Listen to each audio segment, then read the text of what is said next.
conversation is crazy. It's a world yards of nature. And it's just like the more and more dumb shit we hear that comes out of these people's mouths. Like this is normal. Or now you're actually doing problem solving when the problem didn't even need to fucking exist. What about Yugoslavia and Libya? What about it? It's basically the same type of stuff. I mean, we said bomb Yugoslavia and bombed them until they finally agreed. You know, it's basically the same exercise. This is like Bosnia or Yugoslavia, right? Pardon me? I'm sorry, I didn't hear what you said. I don't. Maybe I misheard you, but I don't see how this is like Bosnia and Yugoslavia. Well, I mean, we're using military strikes on another country to get them to capitulate to what we want them to do.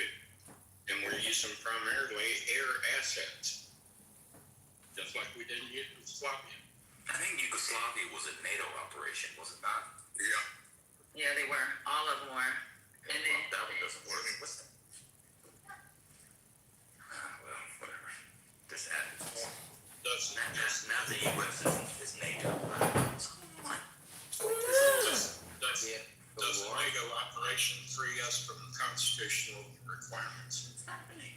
Well, it depends on what was authorized into NATO. I know that one branch of Congress authorized some. There was an issue on war powers, but I know there was a thing on with ground troops, and one house passed several resolutions. But this is not NATO. Yeah, I guess my larger point is we've been involved in Libya and Yugoslavia. But our involvement was totally different, bro. It's totally different. And you also mentioned military bombing and planes. I think that's what we've been doing for a long time, probably all our lives.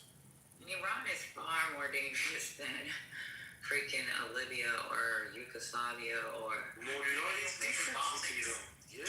It's not just bombing. You got a whole blockade. That's it. It's not just bombing. I don't know why you would use a bombing. It's not just a bombing campaign.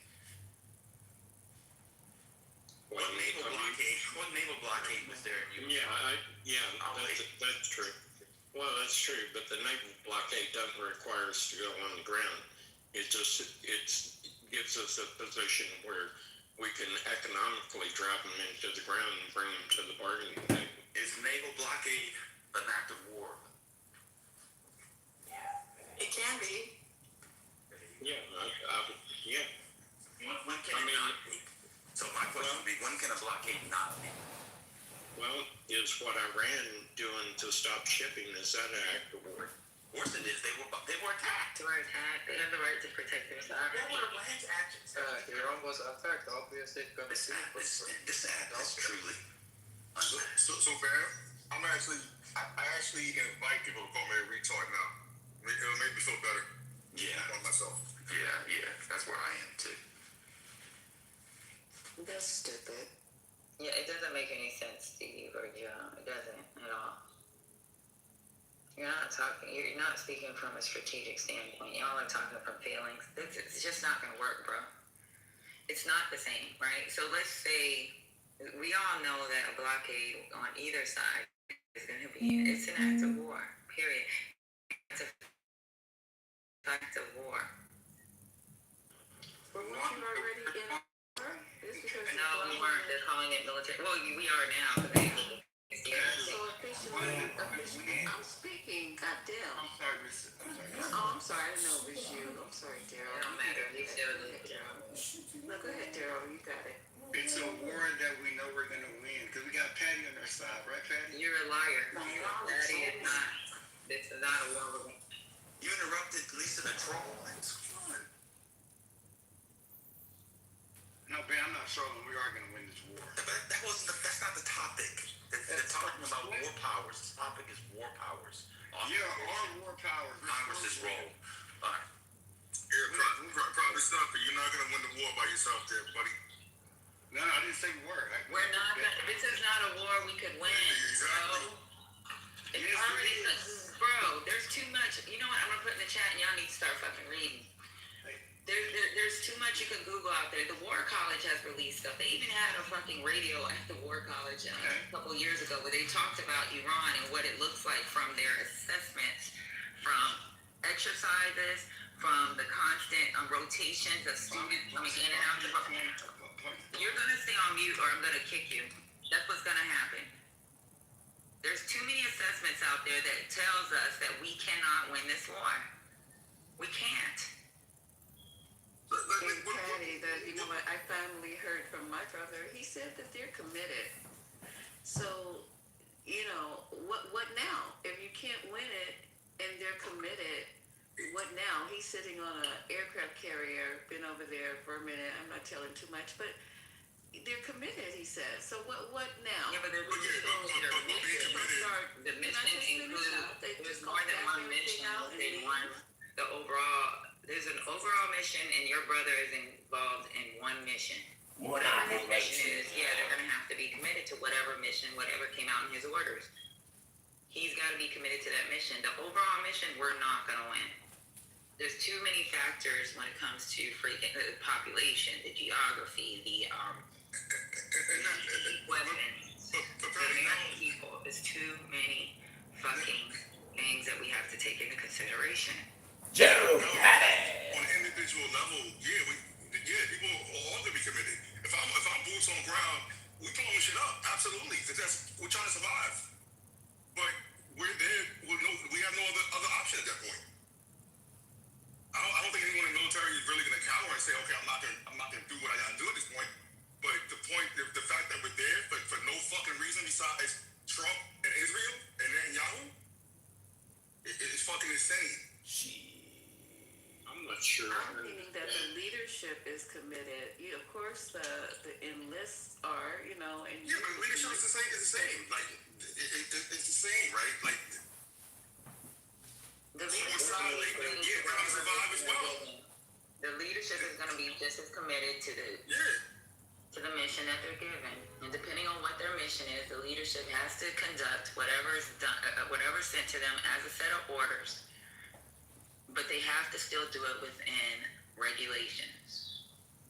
And we also have a saying in the military, dummy missions, where you used to be set on fucking dummy missions and having to make something out of nothing, right? But again, we should not be here right now.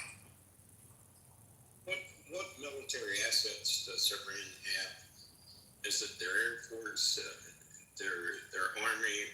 What that makes it? It's cheap missiles. It's cheap missiles, and it's not only cheap missiles. It's the GCC region that we've embraced, right? And the importance of the GCC mission, not GCC mission, but the GCC countries. So that is what they have. They have that, and they also have something called geography, which they have choke points. They have all kinds of shit that makes them a fucking formidable, It's a really hard fight to fight. You know what's weird to me about it? Okay. I don't understand why some people, and I'm not saying you, Steve, but like this mentality of because it's America, we have the biggest dicks. We can do it all. We're just these super fucking beings that no matter what the geography is, no matter what the fuck is going on, we get it. It's gonna happen. First of all, Steve, you're saying what assets do they have? It's not a conventional fucking military, right? You're not just going out there fighting a conventional military. Again, do you not see how their mosaic, their whole fighting style? Like, as long as they can cause chaos and keep doing the same thing they're doing, that's them winning. Steve, this is fucking weird, man. Steve, let me tell you something. Even in Iraq, right, smaller country, way smaller country, fighting in Iraq was fucking hell for soldiers. I'm talking about soldiers that sit on a fob. It was hell for them, and they didn't have to go outside the wire.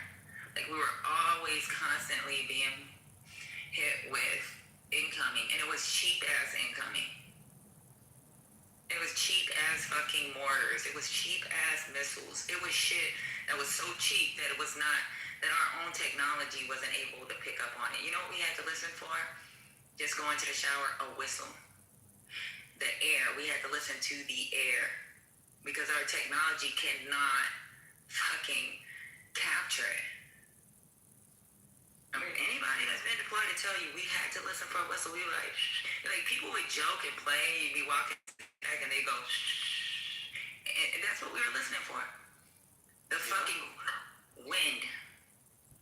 Iranians also shoot down F-35, which they said is impossible. So you have to be suspicious about, just keep going on this war. And when it comes to the boot on the ground option, Iraq has one of the greatest militaries on the ground. Okay, you have to have millions of troops there, soldiers there to be. Yeah, I don't know about having the greatest military, but They are the greatest military in the GCC, though. okay, over there.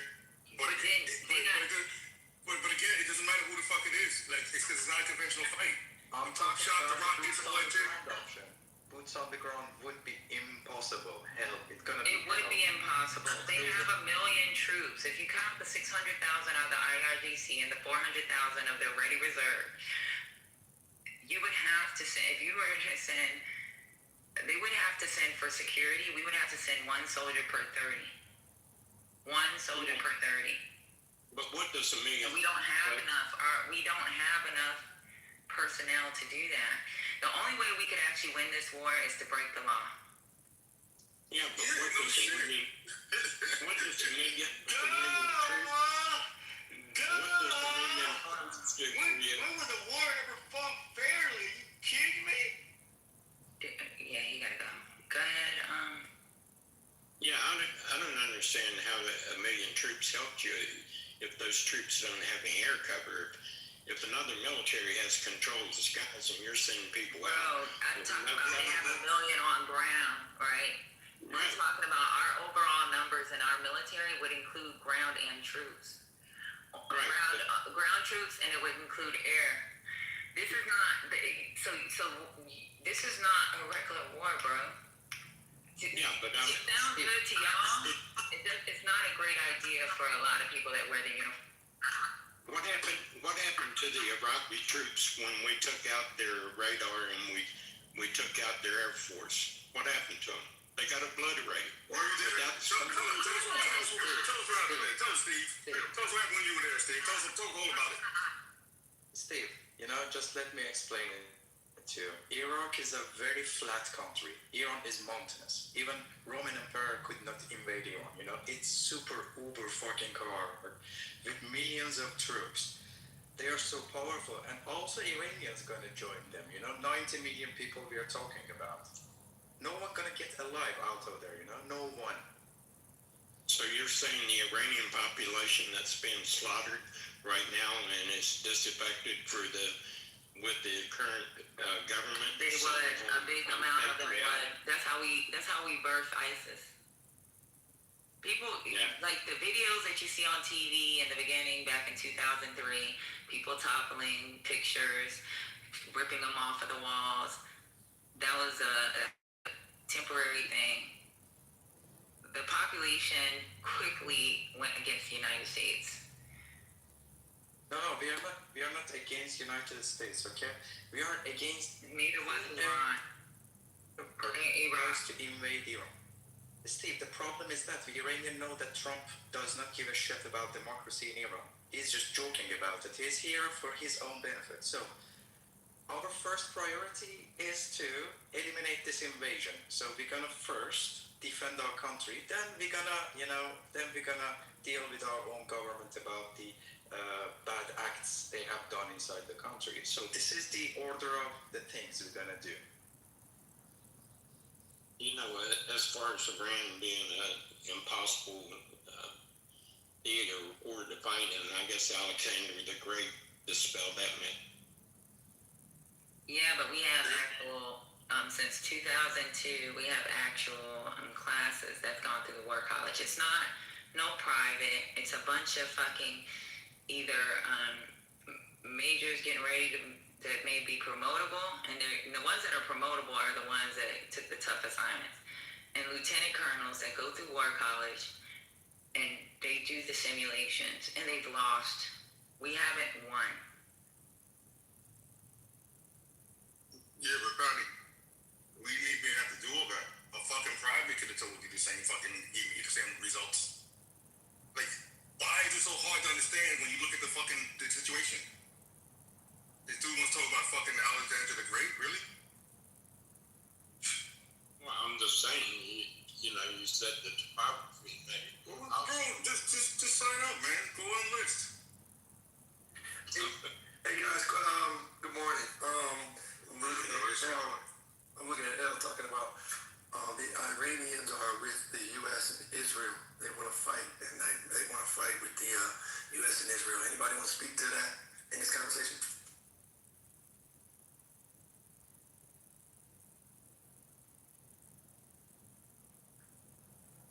Maybe not the validity or the invalidity or relevance of that statement in this conversation of the approach that America and Israel apparently are taking. That's going to end up helping. Still want to bring that into the conversation. This is this is what the Iranian people want. They want this. Sweet, what the fuck you talking about?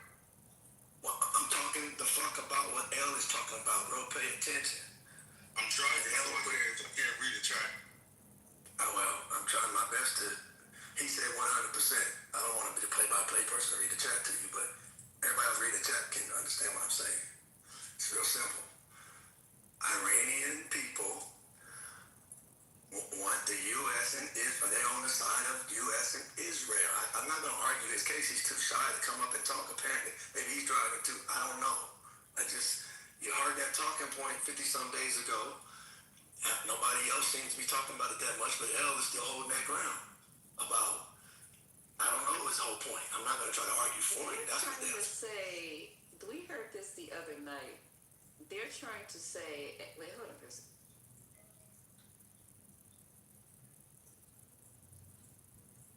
They're trying to say that Iran and Israel are working together. Is that the line of? That's exactly what he said, Lisa. Yes, This is crazy as hell. When you think you've heard it all, here this comes. Why in the world would Israel and Iran, who hate each other eternal guts, be in this together? When Israel is bombing Iran, America is bombing Iran, the Saudis want to go in whatever they can do and fake bomb Iran. How? Well, because of this, right? So if that's the case, I'm gonna assume that he's meaning the sense of. Hold on, let me say though, because if that's the case, then they first of all, good morning. There has to be a group on the ground that wants to take over. So they probably do have a small group over there they're working with. That's always happens with locals in the fucking country when we're taking something But over. that's not what they're saying. Go ahead. And I And just test out that really, it's whatever not this even is. It's a his. tinfoil hat. Good morning, Brooklyn. It's really not even his talking point. It's the mere fact that he would even mention it. It doesn't even sound. Good morning, Lisa. It didn't sound like it made any sense, and the fact that he mentioned it to just to break up the people and have something to say is ridiculous. Why would you even mention that? But anyway, salutations, everyone. Good morning, you too. I'll answer your question why I don't really care. I know you don't. I know you just heard my voice and wanted to come up in the room. I get it. That's always how you are. You fucking weirdo. You just talk No. too much. Well, go back to sleep and brush your teeth again. But listen to what I'm saying. And I didn't bring it up, Lisa. And for you, I'm sure people are listening to you and say you're amazed that Israel and the U.S., the idea that they're on the same page in this thing. I did not say that, sweet, and I'm not blaming you. You said it. The only thing. Yeah, I said it. I quoted what Elle is saying. Elle is in the audience. They were saying it the other night, but I did not say that is correct that Israel and the United States are working together. But what I said was, you said, because you read in the chat, I quoted Elle come up and before we start going from what Sweet said. There's no logic to Israel and Iran to be working together for what The end? Iranian people. It's the U.S. and Israel working with the everyday Iranian people. Every day. The 30,000 people that got killed. You remember them talking? Remember those realities? We Remember heard those? that shit. not a 28 reality. I'm talking That's to not been Lisa. Brooklyn. Brooklyn. Why the fuck? We heard Brooklyn, that. why are you? But it's the Why? fact that you're You bringing can us go to the get unnormal therapy for thing. that, young lady. What is wrong You with should you? get therapy. It's the fact that you're Ain't bringing nobody up talking to you. a talking point. Ain't nobody A talking. I talking didn't point bring for it up. El Normo. This is a room All the called people. Politically Correct, where people have conversation. And you come in and just bring this weird energy, man. Elle said it, okay? El So you- Normo.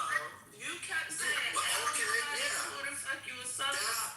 El Normo. Right. Okay, yes. Yeah. A million people got killed in Israel. I mean, in Iran, and I mean, the U.S. and Israel is fighting for the people. You know, who got damaging killed in for Iran. We heard that intellectual. shit. We've been hearing that shit for the past 6 months. I don't want to hear it no more. Exactly. Well, you don't have to want to hear it. People are still saying it. Hello? I don't want to hear it. Look at I the don't want person, this. but look at the person you got the information I don't from. want the sun to shine. Now what? Listen to What the are you person you saying? got the information from, though.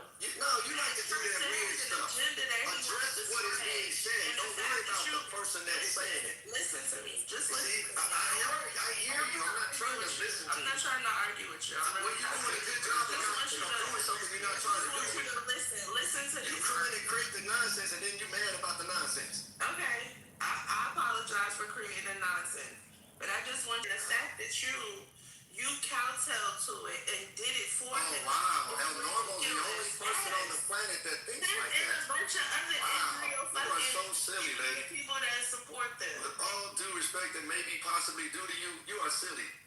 Okay, El so Normo, I don't like him, so we don't have to address that. El Normo and That's Sweet. crazy, man. Sweet is You think the El mouthpiece Normo's the for only El person Normo. with that thought? Didn't Netanyahu get before the UN and talk about all the land and the territory? I forgot what he called it. He held up his maps. He held up his mission, and Iran was a part of that. So now the same people. I'm confused with you, Iranians. The same people that sit up here and they want to they've been around for thousands and thousands of years, obviously haven't learned anything then, because Netanyahu wants their land. Okay, Netanyahu doesn't want them to exist. He put it up in front of the world and showed everybody. And the same people come in this room and my room and talk about how they don't care about being bombed to the Stone Age. They don't care if they have lights. They don't care if they have water. They just want to accomplish this goal through somebody else. I don't even understand what the fuck is going on here, because you're dragging us into something that is never going to be fucking solved. And you're willing to put our troops on the ground, L. You're willing to burn through all our motherfucking money, L, just so Nettie, Naughty, Nappy, whatever his name is, can accomplish this glorious God-driven illusion. This is fucked up. Y'all are some fucked up people. I already knew that to begin with. You're just showing yourself every fucking day. I need to get on another app. And yeah, eventually I'm gonna find someplace else to be, because y'all is fucking crazy. So I have an idea. Maybe Trump wants to, just have troops on the ground on Iran, and when they are died, he wants to justify the nukes. So maybe this is a strategy by him, which is really ugly. This is the most probable thing I can think about. Justify using a nuclear bomb? Yeah, maybe he's doing this is strategy. Maybe he's A nuclear bomb is just it's not finite. It's just not going to hit 126 in Amsterdam. It's just like, it's not finite. You understand that, I hope, and I know that fool doesn't understand that, but hopefully people around him stand that. And when he asks for the nuclear keys or whatever the fuck they do to do some shit like that, they just slap the shit out of him and tie him up, because that is just not affecting that area. understand that, right? No, it would affect anyway, Misa. It would affect because it's nukes. It gonna affect anyway. But yeah, Iranians gonna attack back afterwards for sure, and they're gonna attack so bad. But maybe he's justifying for this. Anyway, this war is bullshit, nonsense. Burning lots of money and not gonna work. That's the thing. But you know the nuke is going to affect the Saudis where he's getting all his money, him and his family and his crypt keeper son-in-law. So they're going to allow them just to nuke that area and all that. They're losing money already. They're already begging to have us send them money because of a couple of strikes that they got from Iran. So you think that even though they're not going to ask them, you guys just think of the bigger fucking picture. You're going to nuke Iran and everything around them, all those countries around them will be affected. Yeah, for sure. It depends on the wind patterns after Of the course, strike. y'all suss that out. That's crazy shit. Hey, Lisa. It depends on how the prevailing winds. Hey, Lisa, let me suggest to you, there are people on this planet that feel like, if I ain't gonna be here, I don't give a damn if anybody's here after that. Just food for thought. And can you re-explain your claim, Sue, that how Iran and Israel is doing? They're doing collaboration in this thing. Can you explain it? As an Iranian, I can answer you. Sorry, I was on the phone. Sweet, can you repeat your claim about Iran and Israel's collaboration? Bro, Ali, I don't have a claim. Just focusing on the words coming out of my mouth. El Normo in the audience expressed an idea that is obviously very real amongst more than just El Normo. Okay? So don't say, Sweet, express your claim again. You're signing somebody else's thought to me because El Normo can't get up on the stage or whatever. Okay? That's a thought in the atmosphere. El Normo represents, I don't know what percentage of Israelis or people on the planet, I don't know, Americans, but I assure you, it's a thought. You know how I know that? Because we can go back 50 some days ago, and it was the talking point.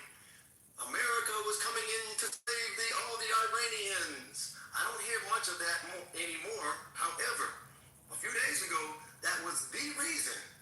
And also, well, before Israel is about to attack, which the history says that most people understand, Israel probably was about to go ahead and attack Iran.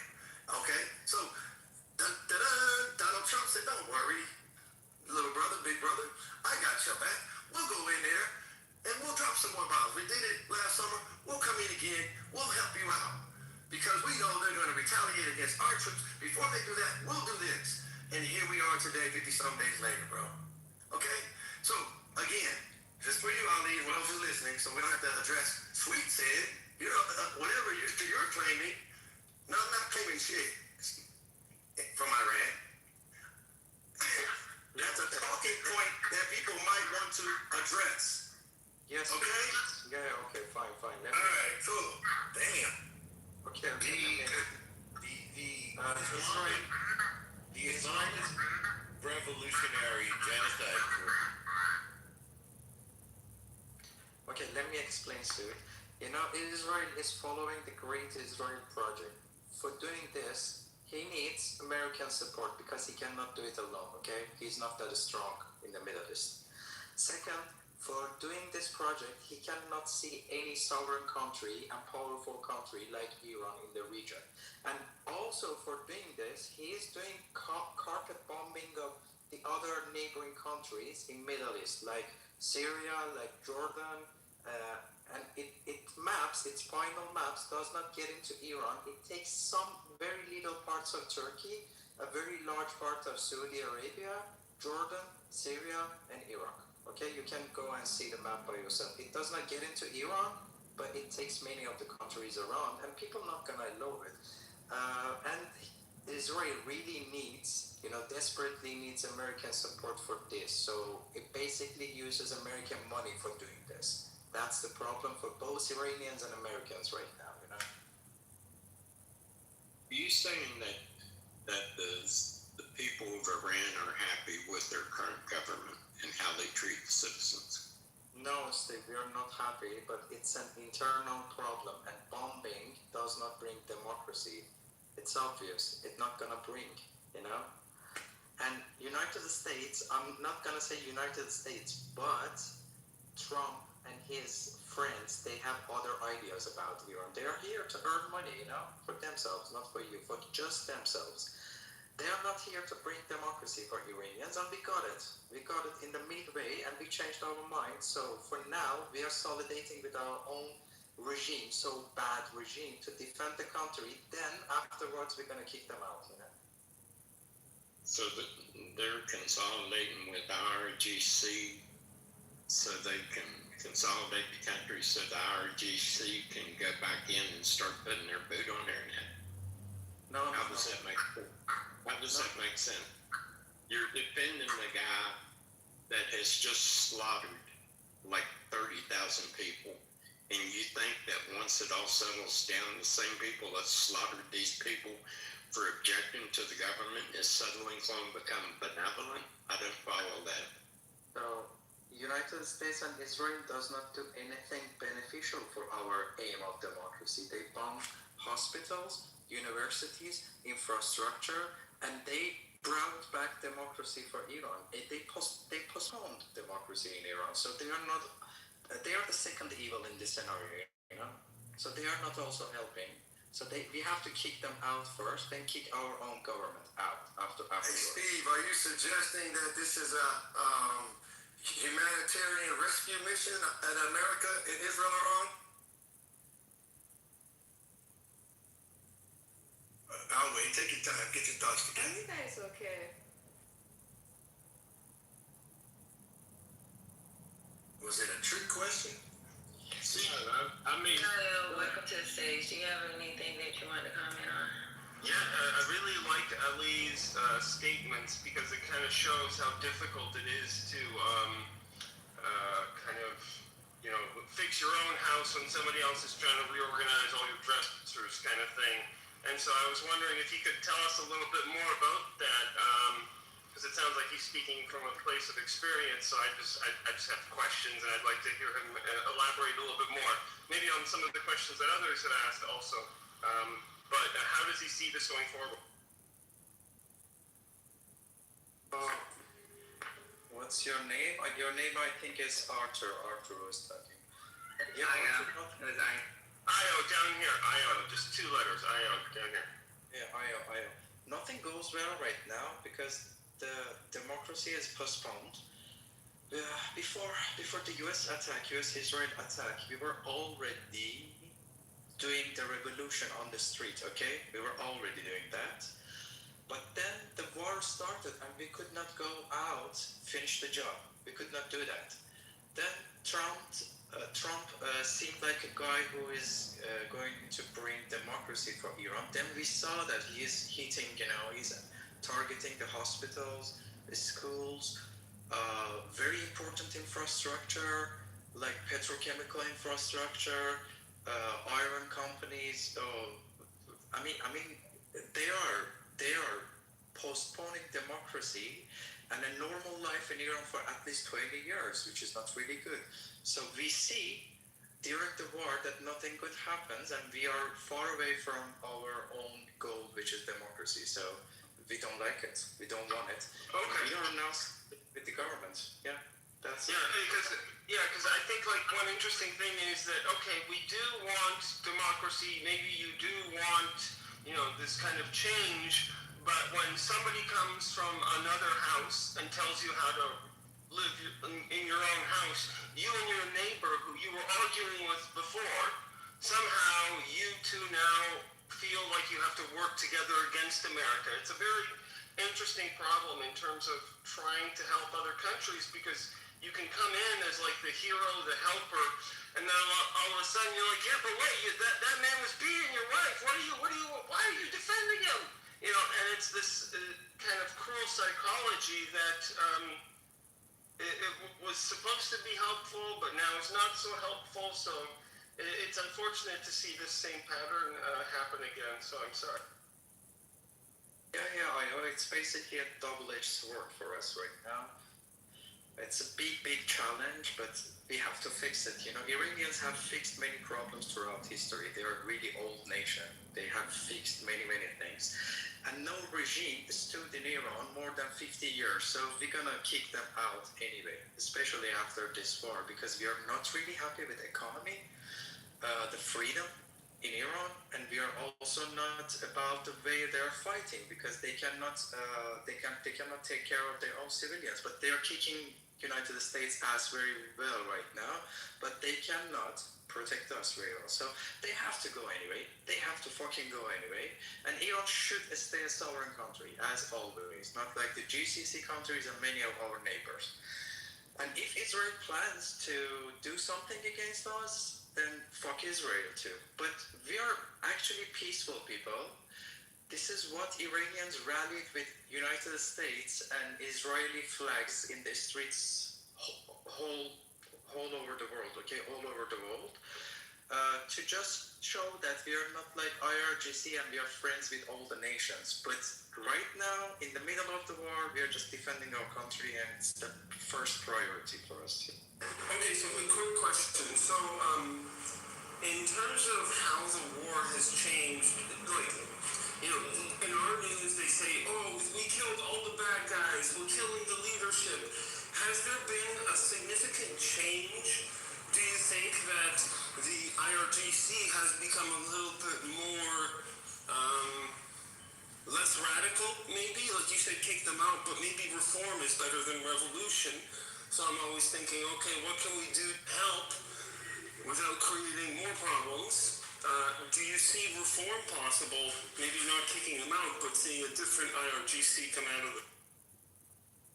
Yeah, I see the reform possible, because after this war finishes, they have to answer to population because of lack of freedom, lack of security, and lack of good economy, and lack of good foreign policies or foreign politics they are holding throughout the world. Like, they're not representing Iranians, and they started to understand this, because their biggest enemy after this war is the Iranian themselves. So they have to come and answer us why they are leading the country in a very bad way. So in that period, we're gonna fix things. We're gonna eliminate those leaders who are not really compatible with our society, and yeah, maybe they're gonna change from inside. Yeah. Ali, you're familiar with the sanctions on Iran, right? Over the years, you're familiar with that, right? They've been under some international pressure. Have you noticed how, I think I heard Italy, France are now in direct communication, with Iran? Have you heard about that? And some other countries? Yeah, I heard about it. Okay, it seems to me, looking at it from 30,000 feet up, or looking at it, I don't know, 10, 20 years from now, seems to me, we'll see how that all plays out, see how next week plays out, see how today plays out, I don't know. But here's the point. Seems to me they're communicating with the rest of the world a whole lot more now. It become somebody to actually talk directly to these other countries now more than ever. I believe, that somehow or another, it will have a very international effect on Iran in terms of what it's going to look like. Who knows? We can envision 5 years, a year, 10 years, 20 years, I don't know. But it seems to me, according to the pattern that now has been grooved in, somebody's mic is open. What is that? I think that George is kind of feedback. But maybe you can mute it. There you go. Until your turn. But the point is that it seems to me that this change that obviously has been wanting, your mic is open again. It seems to me the change that you want to see within your country, a lot of countries want to see change in their country, including Americans. But the idea is that it seems to me there's a lot more communication directly with the rest of the world, and they seem to have found this powerful stance about this Strait of Hormuz that it seems they weren't even thinking about playing that card 60 days ago. But it seems that they're playing a card now that it looks like, I don't know who's going to unplay that card, if you will. I don't know who's going to stop them from being able to play that card, where now they're having much more of an international voice, it seems to me, than they've ever had. And so it seems that now they're negotiating with a whole lot of folks, and who knows what that may turn into 50 years from now in that area. Maybe a very international area. I don't know. But I'm just saying that because I can appreciate realizing a lot of people in the country realizing they want a better reality, a whole better life. But if you just reduce to the Stone Age, I don't think that's going to be a much better life. So Donald Trump hasn't moved out on some of these promises of what he was going to do. So it seems that now your country is now at the bargaining table in a way it never has been before because of this thing called oil and just the strategicness or whatever.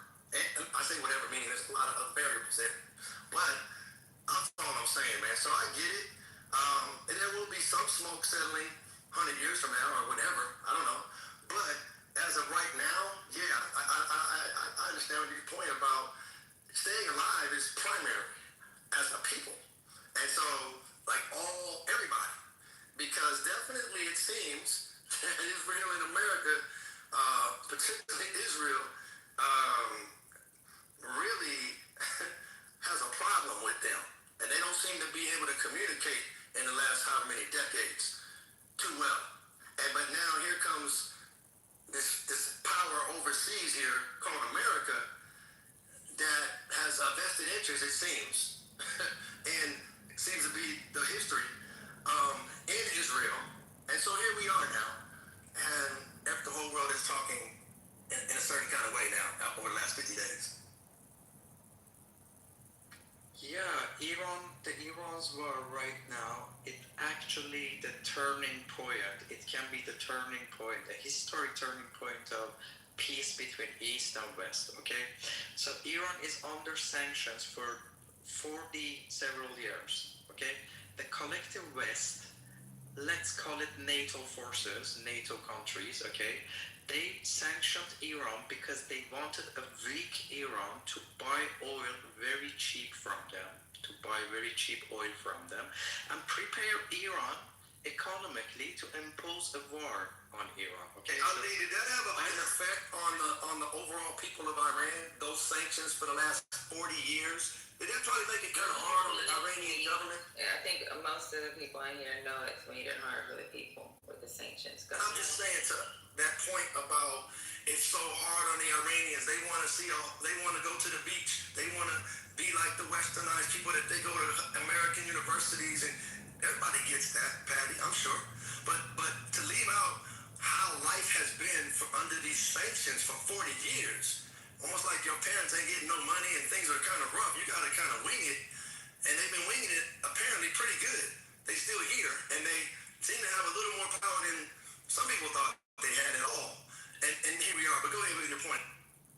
Yeah, so I first really recommend you to ask GPT or read Iranian history. It's maybe the oldest country in the world. Okay, you can ask internet or Google about it. Okay, people in Iran are really strong, and it's not their first problem. All this sanction, let's say for 40 years, no matter we Iranians have tolerated many problems, many invasions. Okay, the history's first big war happened between Persians and Greeks, between Iran and Greece.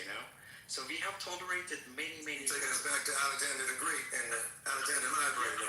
Can he just finish? It's a dialogue. That's okay. I'm sorry. Go ahead, No, I just want him to get a few sentences out. Yes, sir. Just look how Europe cries after 2 months of closure of Strait of Hormuz. We have been 47 years sanctioned, but we never cried about it. We tried to have local industries, and we are satisfied right now. Okay, we are okay with it, but politically we are not okay because we cannot have credit cards. We are not connected to the global banking system and stuff. Okay, and because of this, Iranians go abroad for study. Most of them, like we have 10 million Iranians living abroad. You know, the biggest Iranian population right now living in Los Angeles. They are actually calling it Tehrangeles, you know. It's the greatest community of Iranian living in United States, then in Canada, third in Israel. Many of Israelis are Iranian actually, okay? You can research about these things. So all of these sanctions somehow made us strong by having local industry. Now you see all the drones and missiles, they are made by us. I mean, we never asked for help from anybody else, and this is why United States cannot collectively shut down all our military capability, but they can do it for GCC countries, okay, because they are made by United States, and with a specific satellite signal, you can shut down all those F-35s, let's say, okay? But he cannot do it about Iran, so we can defend the country very well. So basically, we did not broke under sanctions, but it's enough, okay? We need to be friend with the whole world. So now there are two things that that don't make it happen, okay? It keeps us from not being friends with the whole world. First, IRGC itself with its really extreme ideology. Second, the collective Western countries who impose sanctions over Iran, and they have done this to prepare Iran for a war. You know, they tried to weaken Iran by sanctions to start a war that we see right now. So we have basically two enemies: the collective West, who so badly wants to bring democracy to our country, which is a fucking lie. Second, our extreme ideology that we should get rid of it. So we Iranians are in between a Caesar, and we need to get rid of both of those parameters in our lives. That's the whole story I can say. I suggest that you guys don't worry about being friends with the West because look what that's gotten you. All right.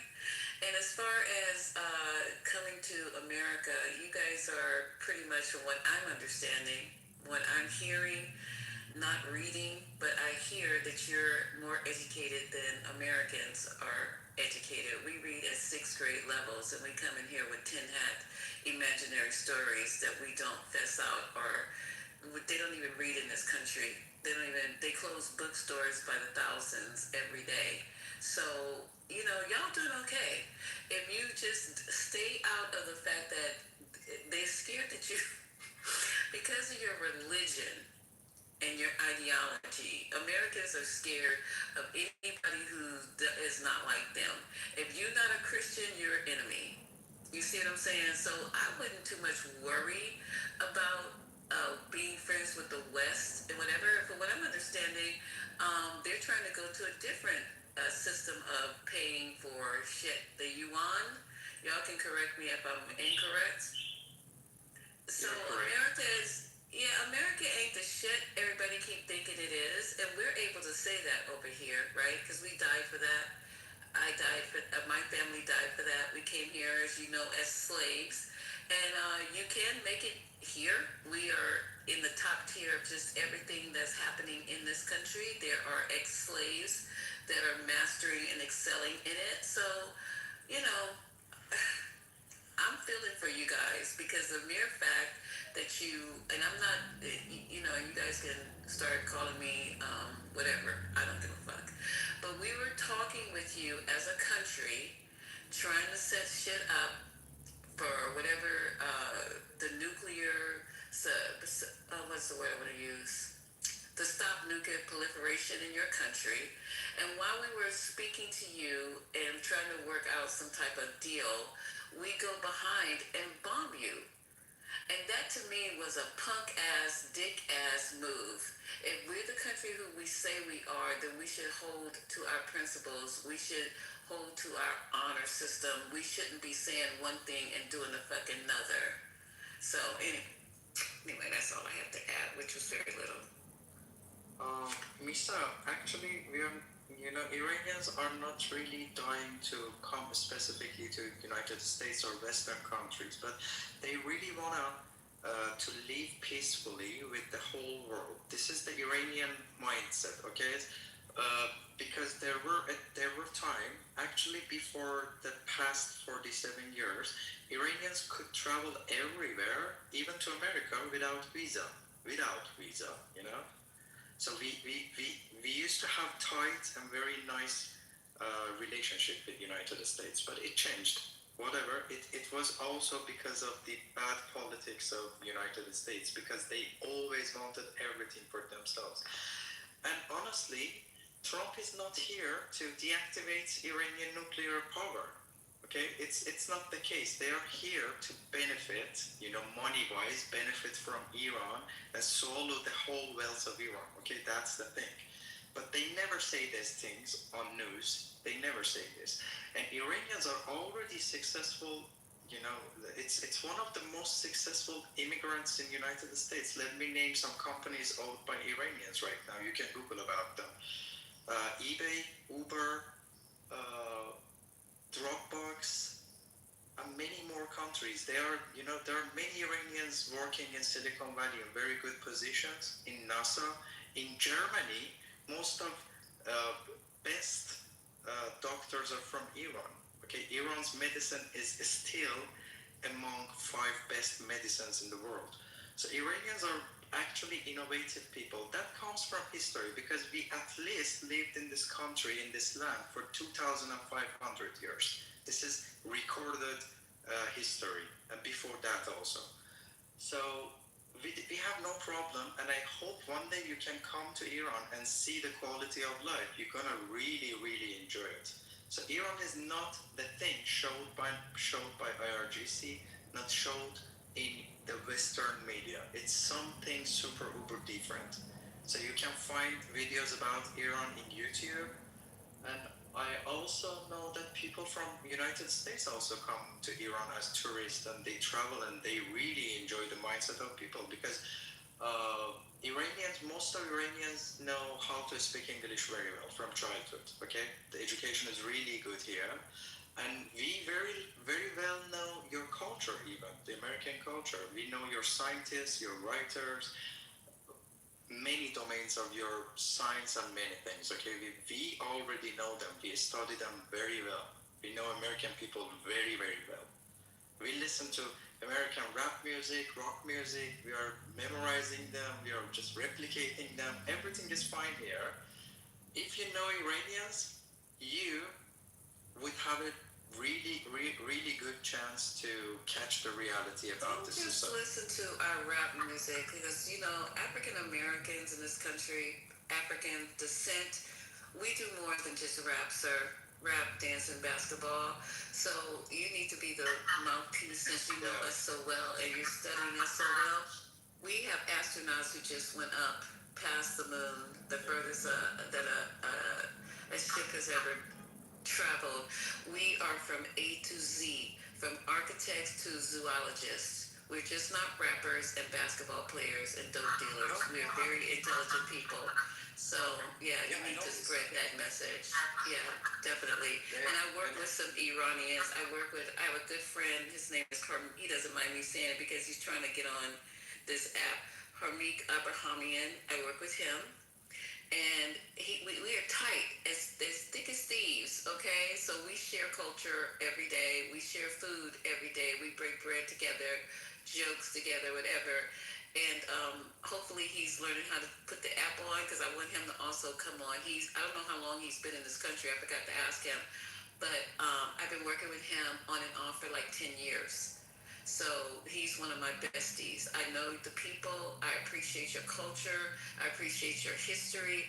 But like I had to tell him when he first got here, African Americans are very intelligent people of African descent.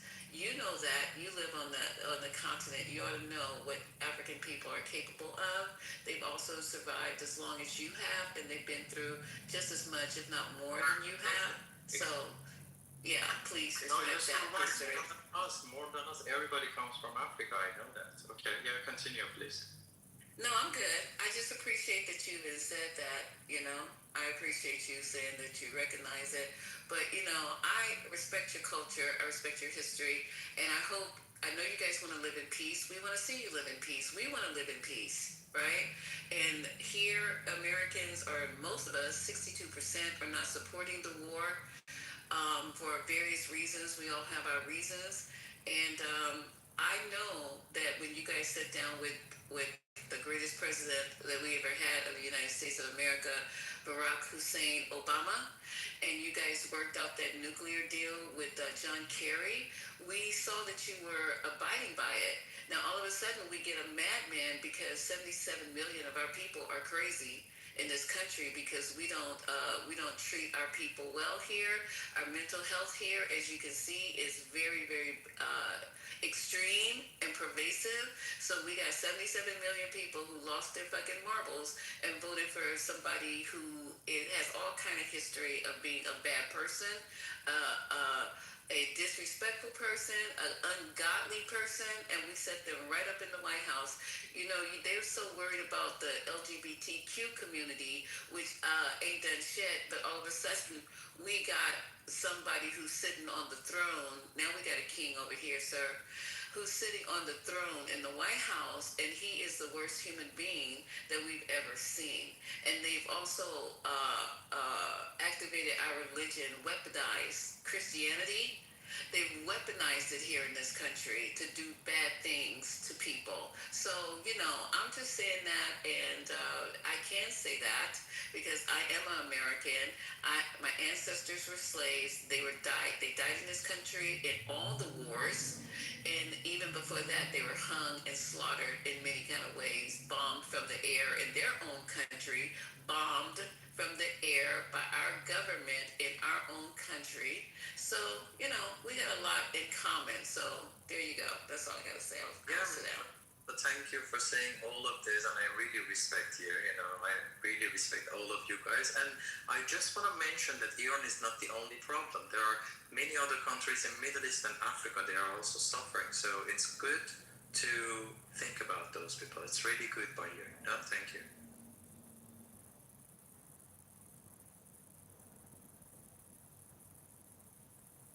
Thank you, Ali, for having a balanced opinion. Another Ali's on stage. Ace wants to come up. Some guy is back channeling me. He said he's from Iran and he wants to come up. Raise your hand, sir, and so we can bring you up. Sorry, you're talking to me. I'm sorry, I couldn't get it. Oh, no, there's another guy in my back channel. Let me see what his name is. He said he's from Iran. He wants to come up. Ali's up. The other Ali. Hey, I'm here, and I can represent Iranians if you want. Let me give you the correct side of the Iranian view on these matters. But before I do that, Lisa, let me ask you this. Are you pro-democracy and against dictatorship? Oh my God, what do you think about what I just said? Are you Based on what you asking just that said, rhetorical? based on what you just said, seems like you are pro-democracy, but it's amazing how you're all living in democracy. You have free speech here to criticize the government and the president, but then you're okay with an Islamist Nazi regime in Iran killing its own people, and then you just sit back and watch and You never. Wait, what you're not going to do is say you're she's okay with it. That's okay. You know, Ali, when She's did not I okay say with it. that? Nobody's okay with it. You think that. Let me tell you something, bro. Just like Ali, the other Ali said earlier, there's a lot of countries that's in issues that have issues as far. Y'all ain't even in the top 10. Right. Over 150,000 people died in Sudan last year. Ain't nobody going over there to some fucking Facts. free those people. I'm not making light of your 40,000. No, look, hold on. No, don't me. The Negro. government. No, me. Patty. Don't bring up shit about humanitarian and then so I can kick your ass out. Bye, Mary. You out, bro. Are you pro-freedom of speech where you keep closing my mic? No, I'm speaking. I got a green bean. Guess what? That's why I stay in my own goddamn room so I can say what the fuck I want. say we do not have some type of empathy of what's going on in your country. The only way shit is going to change, it's got to happen within. We have learned our lesson. We have books published called Lessons Learned. Look it up, CRC. They got them on fucking, they got them on digits. Read them. We can't do shit. We cannot do shit in your country other than bomb and kill civilians. Well, I haven't gone into that part yet. I don't give a fuck about what you're not going into. I was just saying, this Ali sitting here saying Iran is a great country. He has a balanced opinion. He has a balanced opinion. Is it wrong for him to be balanced? No, we can listen to it. He isn't speaking for Iranians. He's speaking for himself and what some of the people he be around, some of the people that he's around, how they feel. You can speak about the people that you're around and how you feel. That's fine. Yeah, I get it. But if you... But America isn't there to fucking free you. To be honest, if you've been paying attention to the news, Trump wanted to drop a fucking nuclear bomb. He don't give a fuck about you. He don't care. I haven't even gotten to... He wanted to drop a nuclear bomb on fucking Iran. Well, guess what? He don't give a fuck. He did that. They did the that. Guy that's over the dude that's over the Navy just got fucking fired. They did that. General George got fired because they disagreed on strategic plans. Did you just hear what he Japan. said? This is where Japan is 15 now. military people, 15 people have gone up against this president saying, no, we are not going to drop a nuclear. You know what? Maybe they need to sit down and drop that nuclear. That way, you can come back on stage and cry. They did that with Japan. Why would you even see this mental sickness of people? He's willing to have a nuclear bomb dropped on his country. Did you just hear that? Well, what are you and doing he with got the America? nerve to call me out. You got the nerve. You are sick, motherfucker. You are sick. I know. You don't know where I'm sitting. You don't know where I'm sitting 24/7. You don't know where I'm sitting, ally 24/7. And let me tell you something. You don't tell me how to talk about my country because that's the only thing you got right. My country. This country. Listen. No, you don't. You don't know fucking shit about me, Ali, whatever the fuck your name is. You don't live here.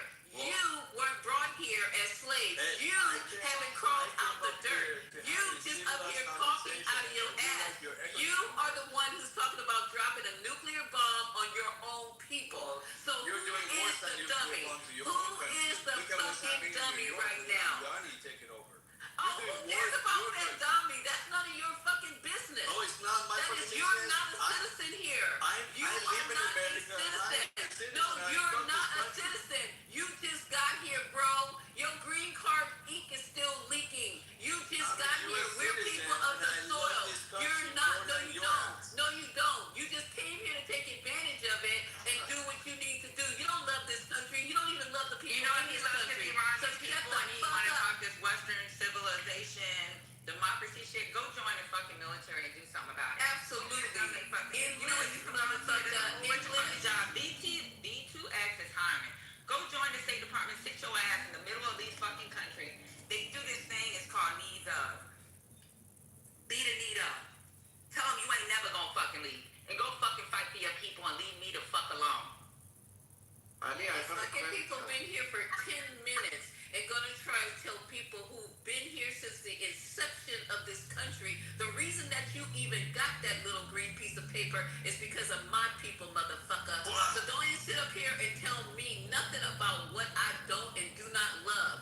When you start hanging from trees and having your little tiny dick cut off and all sold and your baby sold and your people sold and divided and now you on top, shut the fuck up. You didn't got the right person at the wrong time. Average Iranians, and you're sitting here just watching it. You're the one who wants your country nuked, fool. You said that. I said I respected your culture. That's what I said. You don't even respect your own culture because you want them to be nuked. If you start talking about my ancestors, you're gonna have my foot up your ass. You better be careful and walk tip top. What happened to your ancestors? Nazis also did it in Germany, and now the same regime in Iran is doing it to Iranian people. And so what did we do? If you We look crossed. what happened, We came.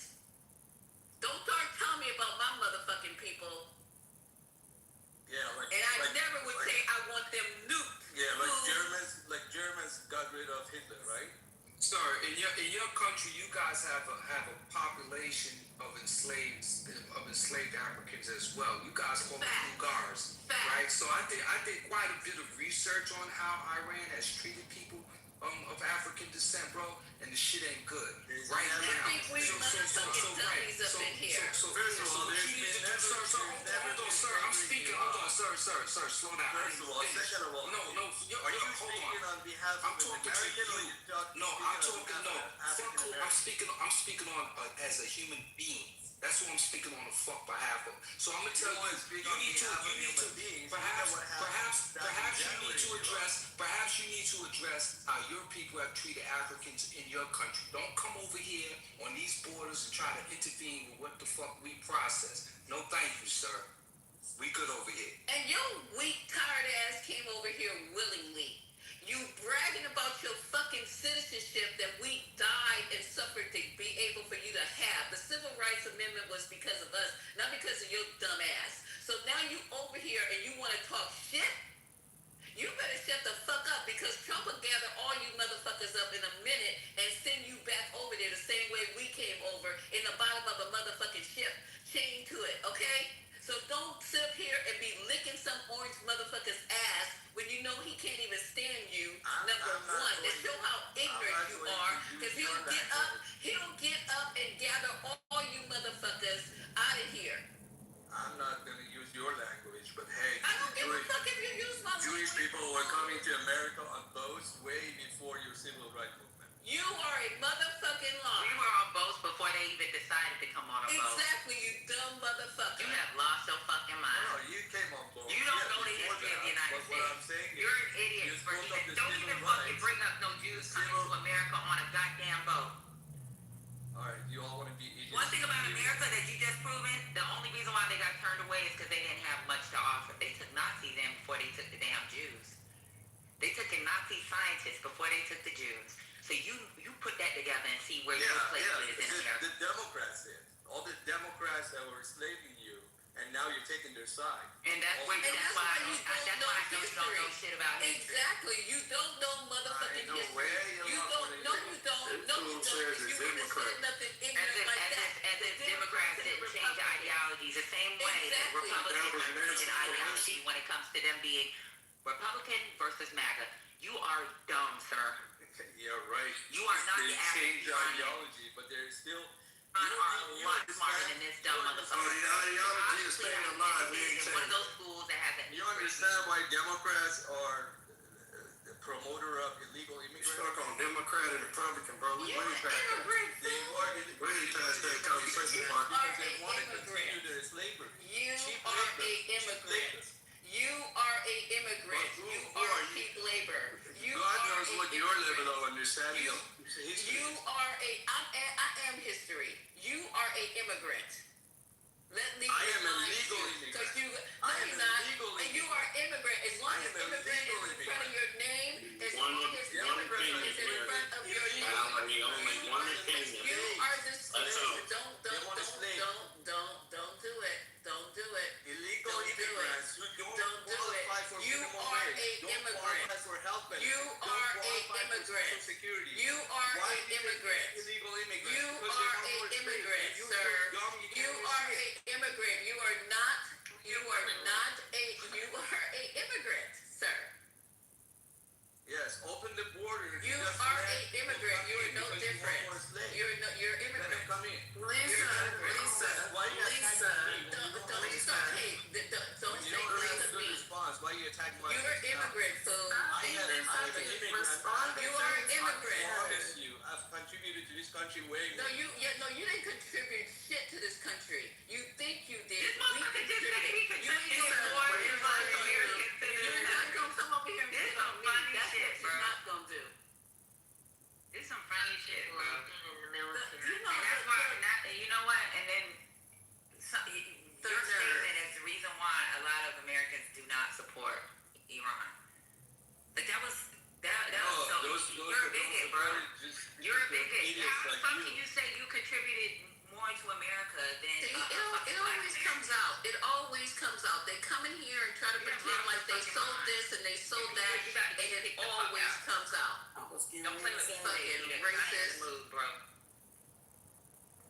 It's funny when the other and you were saying how many Iranians have become successful in America. So I just was in his Instagram and it looked like All of a sudden, you are a racist. You're Why racist. y'all wait? Hold on. Why y'all even arguing with him? Go to his Instagram. He's a fucking scammer.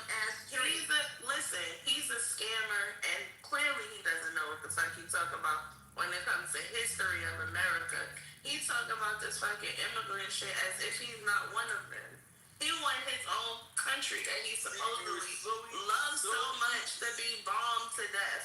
He doesn't care if all of his people are, if his whole civilization, nigga, I don't give a fuck. Immigrant. It don't matter what you put. You're an immigrant. You are an immigrant. Point You blank. was probably a You refugee. speak immigrant in front of my name. Iranians to hate You the speak immigrant Iranians. on my It's birth funny. certificate. You're immigrant, Steve, sir. what the fuck are you talking about? What are you saying, Steve? Because you could get cursed out too. What are you saying?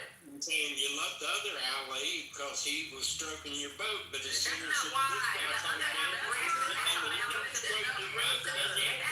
Maybe because you agree with him that black people didn't contribute enough. Is that what the problem is?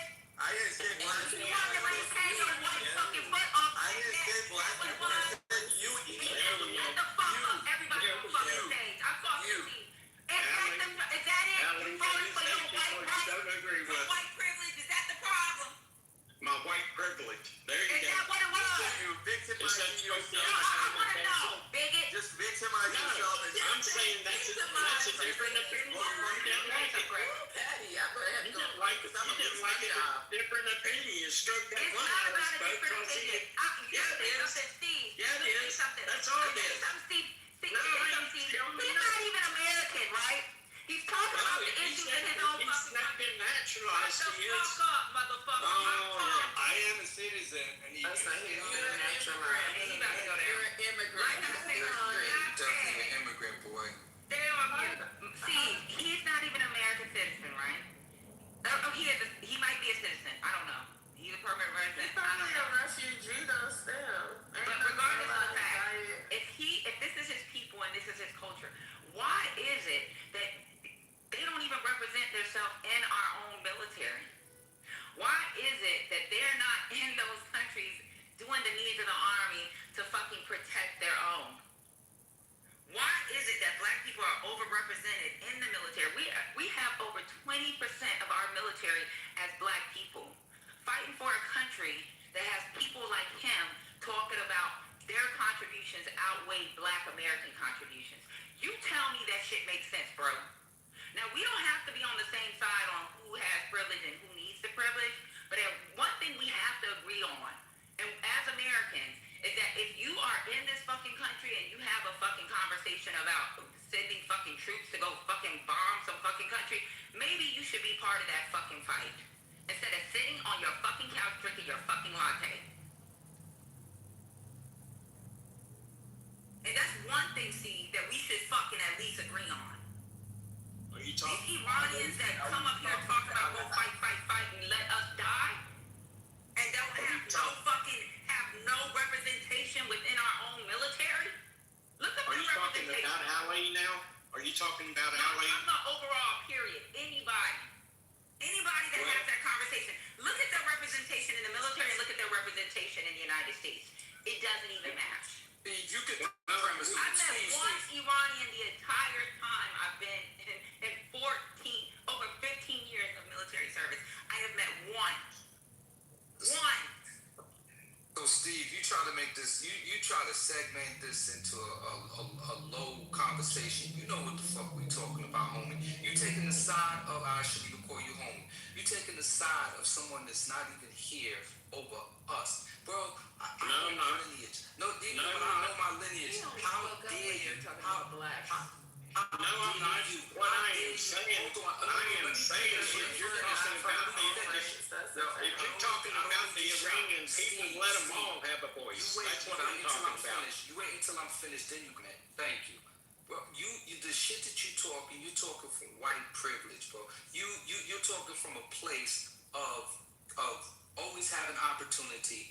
You think that we are quote unquote playing. You think that we want to be victims. You think that we are singing woe is me. Quite the contrary. We standing the fuck up and we're telling you and people like you that we're not having this shit. We are not weak. We're very strong. We're very mighty. How dare you think that you can come in here and quell our passion? Who the fuck are you?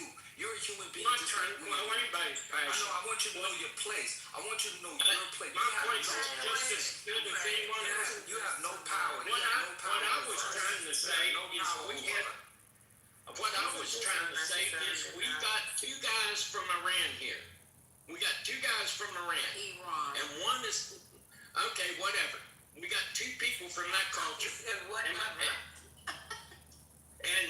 what we're trying to say is one person's opinion holds value. The other person's opinion, even though they come from the same country, has no value. And that's what I take exception to. Everybody from that country, if they live there, has a right to have a voice. That's not in what was feels happening. right. You weren't paying attention. He started attacking me. He attacked me to tell me how I feel about my country, Steve. Just like you would be offended if somebody started attacking you about your views of this country. I don't know where you came from. I don't know if you're an immigrant. I don't know nothing. But I know as an African American that's been here for hundreds of years and started this country, I'm not going to let nobody challenge what we've contributed to this country. I don't give a fuck what, especially somebody who just fucking got here. You done lost your goddamn mind. Just like you like to protect the South and you like to protect the Confederate and you like to protect all that shit. Wait and see when somebody starts attacking me on what I feel and what I've contributed to this motherfucking country. You understand? Well, Steve, you're on the wrong side. You're on the wrong side of that, Steve. You're going to lose this one, bro. Well, no. You're on the wrong side of history on this one. My point is very simple. If you have two people from the same culture, their voice should be heard. That's all I'm saying. That sounds very democratic, bro. But you're on the wrong side. Steve, you don't even know where they from, bro. Like, you don't even know if they're Iranian. What are you talking about? That tactic ain't gonna work. Matter of fact, Steve, I'm Iranian. Hey, I'm Iranian. Okay, I'm a 30-year-old Iranian from do we know if either one of these guys are Iranian? Now, Steve want a voice for all Iranians. Is that what you're saying, Steve? Lisa, if you think about what the other Ali was saying, he was speaking for Israel. I don't know if y'all was listening to him. I was. Go to his While y'all page. was arguing. He was speaking for Israel and he a fucking scammer. Like, y'all gotta be weary of the people that y'all interact with because sometimes they are put in place to set shit off and cause confusion. And that's he's the fucking, what they call it, creator of chaos or whatever the case may be. That's exactly what he came to, agent of chaos. That's what he was.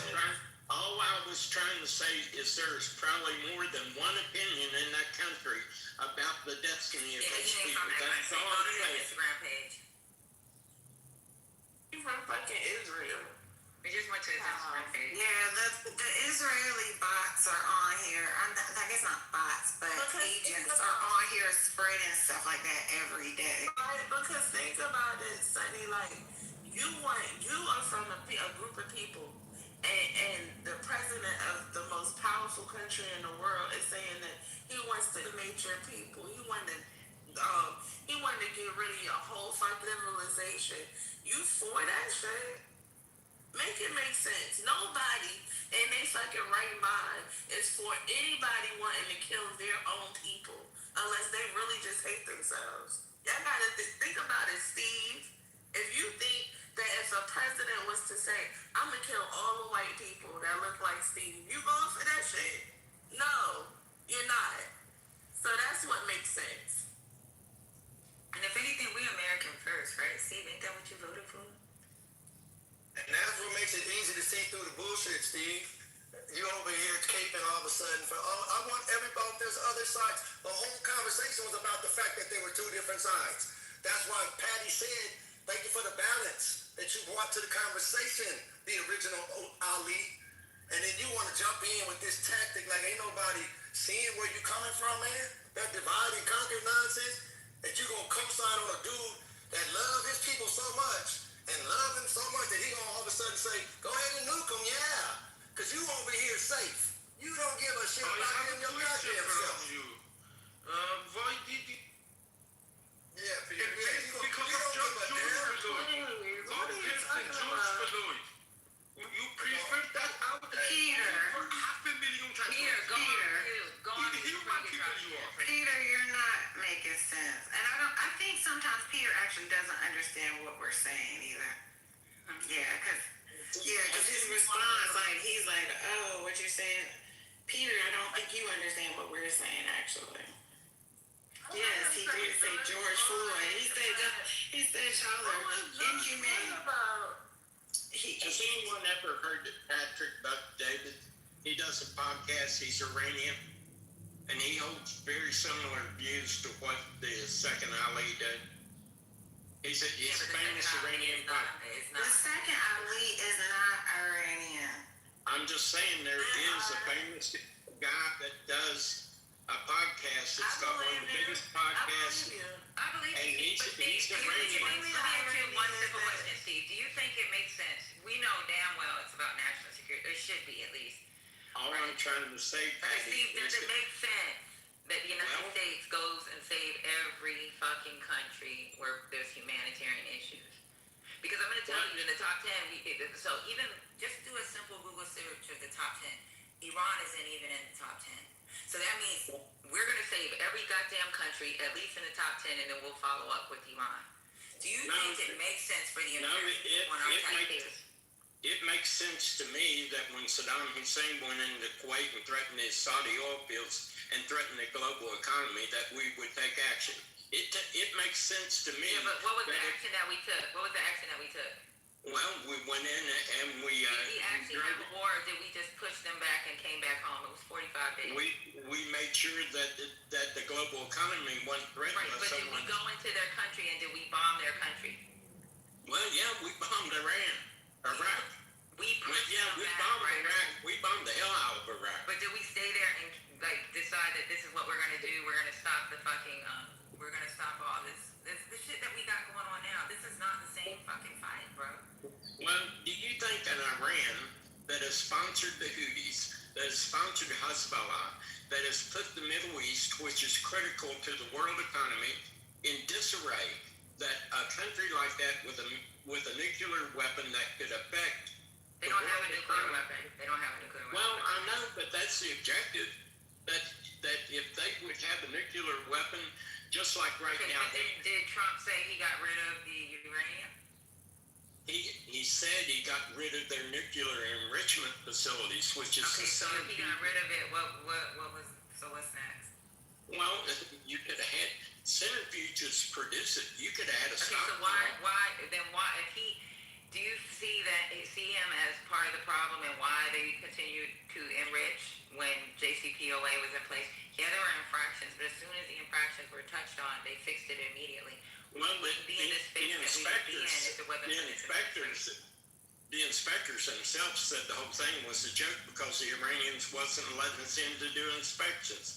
So the agreement we entered into was a joke. You don't think that this administration put us in the space that we're in when it comes to Iran? No, Iran's been doing this since 79. I said, JCPOA, did this administration... You're telling me the Iranian... No.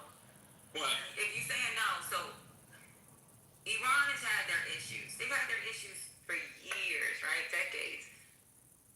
JCPOA, you don't think that this administration has put us in a situation, including the Iranian people, by getting rid of the JCPOA? I think the JCPOA was a joke because the inspectors was never allowed to go in the facilities. So can you put that in the chat? Because I don't remember that. I do know that there were infractions found and they were fixed immediately. So either Wendy, the nuclear physicist, and John Kerry are big fucking liars.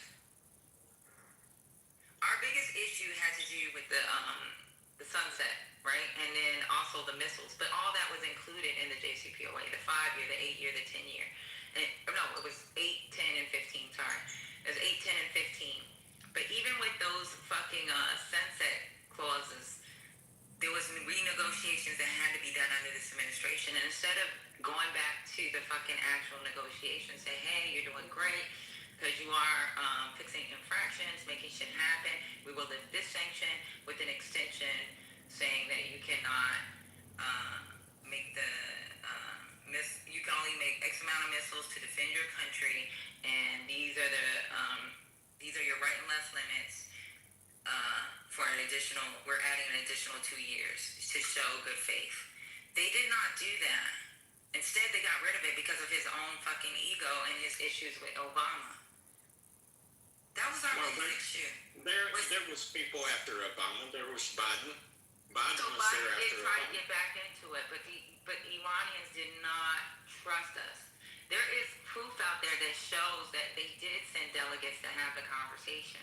They did not trust us. They keep bringing up what Trump did. Well, They wanted more to have secure. They wanted more, and the United States at the time was not comfortable with giving them the more that they wanted when it came to them feeling that they'd be sure that this wouldn't be another break again. Are you comfortable with the foreign policy that this country has implemented? That they in any way would be a good faith partner to engage in negotiations with? They sponsor terrorist groups all across the Middle East. So are you in good faith that the United States is a good partner to trust? Because we've shown our allies we're not. Well, I think income, GDPs, and we're going to work together. I think we're better than the Iranians. Dependency on the U.S.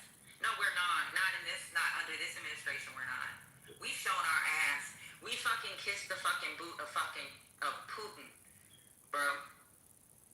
What, by sending millions of dollars and all kinds of weapons to Ukraine? That's how we did that. The same country that's giving intel that's getting soldiers killed.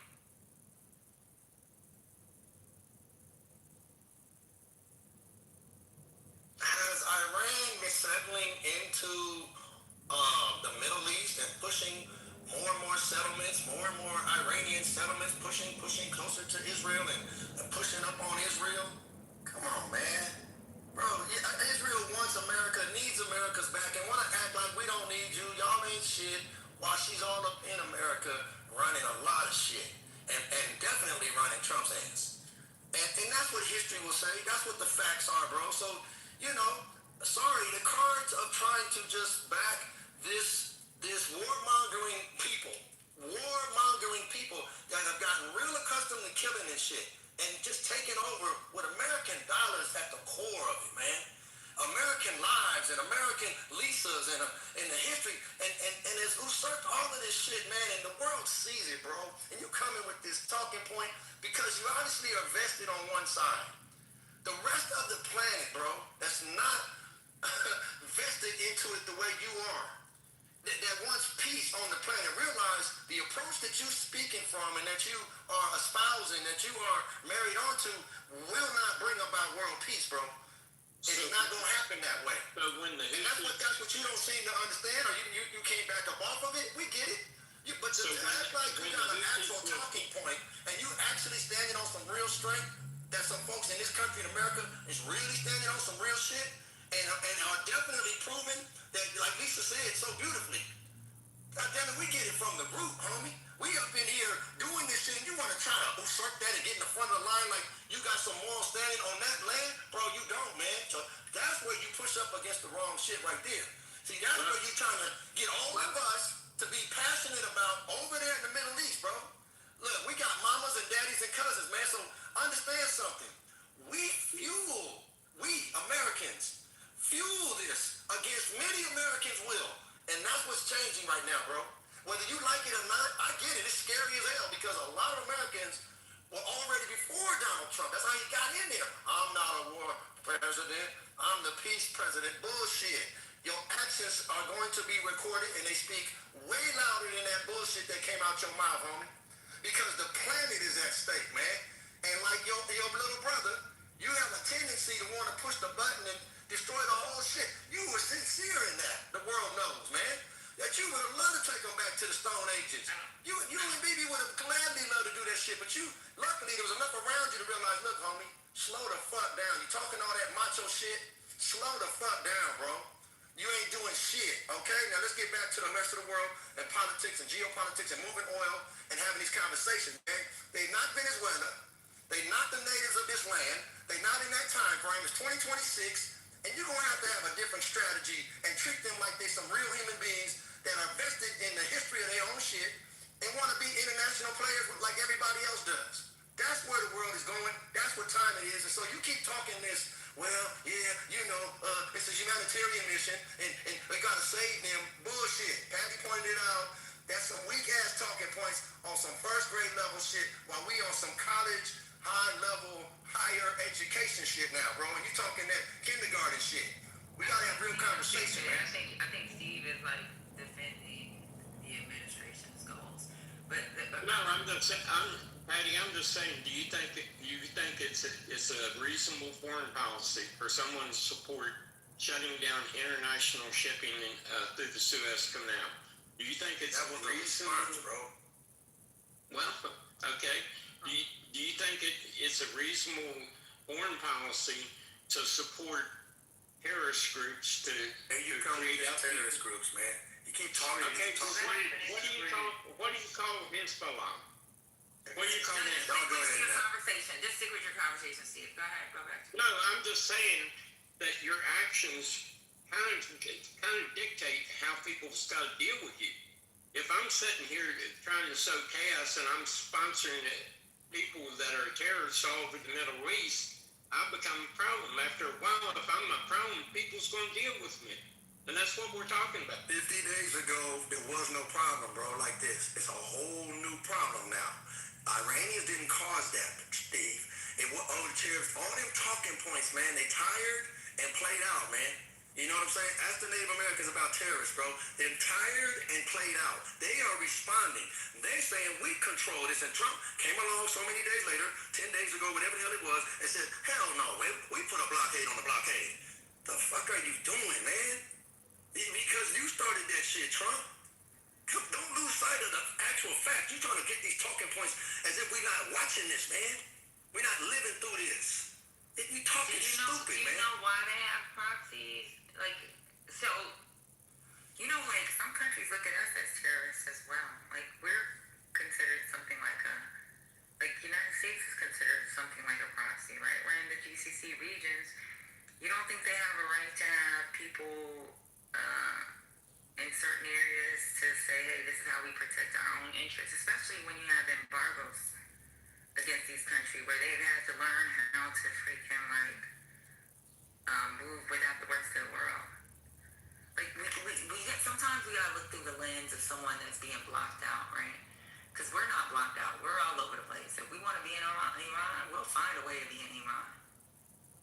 Like the United States does things as well that's not favorable to that we can be considered terrorists. But because of our standing in the world, no one labels us a terrorist. Well, there is a point with the Iranian people. What was it in the 50s when that guy wanted to nationalize the oil? The one that won his place legally? Yeah, well, and they run a covert ops to overthrow him. I can see that point. Not they, we, America. Well, the British was involved in it too, because British petroleum. Okay, we'll just say Western, we'll say most Western countries. Yeah, because they'd invested a lot in the Iranian oil fields, and that guy, I forget his name, I think it's in the 50s, that he decided. Yeah, he decided to nationalize the oil fields, and the CIA and the British intelligence. Yeah, that's a You mentioned Hezbollah a lot, and I just would like to ask you, why did Hezbollah form? Like, who created Hezbollah? It was their way of protecting themselves, right? Because they got too many people in the region that's against them, so they have to have a way to have some type of power. So that was their proxies, is to keep other countries from actually attacking Iran directly. You understand? No, actually, so Hezbollah was formed in southern Lebanon because Israel invaded southern Lebanon and was trying to basically take that land. Okay, so we understand that. But what I'm trying to say is why they fund it.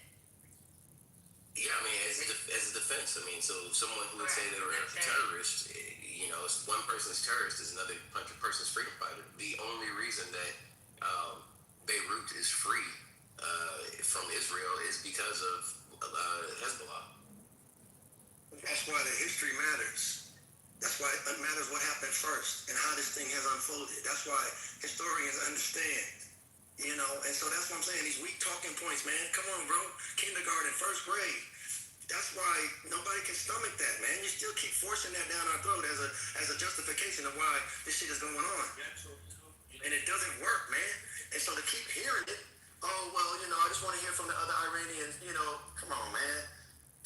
Bro, because we're trying to have a real conversation because you're sucking in Americans and all kind of shit in the whole planet and shit, man. So those individuals that really do have a backbone and a position and a historical can pull from historically as a people.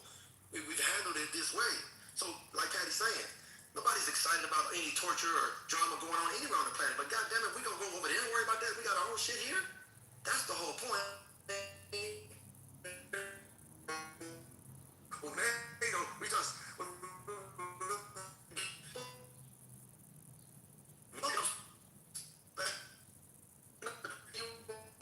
the world to be on England and them saying, hold up, man, we're not doing that shit.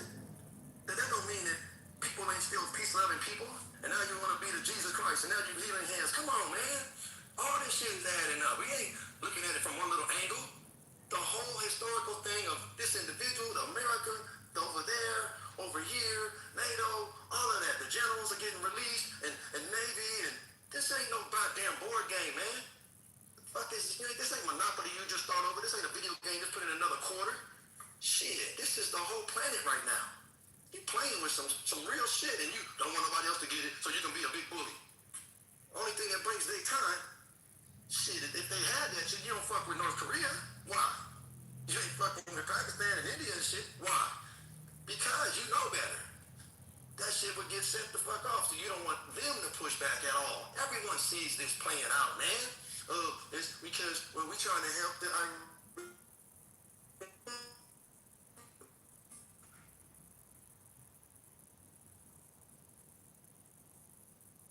even free over talk shit about them Iranians, man. Miss me with the BS, bro. Ain't nobody stupid. I know you think we just some Negroes and don't know shit. Bro, we been here. We know this shit. We built this shit. We a part of this shit. We got the whole rest of this planet, man. The warmongers and the ones that don't want peace, they being dealt with, man, and being exposed because they're getting everybody caught in their bullshit, and everybody's tired of that shit. So it's name calling time. Roll call. Give me a list. Who the fuck is on the wrong page now? And they running scared. Was talking about Epstein a few days ago. We ain't talking about that at all now. So some real people need to be dealt with, and they're gonna be dealt with. If I'm living or not, they gonna get dealt with because they're tired of the bullshit on this planet, man. So keep talking your talking points from kindergarten, man. Everybody trying to hit it. Hello.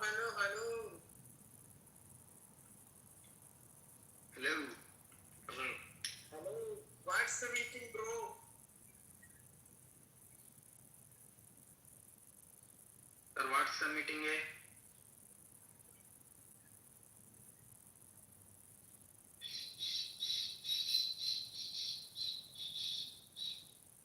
King, do you want to speak? Maybe answering Sweet's long comment? Do you have a response? What's your name, sir? Neoliberal.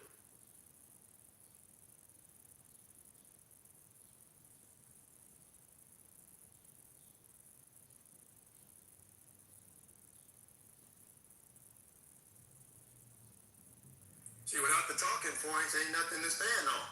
If you dismantle the talking points, then we back to okay now, what's happening in this trade well, when you dismantle the BS talking points, there's no justification to even try to justify the bullshit. Now we can get back to now this is emotion, what we gonna do? How can, what's gonna happen next? Congress people and this and that or whatever. Because none of us can stop it. right this second. But something's gonna happen next. Did you guys read Trump's latest tweet? Not tweet. I'm sorry. Truth. He's telling the Navy to kill every small boat in the Strait of Hormuz, and to do it. I don't know what he said. Do it quickly, triple time it, some shit like that. Somebody can get the truth and read it out. But I guess we are escalating. We're not really trying to talk. We're just escalating this, and I think eventually they're going to have to start putting some of these troops on the ground that they got sitting over there, 50,000 sitting in the water over there. So we And they're starving, by the way. Yeah, Lisa, so we can look up 10, 20, 30 years from now and say, well, we just have to be at war over here now because just like it is in the Middle East, generationally, we just have to do this because of this one loose-ass cannon motherfucker that nobody could check his ass. Do the allies support? Hell yeah. But at the end of the day, if only one president of the United States of America, and that's who that cat is, and that's who's leading this shit into this destruction of all this shit, man. And so rational-minded people are like, well, how and when do you stop the bleeding? Because it will stop at some point. But at what cost? Is it better to stop it now?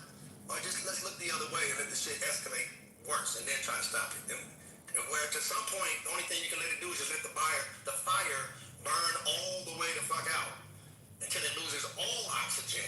If there's not any oxygen left on the planet. And then that'll bring peace eventually. But shit, I don't know how many folks will still be alive at that point.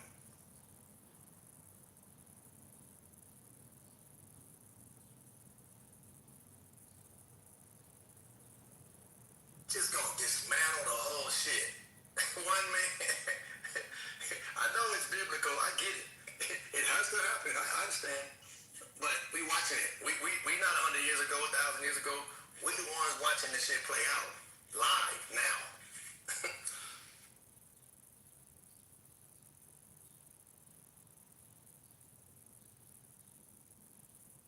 Israel wouldn't give a fuck to destroy the whole planet, man. If they not at the top of it.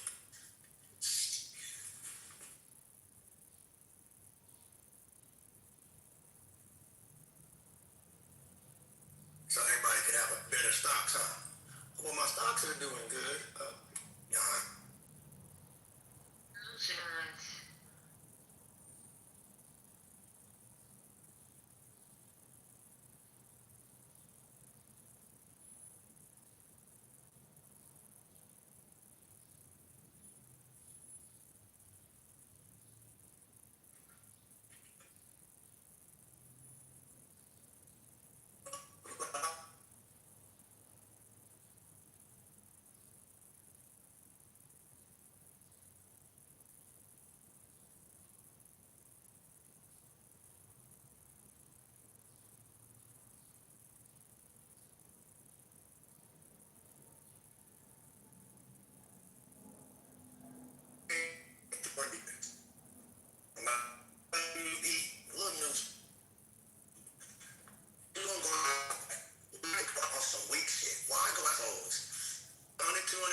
Children, grandchildren, I just didn't have the courage to talk to.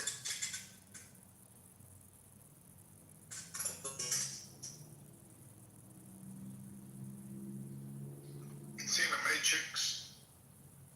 Yes, but Yes, I'm God. not sure. Yes, God. It doesn't matter, but yes. Yeah, he's breaking up pretty bad.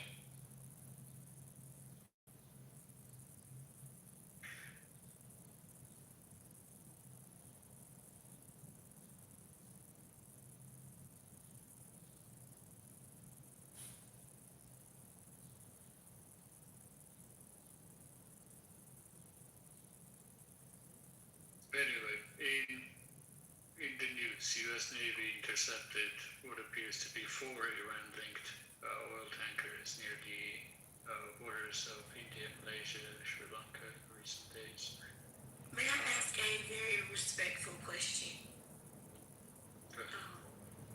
Are we in here doing charity work,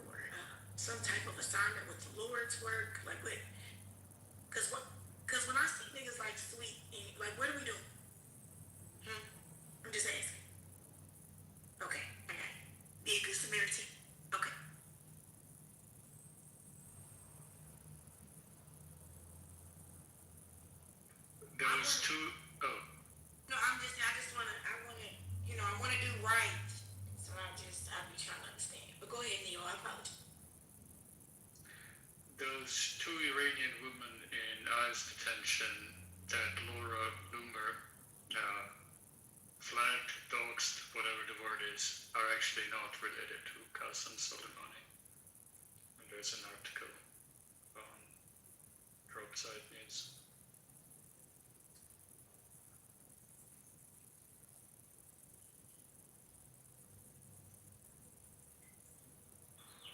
And the 8 women that Trump said he saved from execution were never only executed in the first place.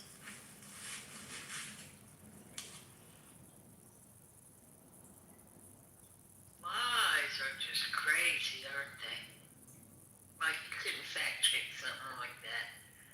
Good grief. Have you discussed the John Phelan news, the Navy Secretary, and then the FBI Cashmantel news? Because that's the thing they saw. I'm just catching up with it.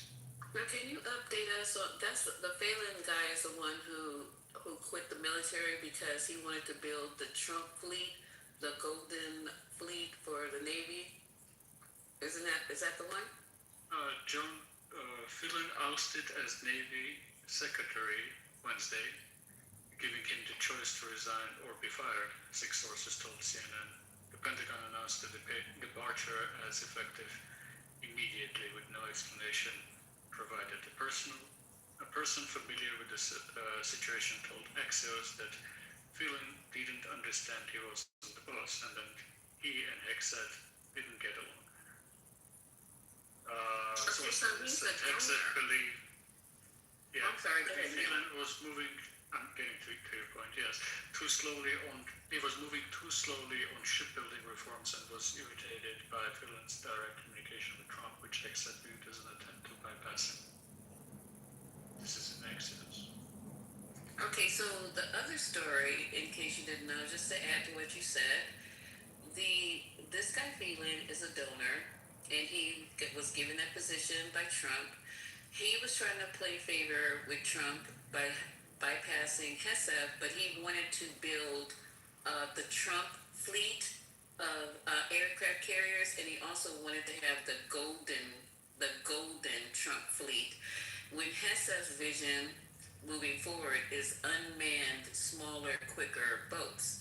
So he was in Trump's ear, Phelan, about how we should build these ships and call it the Trump fleet, and it would be the Golden Fleet. So I guess they would be gold-plated battleships or some shit like that, or aircraft carriers with gold toilets and fixtures. I don't know, but this is what that really is about, right there, point blank and simple.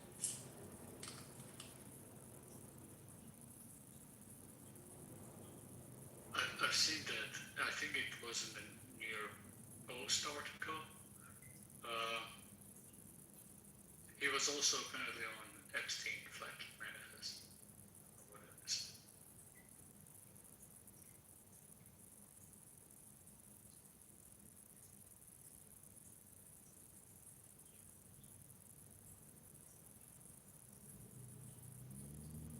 So he was gonna have a fleet of boats with gold on it.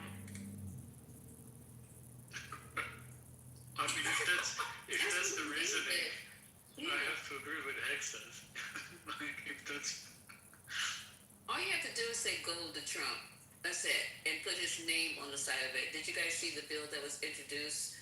I think it was yesterday, and I forgot who was introduced. I think it was Ruiz from California introduced, saying that presidents cannot put their name while in office on every fucking thing. So that was introduced yesterday.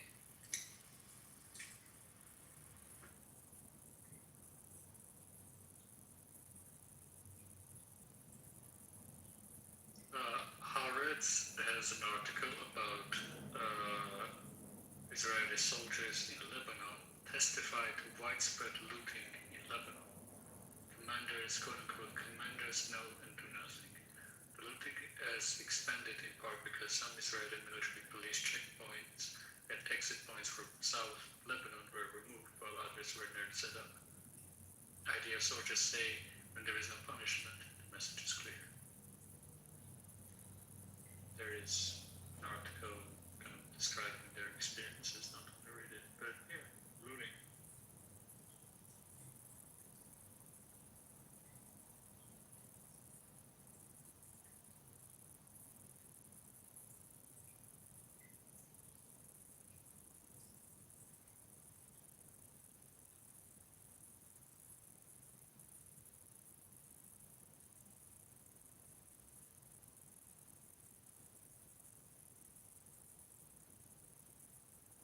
Since it is quiet and I wanted to make a point about being democratic. You should, when you use the title of being democratic, you need to see what you say, don't you?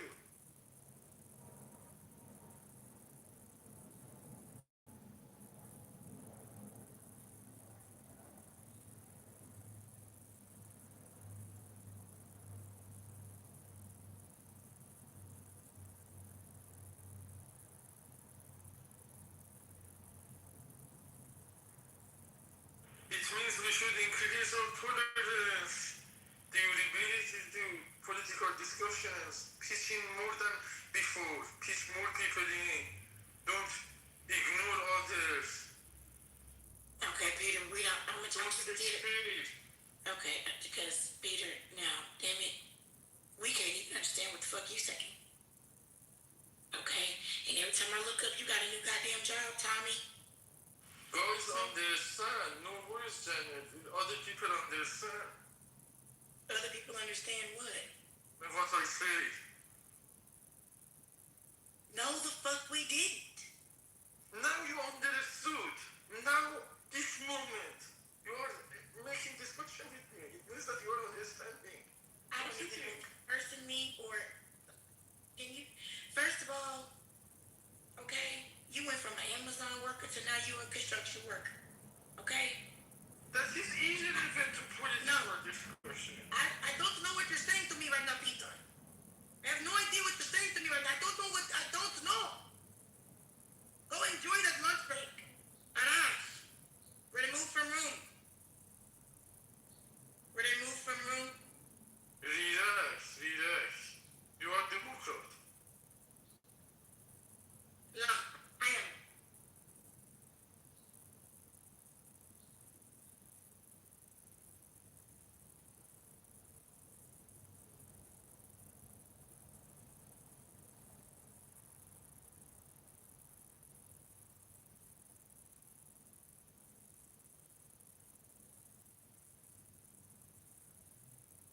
Peter, we spoke about this. Slow down and pronounce your words. It worked the other day. Thank you. I wanted to say that the principles of being a Democrat means you need to pitch in more people than before. And it means that more participation is necessary. For example, when 91 million people cannot access simple Google search, that is a big problem for democracy, and the democratic values are under serious threat because this is a bad role model of governance to the new world, that everybody knows what's happening other places. That is a terrible example. You know, Devon, I gotta give it to you. That shit worked. I did understand him that second go round. Now it was understandable. If you did not still understand, that is not my problem anymore, I promise you. Good job, Peter.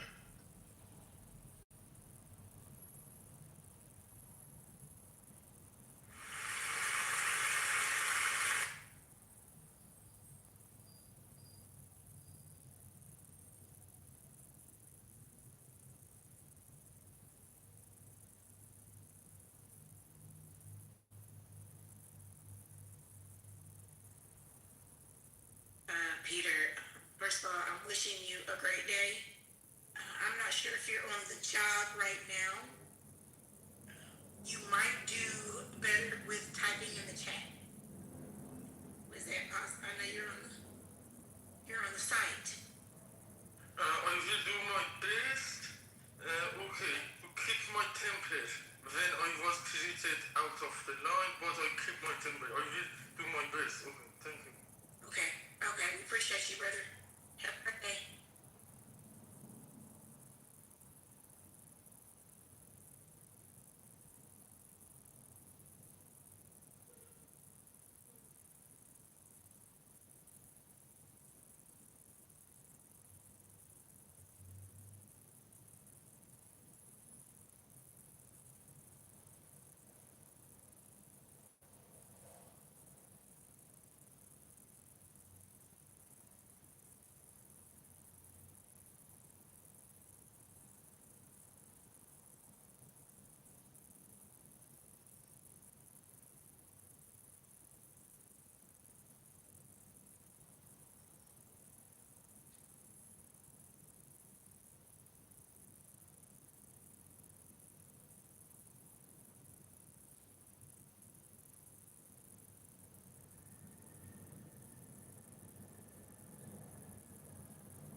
silent.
Two words.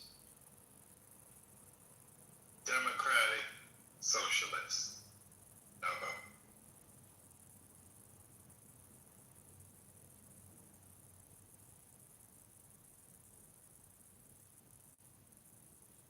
Spark something. Damn. Come on, people at work, they want to hear the banter. I missed today's morning show. I was doing a thing on 3. Oh. I missed whatever you guys played, if you guys played clips. I missed it all. If there was a crash, I missed it. Sounds like you're gonna start singing Didn't We Almost Have It All? Or something like Reformed! You're back to your normal PTR. What's up? Thank God. I think it took like 2 weeks to be able to change my name back. Happy, what is today? Thursday. See, you know you wealthy when you don't know what day it is. See, you see what we dealing with here, y'all? And if I was singing.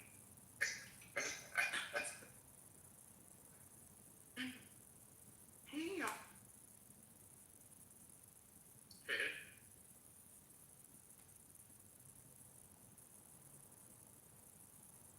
I've not been paying attention to much with the war. Oh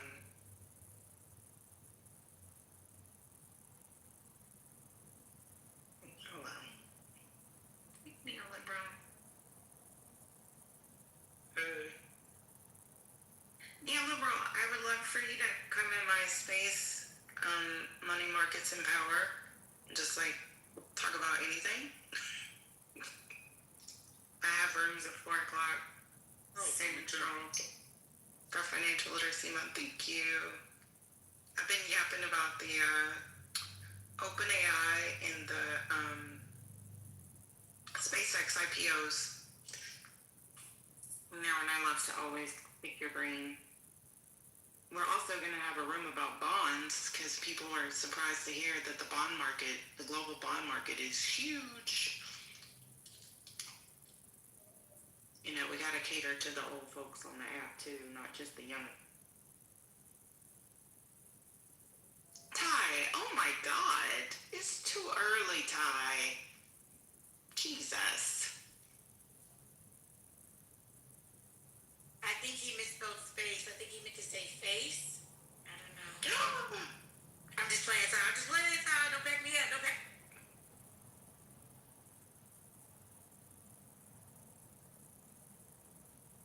Not with the wedding in the wedding lady in the PTR. Lord Jesus. We know she got her man.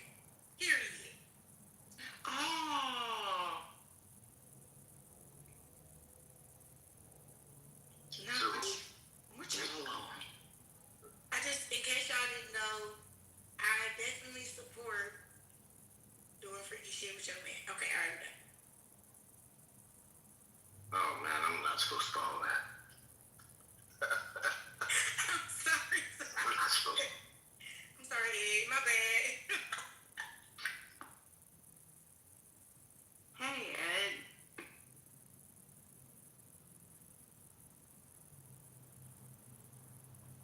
So when SpaceX IPO, I think I have a theory that one of the better ways to play it might be to buy like one of the ETFs that specialize in space exploration or space investments, because they're going to be mandated to get the SpaceX shares once the IPO occurs. Yeah. That's too fancy. I'm investing in, if you know any Asian induction stovetop manufacturers, please pay me. I'm allocating money to induction stovetops. Yeah. We had a great discussion on that one day. Not giving financial advice. I kind of just want to participate in the IPO. But yeah,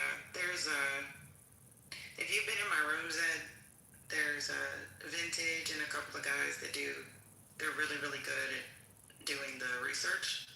And they've already pointed out some of the major suppliers to SpaceX that are actually doing quite well. Like, we don't have to turn this into a financial discussion, but Sirius XM, which I guess was bought by Berkshire Hathaway. Siri is the ticker. They were talking about it, and then the next day it was up 7% because apparently it has some sort of, I don't know, satellites already in place that are linked to Starlink or something like that. I don't even know the technology, but thank you, Igor. Yeah, we're actually going to talk about investing today, so people are excited about that. But yeah, I think it's, even with Trump being such a poo-poo head, this market just seems like, Jesus Christ, it's just a juggernaut. It's reaching all-time highs. I think the tariff refunds are paradoxically going to help the market at the right time. And that might be part of the reason we might get past it a little bit easier than we would have otherwise. Probably buffer what would have been a larger contraction. I think the market's volatile because they're sowing fear in everyone's brain, right? And then the fear, they're deliberately doing it to control the market. But I think the real reason is something that's beyond us and our knowledge, and only the upper echelon understand. But they're planning something big, very big. I am the upper echelon, sweetie. No, I'm just kidding. I'm not.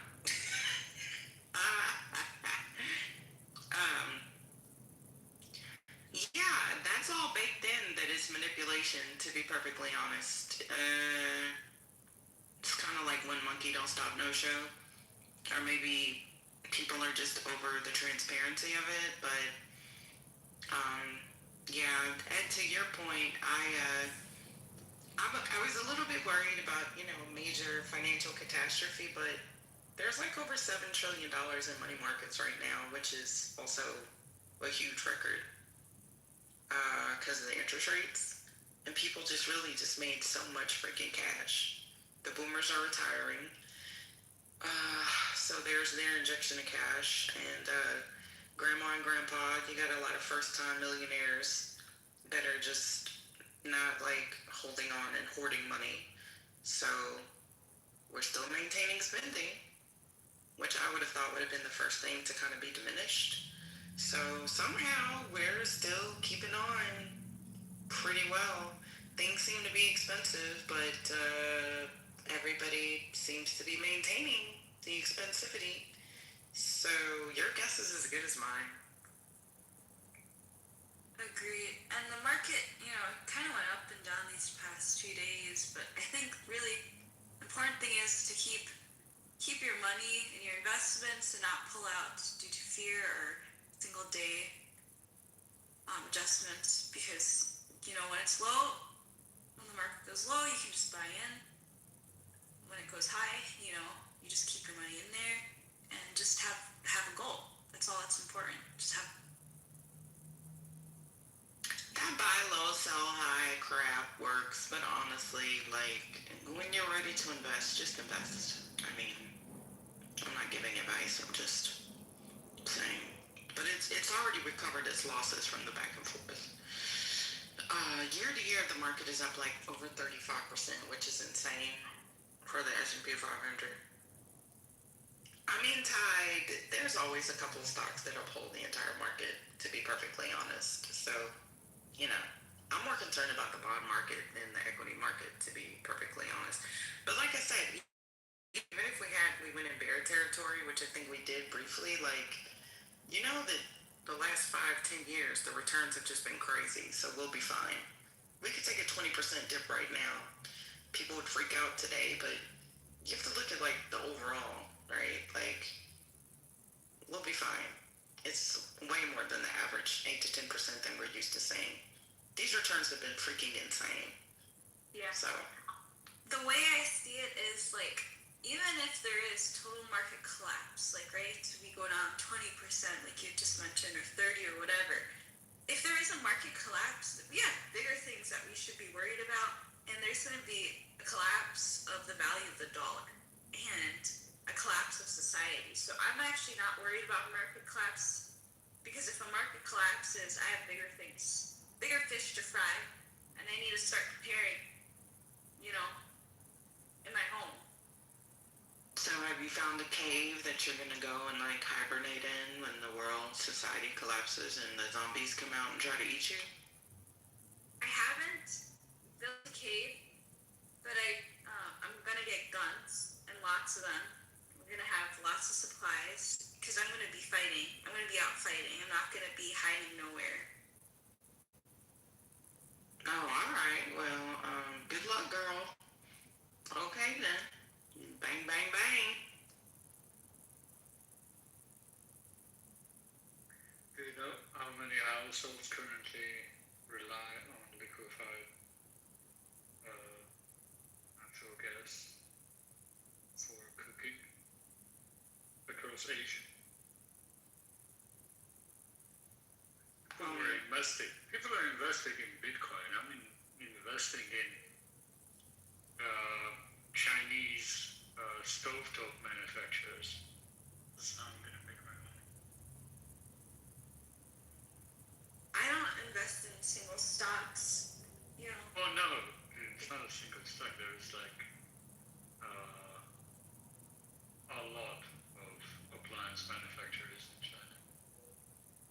A lot of them publicly traded. Medea Group, Higher Smart, Free Electric Appliances, etc., etc. Right? That's a good idea, because China's going to be number one, and also electricity will be the new wave now that we're having problems with oil. Yes, but the insanity of not the oil, LPG specifically. India has 180 million households that is relying on gas as primary way of cooking food. Indonesia has 80 million. China excluded, they can do their own manufacturing. Japan is 45 to 50, South Korea is 92 to 55. This is millions, right? I know, man. I'm telling you, people are investing in Bitcoin. The induction stovetops, like any appliance manufacturer that can scale it and adapt to the consumer behavior response to the rising prices of gas, can make a lot of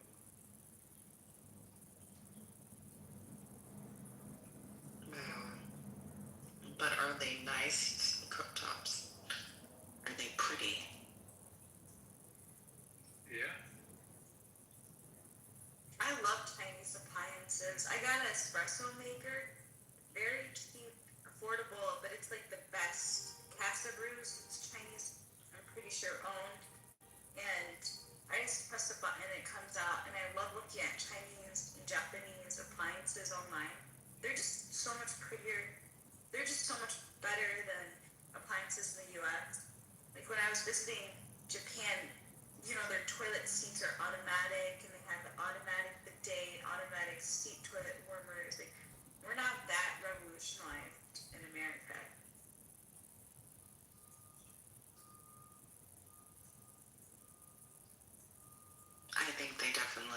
nicer toilets. Do zombies use the bathroom, y'all think? Just thought about that.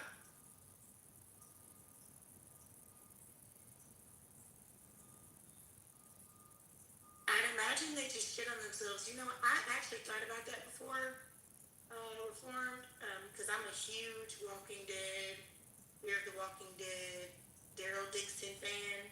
There's probably no one in the room a bigger fan than me. Shout out to Rick Grimes. But I always wondered that because I was like, the zombies are eating. They have to, release. So I just figured they just shit on themselves. But realistically, I don't think that would actually happen because as a dead body, even if the brainstem is still alive, everything else about them would decay. So I know it's just a plot in like a, really good show, but realistically, people would not be walking dead past like what, 2 or 3 weeks max. They're not people. I mean, zombies. Sorry, yes, zombies. But what's revolutionary about having water shoot up your private parts? Oh So my God. when it shoots up your private part, how do you get that was my dilemma, how do you get the excess water from dripping down your ass and in between your legs? How does that work out? Shimmy on the toilet. Shimmy. Do a little twerk. Fellas, you can do a little. You still have to be spin out. I don't get that part. And it doesn't feel good to me at all. Anyway, neoliberal said pink bag sweet. That's pretty bad. So I'm gonna hush. It really is. I'm joking. No, you're not. No, me and the Reform share, what is it? Taste in gory movies and TV series and literature. Yes, I'm actually rewatching episodes of Angel right now. And I was literally thinking, does Angel use the bathroom? Because he's a vampire. Yeah, but anyway. Alrighty, y'all. Did y'all already talk about Laura Loomer calling Candace Owens nappy-headed Cocho? Oh my God! Nappy-headed Cujo. No, she's Sorry. In the middle of our talking. I did. Yeah. Did you say nappy-headed? I'm sorry. Sunny described it perfectly. I got distracted. Hey, Kojo! Let's get back to the nappy head. What's going on, people? Hey, Kojo. Hey. I saw y'all are doing your space again. I'm gonna have to go through and listen in the morning. Again, we never stop. Oh, for real? Just weren't seeing it. Oh, then how come it wasn't in the algorithm? Oh, you know what? It's not like I was waking up before 11 o'clock, so let me hush. Oh, damn, what you got going on nowadays? Nothing. Kojo, that's a photo of you? I'm sorry? He's married. He can fight, too. He's married. Never mind. Right? Yeah, his wife is gorgeous. Gorgeous. Y'all, just because somebody married don't mean blind. And she a doctor. Oh, shout out to her. Somebody said he got a billion kids. Never mind. That's That's his cousin. He doesn't have Yes. kids. You get him mixed up with his cousin. That's Eugene. Eugene literally does have a billion kids. So y'all were talking about the bidet and cleanliness, and someone was talking about how the water dripping down. I was in a conversation the other day, and Gino on that thing.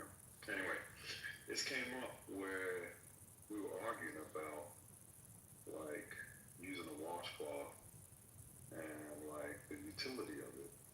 And they had, the person had a really good point about washcloths and then washing your hands.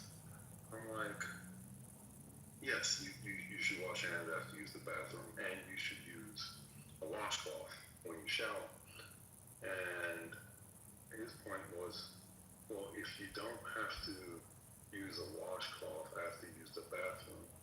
think suffices. It's okay to just use the bathroom and then use soap and wash your hands. Why do you need to use a washcloth after you get out of the bath? What? Wait, yeah, I'm not following. Yeah, say that one more time, brother. So if it's okay to just simply wash your hands with soap and water after you use the bathroom, why do you need to use a washcloth when you shower? Oh, okay. Because using the bathroom is far more invasive. Sometimes you have to use a washcloth after going to the bathroom. What are y'all talking about? Yeah, and then I do want to say, you shed dead skin daily, and so you are supposed to exfoliate that off your body, because if you just lather soap on your hands and wash like your skin, let's say your arms or your legs or something, and you don't have something that can offer just a little bit of friction, not an unhealthy level, but something that kind of, you need to have a good scrub. Now, you could argue, you could, use a scrub exfoliant with your hands, sure, but a washcloth to me, as a blackity black, I don't trust, I'm gonna tell you right now, cause you see now I'm elevated. I don't trust y'all when you don't have washcloths in your house. Cause I wanna know how you washing your ass. Cause I wanna know, cause when you shower, and I promise you I'm not trying to be like X-rated, don't you have to get in between certain creases? And you can't do that with just, you know what I'm saying? So, man, you gotta have a washcloth. So, Jan, I came up to speak for the man. May I? Okay, I'm sorry. Go ahead. Yeah, so y'all, I'm taking a deposition and I'm on a break, so I gotta talk. I'm going to get lunch. But anyway, I'm somewhere between Janet and I used to use a scrubber every day. Now I do it every other day because my skin is dry, and scrubbing it with a rough scrubber every day was fucking my shit up. So I decided. But a washcloth and a full exfoliating scrubber is two different things. Okay, so the washcloth I believe in using every day, but only for a particular area, because I am a strong advocate for clean booty. So regardless of what else you're doing, your ass needs to be clean, and you need to clean that shit every day. In fact, if you need to clean it more than just once a day, but if you're a man, at the very least, once a day you need to get some soap, a washcloth, and a little water, and stick a finger up there a little bit and sweep the city, clean it, so that your ass is clean. Most straight men don't do that, though, because they think it makes them gay, which is why you guys walk around with nasty booty holes, and your women just don't say anything, even though y'all are nasty. But scrubbing the skin every day, I don't think you need to do it, especially if your skin is dry like mine is. I really can't do it. Even the washcloth every day is probably too much. So I do it, I scrub every other day. That's it. You're funny. So let me clarify, right? So I use something called a southpaw, which is, for all intents and purposes, it looks like a fishnet, right? I'm Ghanaian, and that's what we use in our culture. But for downstairs out back, I have a washcloth that I use. I probably change that out 2-3 times a week, right?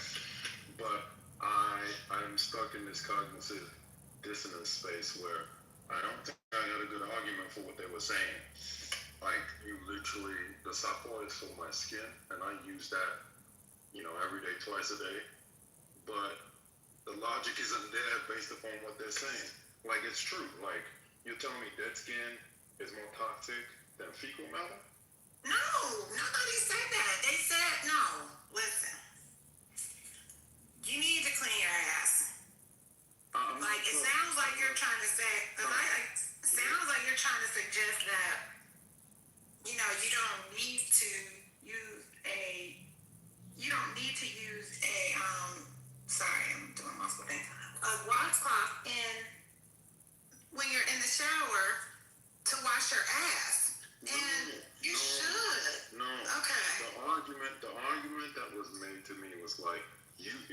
washing your skin with your hands. If you're using a washcloth and or a sponge to clean your skin, and you're saying that's what's required to clean your skin, but we don't do that when we get out, when we wash our hands after we use the bathroom. Right, but like Janet was saying, you need a little more exfoliation in that, at least from time to time. Like, you're not exfoliating your hands when you're washing your hands, but your skin needs to slough off that, dead skin. Exactly. And if you think about, if you look at your hands, right? I'm not a doctor. I heard you're married to one. Maybe she knows the correct terms. Wait, so niggas don't know how to clean themselves? People don't know how to niggas are speaking, can you shut the fuck up?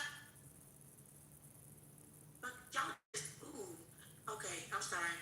Thank you. Okay, I'm sorry. So if you look at your hands and you turn them like to where you're looking at your palms, you'll notice that is not the same type of skin that's on the back of your hand. Does that make sense? And so I'm assuming when you wipe, you don't use the back of your hand, right? So when you're looking at just washing your hands, just cleansing your hands, you're just looking to get, one, if you got any waste on your hands, or your nails out of there, okay?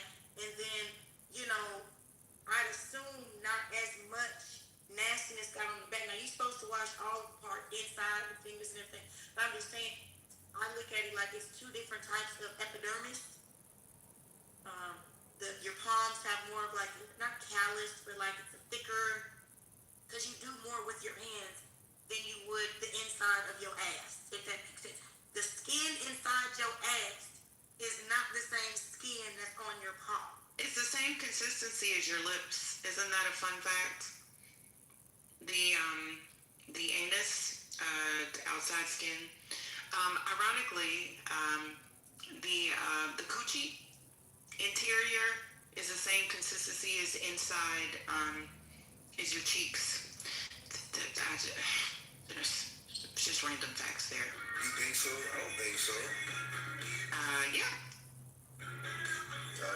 It's the same consistency as your lips. So it's soft. That's me wondering. Y'all just be scrubbing the shit, irritating your ass. It's probably why you're itching. God damn. Yeah, Janet, I think I hear what you're saying, and you don't have to sell me on that. Like I said, I'm stuck in cognitive dissonance of this one. I'm going to use a soap, sponge, and a washcloth regardless, but I'm not totally convinced on the argument here, but we're on the same team. Yes, team wash your ass. Okay, go ahead, 9-9. Go ahead, tell us what you had to say about niggas not washing their ass. Go ahead, we listen.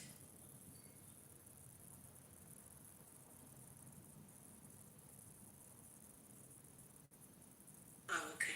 I see some of y'all just like to talk when you hear other people talking. I got it.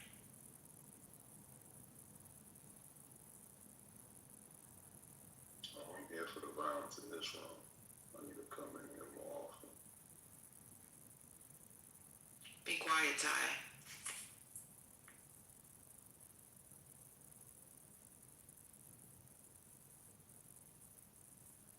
Okay, you ain't with the washcloth, a separate washcloth for downstairs out back?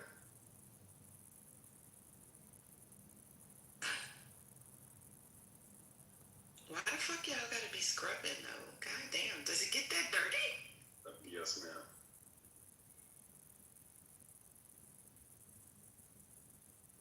I'm not judging. I'd rather have somebody with an over-scrubbed ass than an ass that hasn't seen a tub. Can we talk about something else that's not about ass? Let's talk about intellectual stuff or something. What happened with Donald Trump? You don't think that ass? So you want to talk about Donald Trump? No, she don't wash her ass and she don't want. That's it. Because first of all, I'm not gonna argue with you. Yeah, get on the phone. I'm talking. Don't be rude. That's all you. You're being rude, girl. Girl, she go yard. Jojo, I'm gonna be honest with you. Some people don't know how to properly brush their teeth. Some people do not know how to properly bathe. So while I get it, the conversation may not be up to the political speed that you were looking for, Gia, it is what it is. And since your lame ass didn't come up with anything to talk about, you know, what we not gonna do is get on Kojo because skincare, you know, it can be a conversation. You sound like you just brush your front teeth when you wash your mouth out, huh? You probably don't have a single washcloth in your house. You probably shower with your motherfucking hands, and it sounds like you don't shower your legs. That's why you're offended. Get your ass up down there. And to that point, our skin is actually our largest organ, and taking proper care of it is vital to our success. So the fact that you don't think that is an intellectual conversation about our skin and skincare habits, because it's kind of crazy. Because asses can definitely be intellectual. I'm just saying. Now, what's the benefit of the washcloth in the shower again? I missed that part. Oh, Misa, you don't use a washcloth in the shower? Now you're asking me a question. I was just asking you. I was saying it, and then the phone kind of got. Was your mama white? Yeah, what is wrong with you, reformatory? I was just asking a question. I'm not going to disclose what I'm doing in my shower. Oh no, sis. You need a washcloth to wash your ass under your boobage area. If your boobages are sinking. Your neck. Well, you still got to get up under there. And then the hydrogen peroxide in the belly button. And the Q-tip. Now, see, that's that old school shit right there. That's that old school shit. Well, shout out to the women for doing labor for the men, reminding them that they've been walking around with nasty booty holes that they need to clean. Nah, you also gotta. Sound like some of the women need a reminder too. I'm rocking with nasty booties. Crumbly ass booties. It's just not okay. Because I'm gonna be honest with you, You got that close to them? You know their booties is crumbling? And we know that they don't eat enough fiber, so that shit gets stuck up there. It doesn't even move. Oh my goodness. Yo, y'all forgetting about the most important thing. You forgot about moisturizing and putting oil on your body and your hair. I disagree. We're black. We don't need to sell that. Now the only people who don't do that are rebels. Y'all be ashy. Black people be ashy. Black people be ashy as fuck, bro. They be taking showers. Look, your voice sounds ashy. You sound ashy at this point. Yeah, I be slacking, feel me? I'm a nigga, feel me? Oh Lord. That white girl don't be caring that your ass is dirty. They manage it actually. Now, can I ask you a question? And this is, you don't have to answer if you don't want to. On that second picture you got right there, you're clearly at the gym. Why the fuck did you PTR that and you ain't got no damn cuts? Did you just get started? Oh, like I said, I'm not really into the appearance. I'm a nigga, feel me? I look clean, but I'm not doing all that. No, I'm saying when you put the phone up to take that mirror pic from behind like a bad bitch, right? No, I'm sorry, I can't hear you because I'm talking. Hold on one second. I want you to understand the question. So when you put that pic up, what I'm saying to you is, here, I want a PTR so everybody can see what I'm talking about. Hold on. Bear with. Hold on, because I want you to know which one I'm talking about, right? And you don't have to answer, babe. I don't want you to feel pressured into this. I just was looking for the logic of what you're doing. So when you took this photo right here, right, typically, and I could be wrong, but when men take that photo, they're trying to show the muscles on their back, their cuts, their ribs. Did you just get started on your journey? Like, is this your before picture? I'm trying to understand since you want to come up here and show your ass, literally and physically, huh? Because I've never seen too many men take back shots like that right there. You use a baddie. And I just want to understand the logic. Is this your before picture? Are we going to have an after picture by July 4th? I want to be your accountability partner, huh? I want to network with you, brother. Miss Janet, you gotta be real. If you look at half of these niggas on the, I'm sorry, I apologize. Half of these men on this app, roly-poly motherfuckers, baldies, they don't look like that in the back. Well, he just looks hungry, Lisa. I wouldn't say cut. He just looks like he's just been fasting. Like he's just skipped some meals. He reminds me of, you remember Men in Black, them worms? He said, that's the bills I see here. Now, I'm just asking, the brother does not have to answer. I'm just here trying to understand. You know what, let me. Man, I hope he's not on mute crying. Come on. I vote for more people to put their backs on their PTRs. Well, Lisa, he can do it. He just needs to put his back into it. Huh? What do you think about that, Lisa? I'm over here enjoying the conversation. Nine, I'm sorry, I'm just messing with you. I'm not trying to hurt you or harm you. But I think your back is okay, Nine. His neck and his back. Now, Nan, you see how quiet you got? I want to just bring something to your attention, brother. Yo, who moved me? Nah, I was talking about this whole time. Shit crazy. Okay. I know I did not. I was seeking your answer. It's just a progress picture. Okay, that's what I thought. That's what it looks like, for sure. You're still progressing. So you still got some work to do. Okay, good. Cool beans.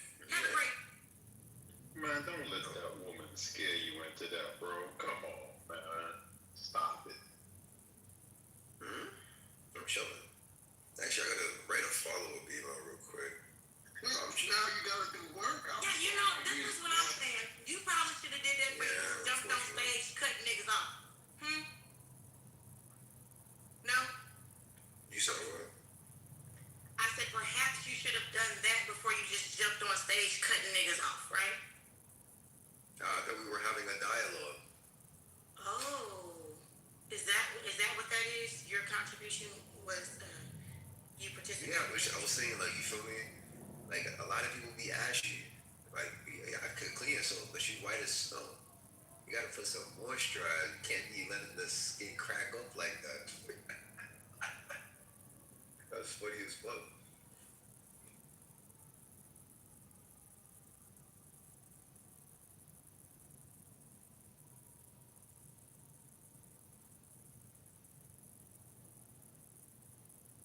You know, since we oil every other part, shouldn't there be some booty oil? Too much? No, there is.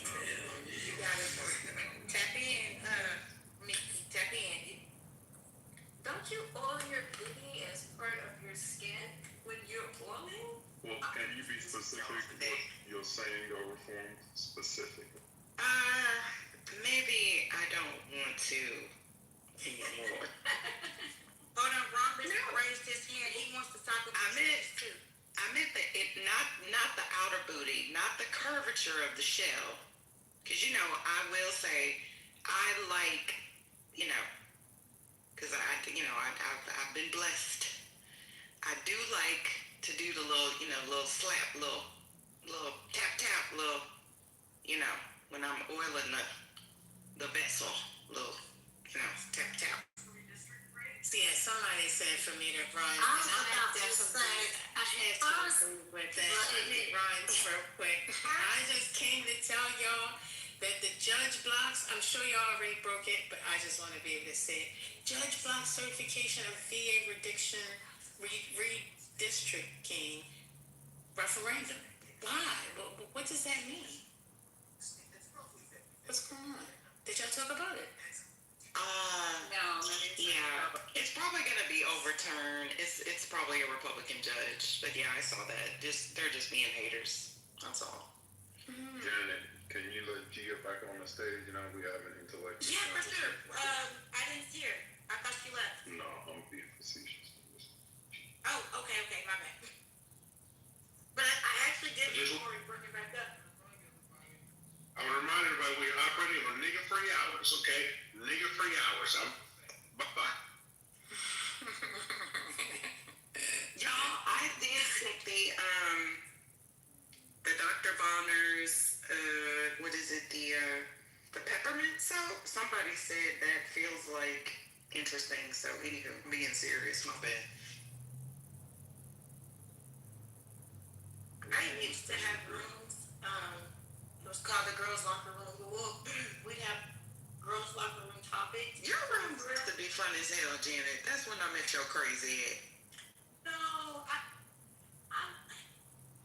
I just don't have time to run rooms like I You used should to. restart that. That sounds fun.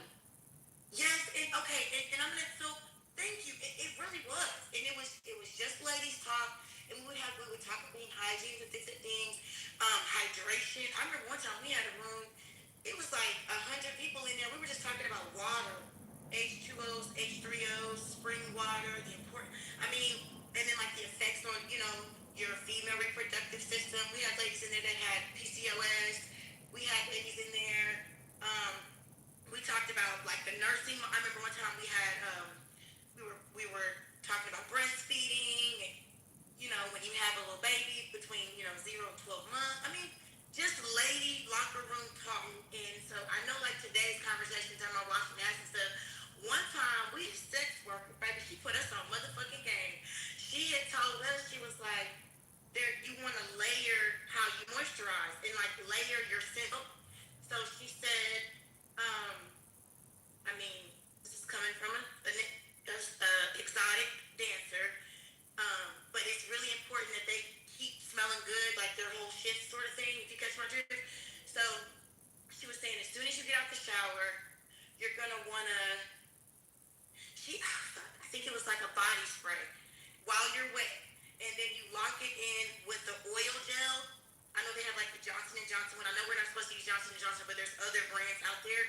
And you put it on while you're wet, because when you dry, you're locking in the moisture from the water from the shower, if that makes sense. Because oil doesn't moisturize, it's a sealant. So then she said, after you dry off, and you smell good from the shower, you put your baby gel or your oil gel on, then you get out, you put your lotion on, okay, and I can, that's actually how I do it now myself. I'm just saying I got it from a stripper. You are going to smell like $1,000,000 forever. Like you can't wash that off until you wash your ass. I can vouch for that. That is the exact same, Janet, that is the exact routine that I do with the Johnson & Johnson Green Cap gel. I do exactly that sequence of it, what you're talking about, and it does lock it in, and get compliments all the time on how you smell. And just to center myself for a minute, I will be opening up a hydration bar. We already got our building, our storefront in New York, so all New Yorkers come in. Don't get hating on me, Janice. Come on over. Are you in New York? Well, my country ass is out here in Texas. Oh shit. Where in Texas are you, Janet? Anytime, visit. So I contract all over the state, but mainly Dallas and Houston. I graduated from Prairie View. I was raised in Dallas Fort Worth, so I'm in between. So I still don't understand why you put on the gel before you put on the lotion. If the gel locks it in. This is a great male question to ask. So baby gel is how like when you're cleaning and you have like concentrate cleaners that you're supposed to dilute with water. So a baby gel is like a concentrate of moisturizer, and it's in like a gel oil form. So it's not as liquefied as like baby oil or coconut oil or whatever oil you use. It's kind of like just like a very thick consistency. And so what's going to happen is it's just going to lock in moisture. Ideally, you're going to find it in like the baby section, like the. Oh, I know what it is. I just don't understand why we wouldn't put the moisturizer on before the baby gel. Because the water, and anybody with natural hair can tell you, oil is a moisturizer. Oil is a sealant. Water is the moisturizer. So when you're wet is when you want to lock in your moisture with an oil, if that makes sense. So where the mist spray comes in, right, is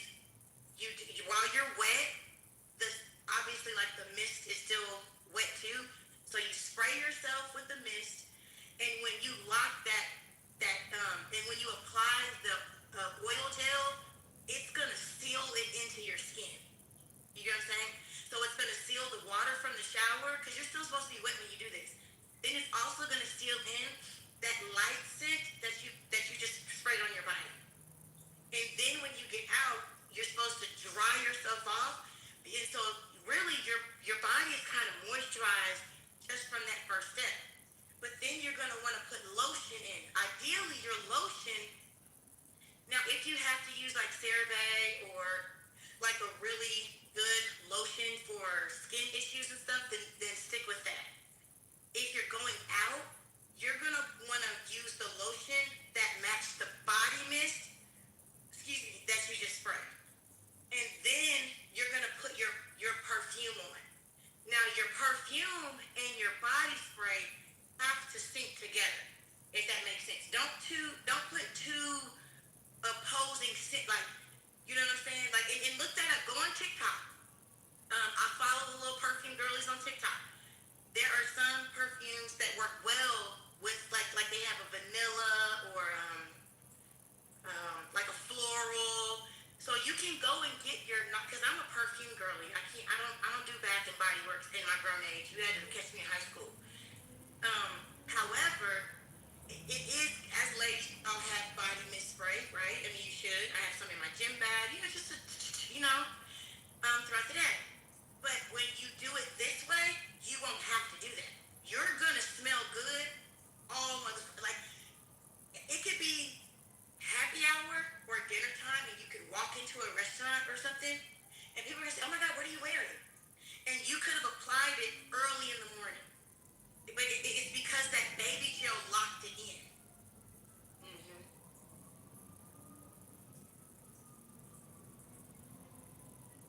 You tell them no lies. That's what my cologne consultant told me. Exactly the same thing. So well done. Well, we used to do it in the, well, I know you're a man, but we used to have spaces like this for women all the time. I used to always run shit, but I mean, like, past relationship venting, right? Just being a lady, I mean, I don't know, just sometimes it's just nice to have a space where we can just let our hair down. There's some naturalistas that didn't know how to properly wash their hair, right? They would did you know when you wash your hair, you need to let your hair actually run under the water for at least 5 minutes just to soak up the water, right? I mean, it's just little things that we just don't know in day-to-day life. And if nobody's ever sat down and taught you how to do these things properly, you could be doing things like bathing wrong. You could be doing things like washing your hair wrong, brushing your teeth wrong. I mean, it sounds goofy, right? Because you're like, well, how did you make it to this age? If you are gainfully employed, everybody in this room that's gainfully employed has smelled one of their coworkers. And you don't want to sit next to their nasty asses. It has nothing to do with size. I've run across funky coworkers that were on the skinnier side and some that were on the heavier side. Motherfucker, you stink consistently. Guess what? Somebody probably never taught them how to do these things properly. Just because you get your ass in the tub or in the shower and you let the water hit you and you might bring a bar of soap out and lather it a little bit does not mean you're washing your ass properly.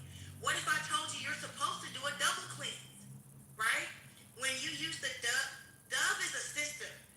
You're not supposed to just really use one Dove product. So for instance, you start with the cleansing bar, which is the bar soap.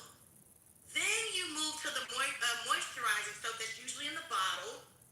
And then about 2 to 3 days a week, you're supposed to use the scrubbing exfoliant. There's a lot of people who just don't know that, for real. And then you pair that with what we just talked about, with locking in exactly what Lisa has in her, girl, why your name Lisa? It don't matter. What Lisa has in her PTR and everything we just talked about. There's a lot of people who just don't know that. There's some people that don't know. Watch this. And you can ask your dentist, when are you supposed to use mouthwash? In the process of brushing your teeth? Before you brush. Before you brush. Because the last thing you want to keep on your teeth is that toothpaste. So the steps are, I mean, you can manipulate them. So like for instance, what I do is I first start off with a rinse, and then I floss. Sometimes I rinse again, and then I do my water pick,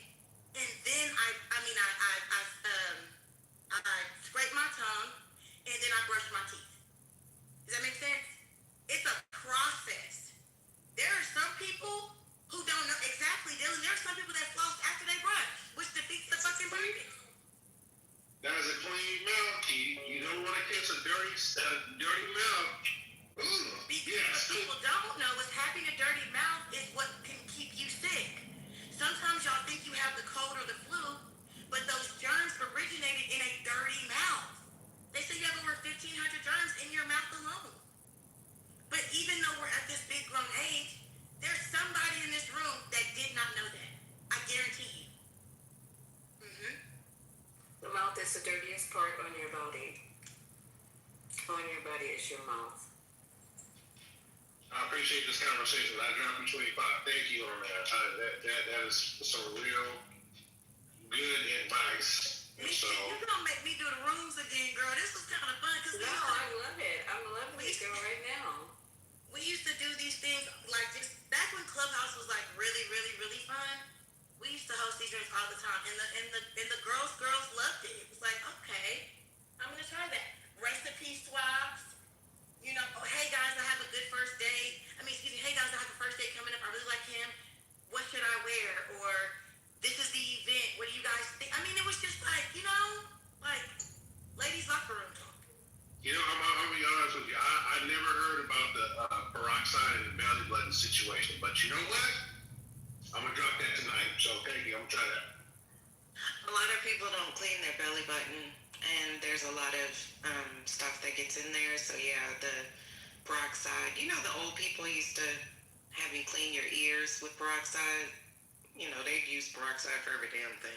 And that is a fact because when you come into surgery, if you have an abdominal surgery, there is a special step in the surgical prep for your belly button. The belly button is specifically identified and cleaned, and some of the shit that comes out of you guys' belly button, I'm fainting. I'm weak. No, most people just wash the outside. They don't get in the inside. Yeah, if it's part of your love language with your, just, get in there. There you go. Well, Janet, ping me in when you get started, girl, because I'm loving this already. You got me going. I'm on my way now out to go get. Well, the CeraVe doesn't really work on me. I have to have I can't think of the one. It's hold on. It has some glycolic acid in it. I think that's glycolic acid in it. But CeraVe does not work on my skin at all. It tends to just lay there on top. But I use amlactin. Have you guys heard of amlactin? No, tell me about that. Okay, I'll take a picture of it. It has 12% lactic acid in it, and it boosts healthy skin renewal because I exfoliate every day, and it's a gentle exfoliator. So that's what I use as far as lotion. I'll take a picture of it and put it in my PTR. Yeah, so we can look at it. Yeah. Okay. You say lactic acid?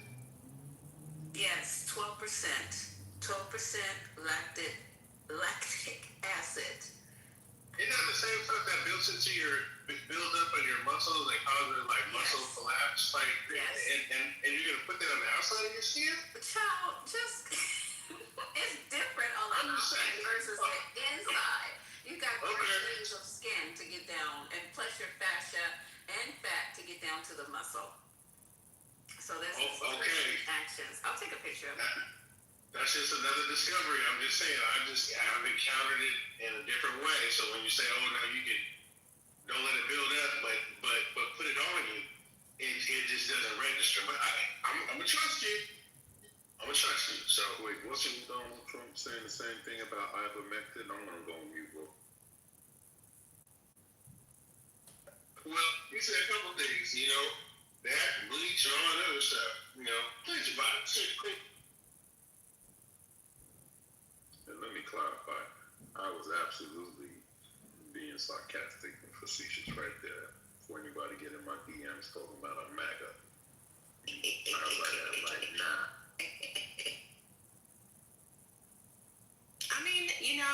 Where a lot of people are in the chat, this is common knowledge, but a lot of men don't have a skincare routine, and nobody really talks about it. even when my boys were, let me see, they're probably 10 or 11, and they wanted to get braids, I actually took them to my stylist for like a whole session. And yeah, she properly taught them, to Janet's point, how to wash, moisturize their hair, use that little sponge thing that the boys use. She helped them pick out products. So yeah, my boys have their own products. They use Nivea for Men, which is a great skincare line, because who teaches men to moisturize? Nobody teaches them. So they also each had a session. Well, one of them children was hard-headed. He didn't want to go. The other ones had sessions with the esthetician. So, well, I use Sisley skincare products from Neiman's. They don't do all that. They ain't got it. Not Neiman's. They're not doing all that now, okay? But yeah, they had and they also go get manicures and pedicures. So yeah. And it's their mothers who's teaching them this. Because same with my kids, they will get manis and pedis, not as much as I do, as often as I do, but they do go. Because it's nothing worse than a man with ugly feet. I'm sorry. I'm gonna be honest with you. I'll be honest with you. The only way you can get a man to get a pedicure, is if another man introduces him to it, right? Because I've heard other women try to talk to me about it. I'm like, no. But when I had another one of my friends, I was like, no, man, it's cool. Go do this. Then I was like, okay, I respect you. I see what you're doing. Okay, maybe it might be worth it. It's good. And to be honest too. And last thing while I'm finished up, like I didn't know about men doing chemical pills until I saw Charlamagne the God do it, and he peeled off half his face, and it was a lot better. So I think that way, bro. I'm not jacking that. I feel like men should just be clean, but they shouldn't be doing too much. Why not? That's me though. You gotta be presentable. You gotta, trim your nails, but like put in that clear nail polish. I feel like that's kind of too much. But you can have them just butt, babe. They don't have to, because I actually prefer men that it's too much for me. It's too. He says I don't know how to change a motherfucking time to me, right? Yeah. May not necessarily be true. I just have this thing about being getting their nails painted. It just makes me cringe. So I get what you're saying. But what if I told you in a manicure and a pedicure is hygiene, because everybody gets hangnails, right? And you can get them on your feet. You are supposed to get your toenails clipped properly, right? And because your toenail is always growing, you really should make time to get your feet done. Women don't want to see that green fucking toenail, huh? That ass black fucking toenail. I don't know why. See, that's the problem. So you're gonna make me go off. Because y'all don't understand, when we go to the pool, you gotta show them feet too. We do not want to be up here cuddling and caking with your ass and you scratching me with that knife that you had for fucking toes. This is again. Hey, bro. Look, bro, I'm gonna be honest with you. It's very simple. Me and my wife talked about this. Like, look, we actually have in our family budget, we have a line item called health, right? And we agreed that both her and I can get pedicures and service that under that line item budget because of that particular reason. It is a health issue more than anything else. I'm just saying. I'm out. That's right, and that shit can get infected. It was the clear nail polish, but I can understand, get your nails trimmed. You feel me? You can get your nails buffed. You don't have to get a clear nail polish. Because sometimes I don't get a polish. I just get a clear. You can get your nails buffed. And y'all, please go get manicure. Please go get facials too. Men need facials. Well, my boys are so used to that hot towel service. Even though it's expensive, their haircuts and the beard is like $100 plus the tip. But I don't understand why. Y'all need facials too. I'm just saying, and get your beard oil. Get your kits for your beards, because everybody need to take care of the beards. Girls, really, seriously. My ex can't leave me alone right the fuck now. I'm gonna be honest, because I now and stuff, I'm just telling them, like, when I'm with my man, I kind of like doing shit like that for my man. So, like, lay your ass down right here, because I'm going to be honest, especially if you got a beard, that beard can get funky as the fuck. Some of y'all are not you're supposed to wash your motherfucking beard. Your ass has been at the McDonald's drive-thru 3 days out the week, and you still got damn chicken McNuggets in your shit. Who wants to kiss that? Y'all want the company of women, and you shoo them away because you's a funky motherfucker. Now I appreciate that. You know, I do see that with my parents. Like my pops don't give a fuck, but a little bit. Feel me? But my mom does it. Like she does it for him. Like nigga, like if I have a show and she does it for me, I appreciate it. But you feel me? Like it's not necessarily like we got so much going on, bro. Like I don't think, but that's love right there. For sure, he does that for you. Oh yeah. Sure. So go on TikTok. On TikTok, TikTok is everything. Y'all know this. There's channels where they're recording themselves giving their man or their husband like facials. You know what I'm saying? So maybe you may not want to go to an esthetician. I get it, sure. But I don't give a damn where it comes from. You need to be getting these things done regularly for yourself. Right? Hygiene is supposed to be for you. And sometimes you just haven't been made aware. Hurricane said it. Hurricane said, you know, there's some women that's just tolerating this shit and hate it. I'm like somebody in the world, their partner divorced them because they were just nasty. Or and sometimes you may not know. How did that dude even get that far? He was so nasty to walk his nasty ass down the aisle with his nasty ass funky self in a nasty ass funky suit and go to nasty ass funky. And I'm telling you now. Yeah, because I'm gonna tell you right now, if you have good hygiene, what if I told people, oh, I want to kiss you first thing in the morning, your breath gonna be funky? No, that person has poor dental care. Because if you brushed your teeth before you went to bed, you should be able to kiss somebody in the morning, even with morning breath. Yeah, it may not be the freshest thing, but it won't be as funky as what some of y'all done went through. Stop torturing yourselves because you with a funky person. Or maybe you the funky person. I don't know.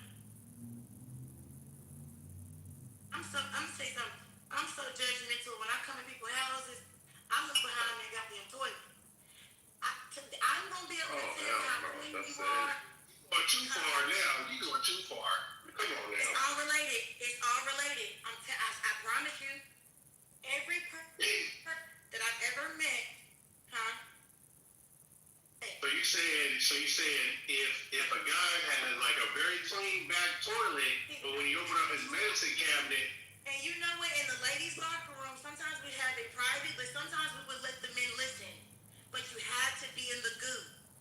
You would come in and fuck in my room, but it's not to say that's what you're doing wrong, bitch, but here's why. Y'all don't know. You didn't even know that. Did you know that when you invite a woman over, I'm about to have to see, I don't know if I should drop some game on y'all today. Invite a woman over to your house. That can I use your restroom? She's always holding her breath because she never knows what she's going to get when she opens that door. When she opens that door and she sees a clean, white tub, ain't no scum around the toilet, ain't no damn skid marks on the seat, the back of the toilet is clean, you have a better chance of getting you some coochie. I'm just trying to put it out there, I'm trying to help you out. I know about that game. No, that's true. That's true. I know about that game. Women, I'm the same way too. If she's entered into your place, there's a certain level of trust that she has with you. If your bathroom is disgusting, that will draw the coochie in. I'm just putting it out there. Y'all don't know. That's standard though too. That's standard for like any guest that you have over. You better make sure your shit is tight. I mean, you gotta burn a candle, incense if you into that shit. Double wipe, clean. Make sure the mirror is clean. You ain't got no specks on it. You know what I'm saying? It shit better be clean because that's the number one high traffic area. It's a high traffic area. So I feel you on that. I'm gonna shut up because everybody act like they oh so clean in here, like they don't know what's going on. So y'all never went to college, you never dated in college, and the guy invited you to his dorm room and you opened that door and it was a fucking nightmare. So that never happened to you. And you was like, you know what? It is time. I need to go study. It's time for me to go. That's never happened to you. Y'all just perfect in here, huh? Okay. No. Hey, we appreciate it. we definitely appreciate it. At that moment, that's when I realized I had to be extra clean. When I saw that shit stain on the back of the toilet, I was like, never again. Never again. And from that point, that has been the cleanest part of my house, so, but I feel it is top of the list important. Hi, Janet. How are you? I am great. You named yourself Safe? His creator. I have a question. Okay. Oh, Safe's creator. Okay. So you're Yes, not. Okay. Hey, girl, what's up? Hey, boo. So while we're romanticizing. Wait, babe. You cut out. We didn't hear anything before romanticizing. I said, can you hear me now? Yeah, you're good. Okay. I said, since we're romanticizing domestic partnerships and encouraging men how to have better hygiene, can we talk about black femicide and IPV rate? Yes, girl. I've been waiting. Okay, No, Safe. I'm not surprised no one's spoken about that in this room. What is IVP before you guys? Interpersonal violence. Okay, thank you. So, and for those that are wondering where that's coming from, I think in the last 3 months, in the last 30 days or something, I don't know, 45 days, a very short period of time, we have seen women from all backgrounds, y'all. We had a dentist get shot by her husband. Well, they were going through a divorce, but still, it's just been case after case after case. And it really, so that was fair, right? Because we're talking about relationships, and then what good is it if you're going to die by the hands of your lover? So, and it's like by 51%, it's a public health crisis for black women. Yeah. No, that's fair. So there was a bill introduced 2021 called the Protect Black, and maybe it's because it was a specific bill, but it was called Protect Black Women and Black Girls Act in 2021. Have you ever heard about that? Did anybody advocate for that bill to be passed? Do you know? Well, I didn't hear about it until probably 2023. And I'm just wondering, do you think that the black community is misogynistic because black women are being killed at high rates and nobody wants to address it, and no one's addressed it in this room, and I guess you guys are supposed to be politically correct, but it is, like I said, a public health crisis, and if you are planning on dating, there's a high chance of you dying. And so I just feel like if you guys are pro nuclear family, then I feel like that should be a way more important conversation. Strict underwear, that is very important. Men being musty and all that is very important. But what's more important is keeping your life while you're with a man because he wants to control you. How do you feel about that? But it also is a component of mental hygiene.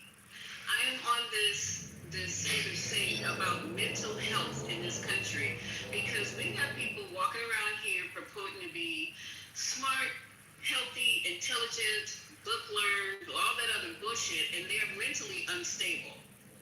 Go to work every day, interact with you every fucking day, but if you just be quiet and listen to them and watch them and just be more observant than talking all the time, you'll see that there is something cooking with these people. And these men, especially our men, they are just, I'm not saying all, oh Lord, let me just preface this right now, do a disclaimer.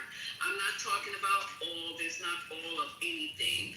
But as far as our young men that we're raising up, our fathers and the mothers, or however combination you want to make, we're not concentrating on their mental health.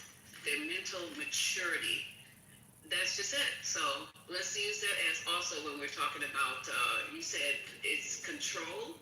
I think it also has something to do with mental hygiene.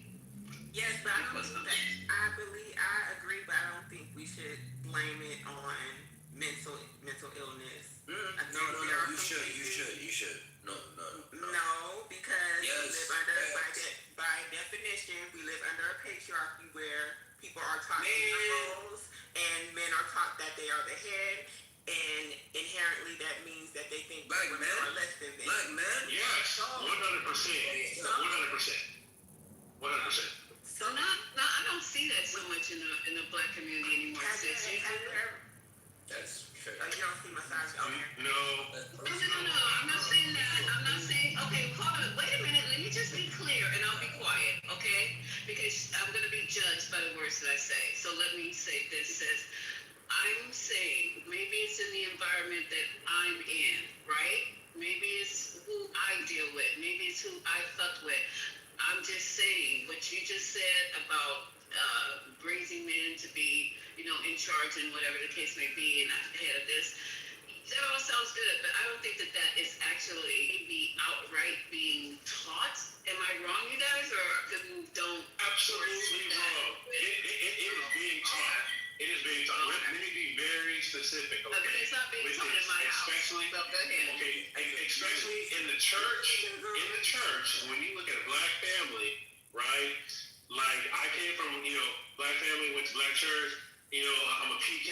Like that was gospel. It is taught, right, that the man is the spiritual leader, and therefore the leader of the family, and it flows downwards. That is taught, right? Oh, how old are Especially when you? you start getting that. What generation are you in? I'm just asking questions, sir. I'm not trying to judge. I'm just asking questions if I can be clear. Okay, all right, thank you. I'm so yeah, man. Oh man, and it is like very. So as a family in the South, grew up in the West Coast, SoCal, right? Like on both sides in the church, it is taught that way. It is even in like subtly in like the sermons and in the messaging, but then behind closed doors, when you have like men's groups and stuff like that, it is definitely something that's in the air. Like you are the spiritual leader, right? So not partnerships, not partnerships, because that's the word that I'm hearing now with people that are behind me, young people. They don't say that. They say partner. They don't say spouse anymore. No. Am I wrong or am I right? No, I'm asking you to have the conversation. Oh wow, am I the only one hearing this? Okay. No, that might be happening in like the younger group, like Gen Alpha or whatever. That's what I'm talking about. The people that's who we're concerned about. The ones who are coming behind us, because it's too late for y'all. It's too late. Well, I don't even fuck around with you guys. It's too late. Okay, so we're teaching it though, right? We do come from that, and it's still lingering, and to a large extent, we are probably still teaching that to them. Now, are they going to pick it up? I don't know, because once they get into the later years, you're going to see are they reflecting what we talk about. Nigga, because that's what I'm saying. Nigga, please. All right, this is okay. Mind you, this is a nigga-free zone. We got 2 nigga-free hours. That we're trying to do. Okay, just please keep respect. All right, so check this out. I'll keep it respect. Check this out. Let me stop. News break. It's time for a news break, y'all. Welcome to Politically Correct. Your boy Divine, I'm in the building. Wait, why are you stopping this? Wait a minute, Divine. That's not fair. That was a good conversation that young lady brought out about femicide. You just gonna talk over me about femicide? That was a very important discussion, and I take offense to you. News break. Go ahead, Divine. Yes, babe. Yes, baby. I hear what you're saying, and I don't know how many women in this space are attracted to men who aren't leaders, though.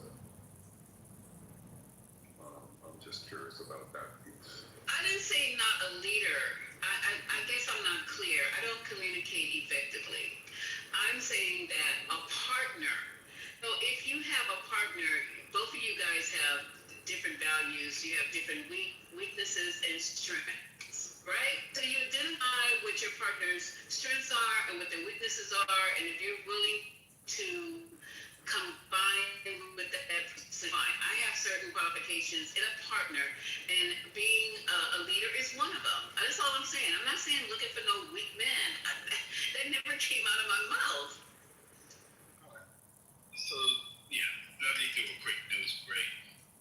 Respectfully, shout out to everybody in the space. You guys know what I like to do. Let's try to find some fun and odd news. It's a bunch of repeats. Let's see. Let me start blocking people. Who you blocking? All right, we have the Rally Tortoise. The Milwaukee Brewers have gained a new Rally Tortoise mascot after the manager was told he couldn't have pocket pancakes during a TV interview, whatever that means. Approximately 1 billion bees were set loose on a Tennessee highway after beekeepers' truck crashed, causing a literal bumper-to-buzzer traffic jam. We have some U.S. news here. Cannabis reclassification. The Trump administration is officially seeking to reclassify cannabis from a Schedule 1 to a Schedule 3 substance, moving it toward being considered as less dangerous drug. Pentagon leadership change. We spoke about this yesterday. Navy Secretary John Phelan has left his effective immediately amid the ongoing naval blockade and tension with Iran. West Virginia chemical leak, a fatal chemical leak at a decommissioning plant in West Virginia has left 2 people dead and several others hospitalized. NFL draft, the first round of the 2026 NFL draft kicks off tonight with Fernando Mendoza widely expected to be top pick for the Raiders. Of course, in the international landscape of things, we have the Iran maritime tensions. President Trump has issued a shoot and kill order to the U.S. Navy for any Iranian boats found laying mines in the Strait of Hormuz after Iranian forces seized 2 cargo ships. European security deals. Britain and France have signed an $894 million deal aimed at stopping migrant boats from crossing the English Channel, which includes the deployment of riot police. Royal diplomacy. Prince Harry made a surprise visit to Kiev, Ukraine, to express continued support for the country. South Korea economic surge. South Korea's GDP has hit its fastest growth pace in nearly 6 years, driven largely by global demand for semiconductor chips. What happened to our chips act? That's all I got for now, guys. Appreciate you for being here. Shout out to Patty, the mods, and this is Politically Correct. You're permanently blocked for life for me, Javon. Get him, because he totally disrespected you.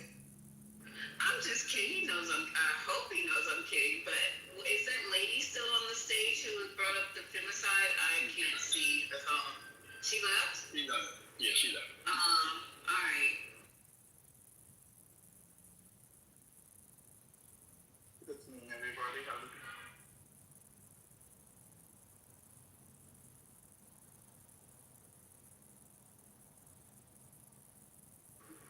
Ladies, that really is an important topic, and maybe you don't want to talk about it. I get it. We'll bring it up somewhere, some other place.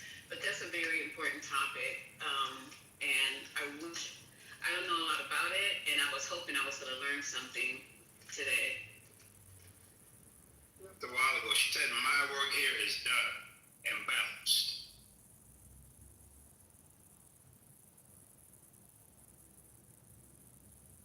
But men don't want to talk about it, especially Why black are men. you trying to change the topic? Because it was getting a little too hot. I'm not trying to change the topic. I was just doing a news break. I was not trying to change the topic. Where the boy Right in back the to chat it. said, the boy named Rusho, whatever the fuck his name is in the chat said, there's no such thing as female femicide. Which I think about that. He said it ain't no such thing as women as femicide. That's really They right kill there. each other every day, B. That's what he said. Wait, B. That's what he said. It's like niggas kill each other every day, B.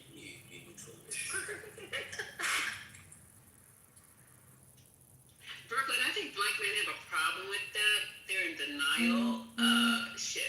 of stuff, but I think that's something that we really need to talk about as a community. And if anyone disagrees, let me know. I don't know enough about it to talk about it. I'm sure all of the feminists are in the chat. Neither do I, but they can tell us more about it. But I know it's based upon. Now, could you please be quiet for a second? Just 1 second. Just please be quiet. Thank you. Just mute up. Thank you. Because you could barely hear. I could barely hear you. It's just fucking up what I was about to say.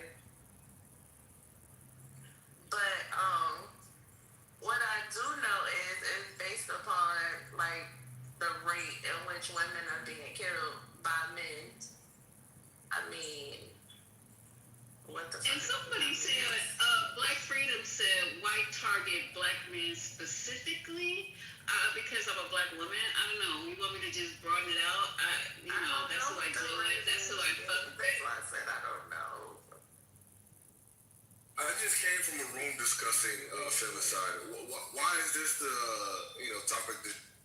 I don't know. I just got here and they was talking about it. I got a question for Brooklyn. You don't think it's not no systematic shit? Like you don't think that? Your phone is messed up now. What?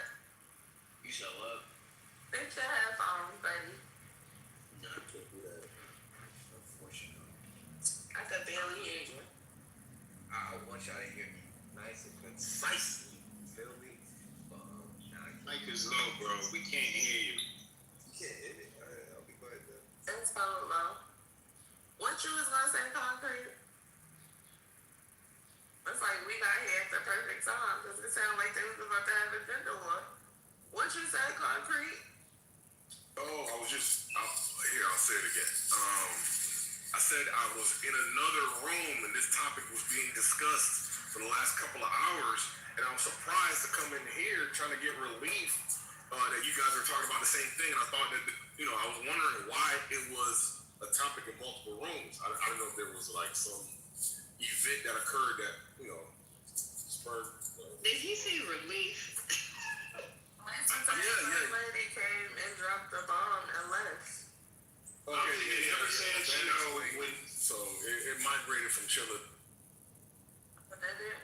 Who was the lady? Well, it's a topic. It's just a topic of the day. What happened in Louisiana?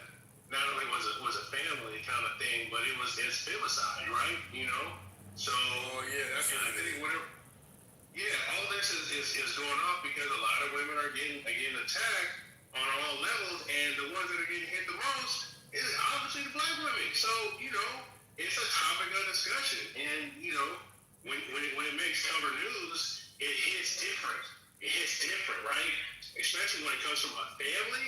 When you hear from like here, boyfriend, girlfriend, or they got to a spat or blah blah. You're talking about a family that's been together for a long time, and people trying to make right decisions, and all of a sudden something happens, and then they snap, and then who gets unalive is the black woman.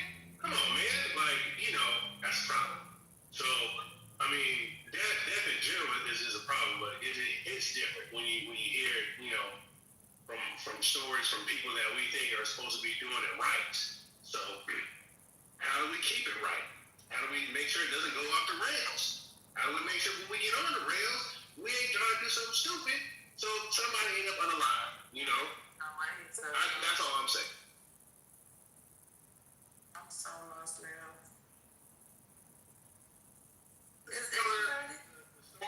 This was stories that's been happening like the last couple weeks. I guess this one dude, he killed like 8 people or something like that. So he killed his wife, that basically filed divorce papers on him, and then 8 kids, and then the cousin. That was one. I think there was like another one that. That's two different. I think you're conflating two different stories. So the one that killed the 8 kids, that he technically wasn't married. I mean, I think the most recent baby mama, I believe they were together. I could be wrong on that, but it was, from my understanding, please correct me if I'm wrong, both baby mamas were there. I don't know what the altercation was, but he killed all the kids. The 13-year-old 13-year-old had to jump out the window to escape. Thought they said the only survivors were the 2 baby mamas and the 13-year-old. Correct. And of the 8 kids, 7 of them were his. So I think he had 4 kids by one baby mama, 3 kids by the girlfriend, and then one of the cousins was just hanging out over there. He killed all of them except for the baby mama and the girlfriend, which is really just disheartening because they had to witness that. So the 13-year-old, he jumped out the window. I think he had a few broken bones, but he managed to escape. He got down the street. And if I'm not mistaken, tell me this. Hold on, babe. If I'm not nigga, can I tell you? If I'm not mistaken, the guy that killed him, he started chasing him too. It was really, really some weird shit for real. I ain't gonna hold you. And I didn't. Does anybody know what started it? What prompted this? Like, because he killed all his kids. He killed all his kids, but look.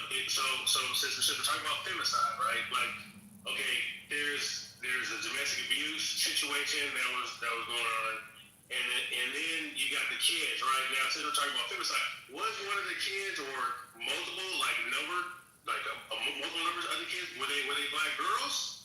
If that's the case, and he unalive, that's still femicide. That's still femicide. So I'm not to take away from the other boys that were killed, right? Because killing kids, period, is despicable, right? But I'm just saying, I think the conversation that I said still qualifies. That's all I'm saying. Yeah, it's very sad. He was an army, he had problems from the army. I mean, that don't justify it, but he had problems from the army. That's what they said.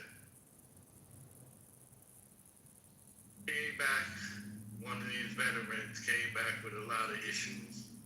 And unfortunately, Once again, mental health. The kids coming from the army.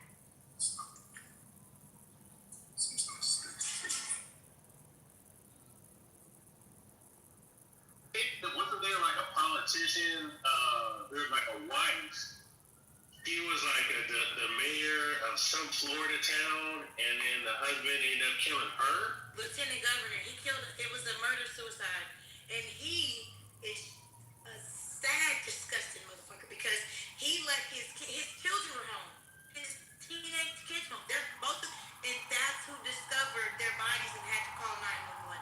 That was terrible.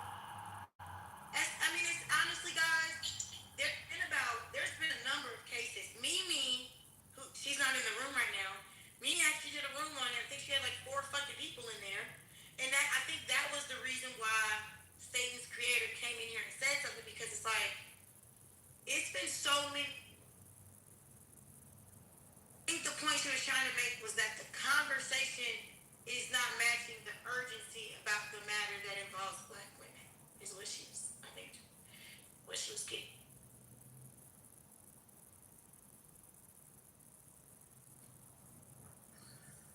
I hear you. Yeah, but there's nothing that anybody can preemptively do about this. Well, Brother Concrete, if you stood up for... As a man, wait, let me say something. As a man, if you feel like you are feeling like uneasy about shit, right? And if you're the type that, I don't need help, you're the number one motherfucker that needs help, and you need to go out and seek help. So the conversation is like, we know in the worst case scenario, if unresolved issues, as a black man, it can escalate to this type of shit, right? And if you don't like it, then shit, man, know how to have some fucking help. Know how to be like, hey, you know what, maybe we need couples counseling. Hey, maybe I just need to, work through some shit. Hey, maybe, hey, I'm gonna need some time just to kind of like, steam off and shit. Like, know how to regulate yourself, right? Because if not, then we get fucking stories like this shit, right? But is that also being taught to like the younger generation? So yeah, man, like it's a big issue currently, but then we gotta look at the next generation of coming up. How do we make sure that they know how to regulate themselves so they don't keep this fucking trend? I'm disgusted by it personally. You hear my? You gotta regulate yourself. What are you talking about? That's the first thing. He's talking about education, but he's talking about educating your offspring that you are molding in the discussing with other people. That's a personal decision they have to make to be able to seek some type of education, intervention, or medication. But never mind.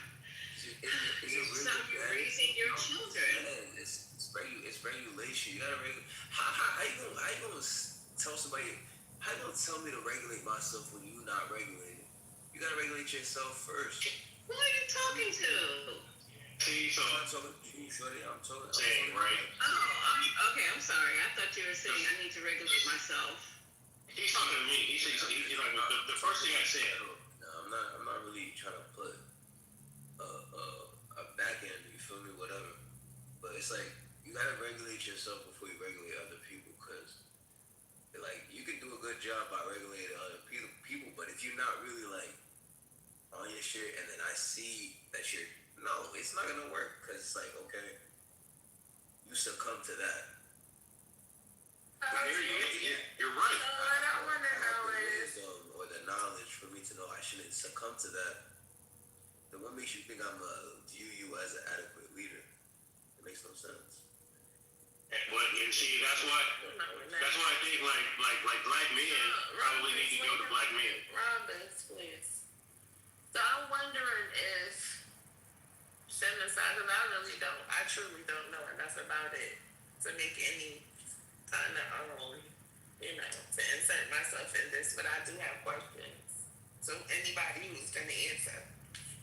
Is it like the equivalent to, is it just violence to women, or is it the equivalent to violence towards women and children? No, there shouldn't be violence to women and children. I hear what you're saying. I think it's probably towards women. You see, that's the problem. Niggas want control. Women and girls, okay. You can't control. You feel me? You can't. That takes away the premise of free will. I'm not even going to get too deep. You can't control no shorty, bruh. You can't control no human being. That's not your slave. For you talking about we black. How dare you treat me like a slave? You can't control how I act. Okay.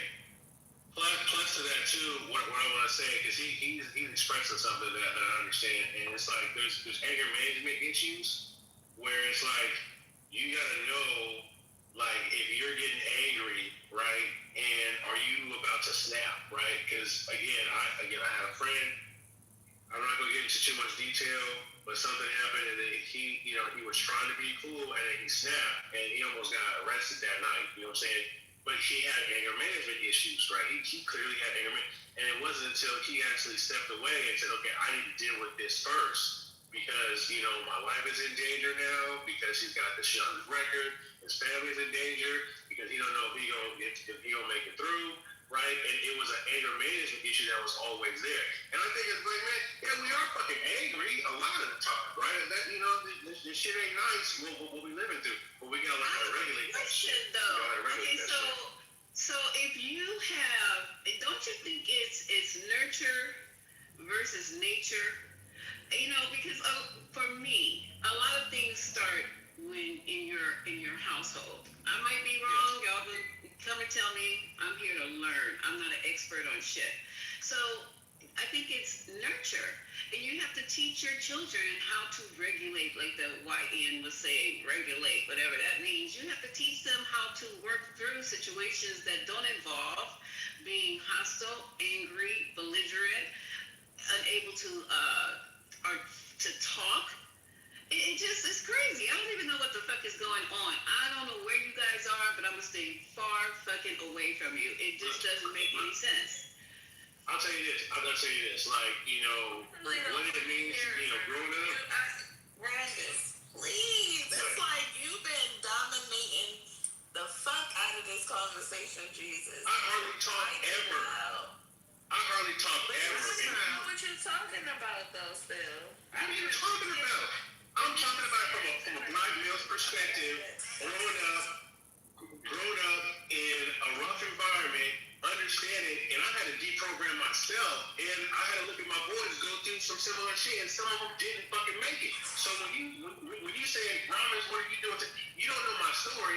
Let me explain it, right? And then I can tell you where I'm coming from, right? And I can tell you what, the steps that I took, and some of my other friends took, and the success stories and the stories that didn't work out. I think it's indicative of, especially growing up, how I grew up, low income, single family, gang infested, all that shit boils in me.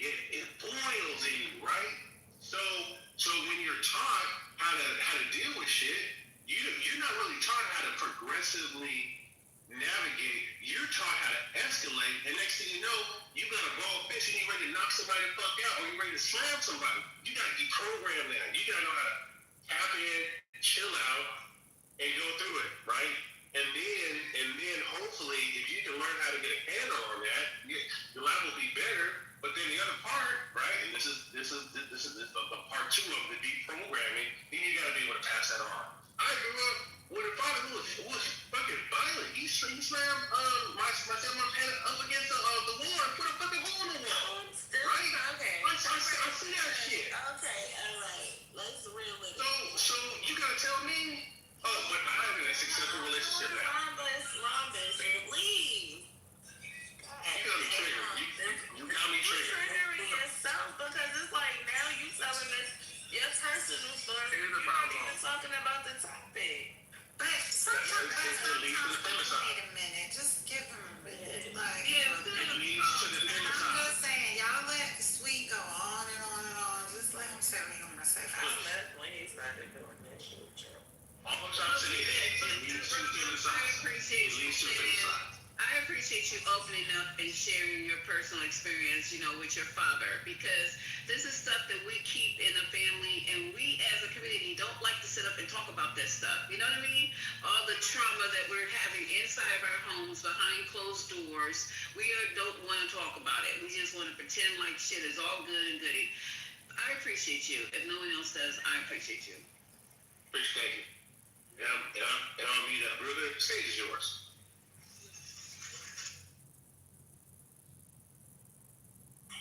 The point of these conversations is like we talk about the female femicide, right? And the lack of awareness and spotlight on it.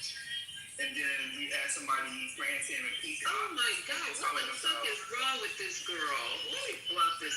What's up, man? Chill out. Oh, okay. So, and that's the problem. Like, what you're saying, Rum, is relevant, right? To a different conversation. Like, you're saying you're talking about female femicide, and only person been talking this for the past 5-10 minutes has been the male talking about his male friends and how he stand them up and what he does in the community. Like, that's the problem. And then when people try to address that, he's like, oh man, everybody attacking me. Like, this is the problem here. We can't even get the spotlight for more than 5 minutes for some niggas won't go on stage and Peacock. Yeah, but I guess it's all the problem, right? It's all part of the problem. What part on this conversation we're gonna... I wanted to just say this real quick, sorry. Not too much on Peacock and niggas. Thank you very much. Oh my God! Yeah, we were talking about femicide, and the question was addressed to men, like, why are these men acting this way? So when you ask a question, a male is meant to respond, right?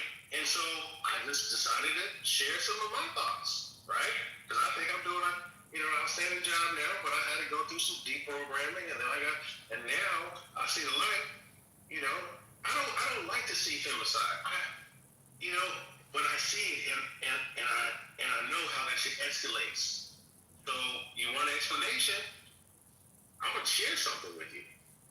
You're not doing anything but saying I, me. Like, look at your language. Words matter, right? This whole time it was I, me, what I. Like, dial it back. Listen more. Like, you can speak fine.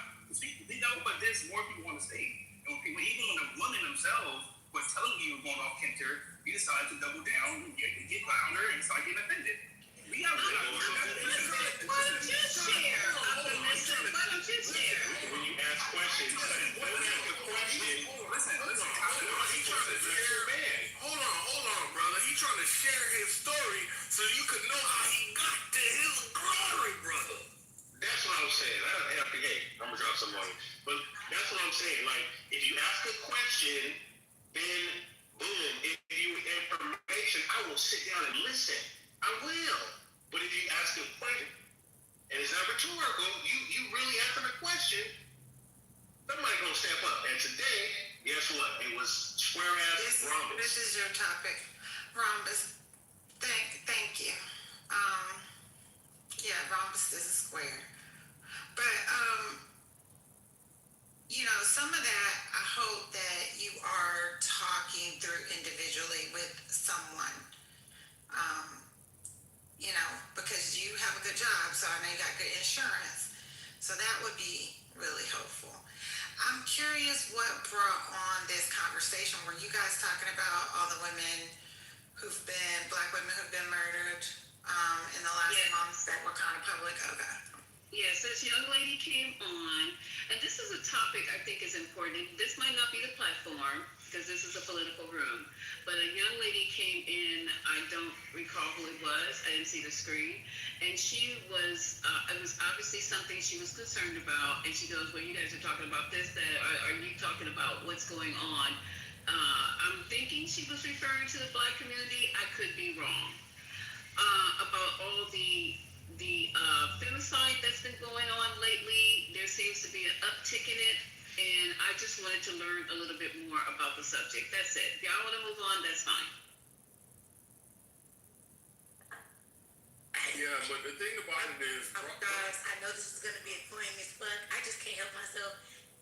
A rhombus is not a square because a square has 4 right angles. I know you don't know me, but I was making a joke. Like, if you actually really knew me and my mathematical acumen, you wouldn't even try to correct me. I swear. I'm talking.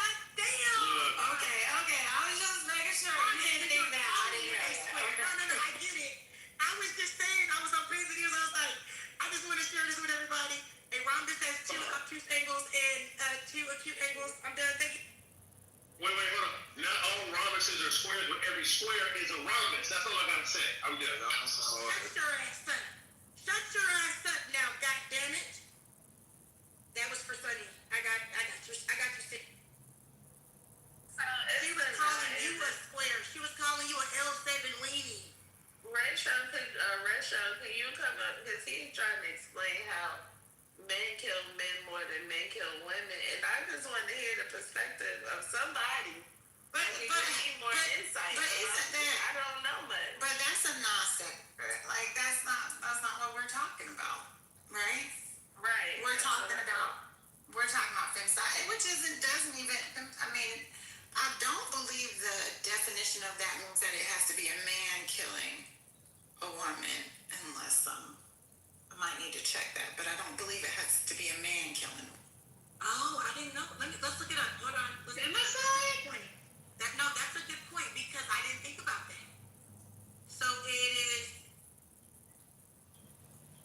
femicide is the intentional killing of women or girls because of their gender, often driven by misogyny, inequality, and power imbalances. It is frequently perpetrated by intimate partners or family members. Globally, about 50,000 women are killed by someone in their own family every year. So this is a good question to raise because what if it is a lesbian couple? I'm just saying that was a good point. That's still femicide because it said intimate couple. It didn't say if it had to be heterosexual, correct? Correct, babe? That's true. Yeah. Okay. Yeah.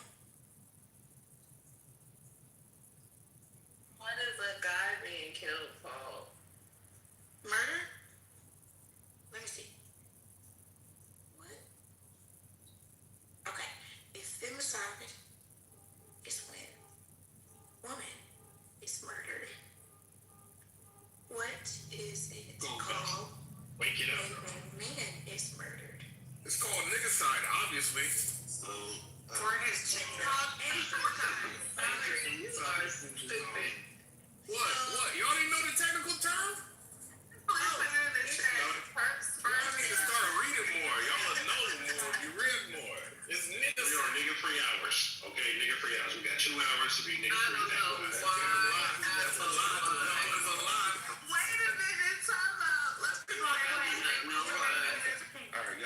sis. Class. Absolutely. Not on my watch. We're learning. Now, we're raising great points. Somebody said, what's it called when men are killed? There's actually, I didn't know this. It's called androcide. It is a systemic, targeted killing of men or young boys. Often in the context of war or genocide. I didn't know. I didn't either. I thought it was being funny. It's really some shit out here. But it makes sense because remember, King Herod called for the killing of all boys 2 and under. So technically, that is androcide. Wait a minute, but I just wanted to tell y'all the responses in the chat because the chat is stupid. So when I asked the question, they said it's called spermicide.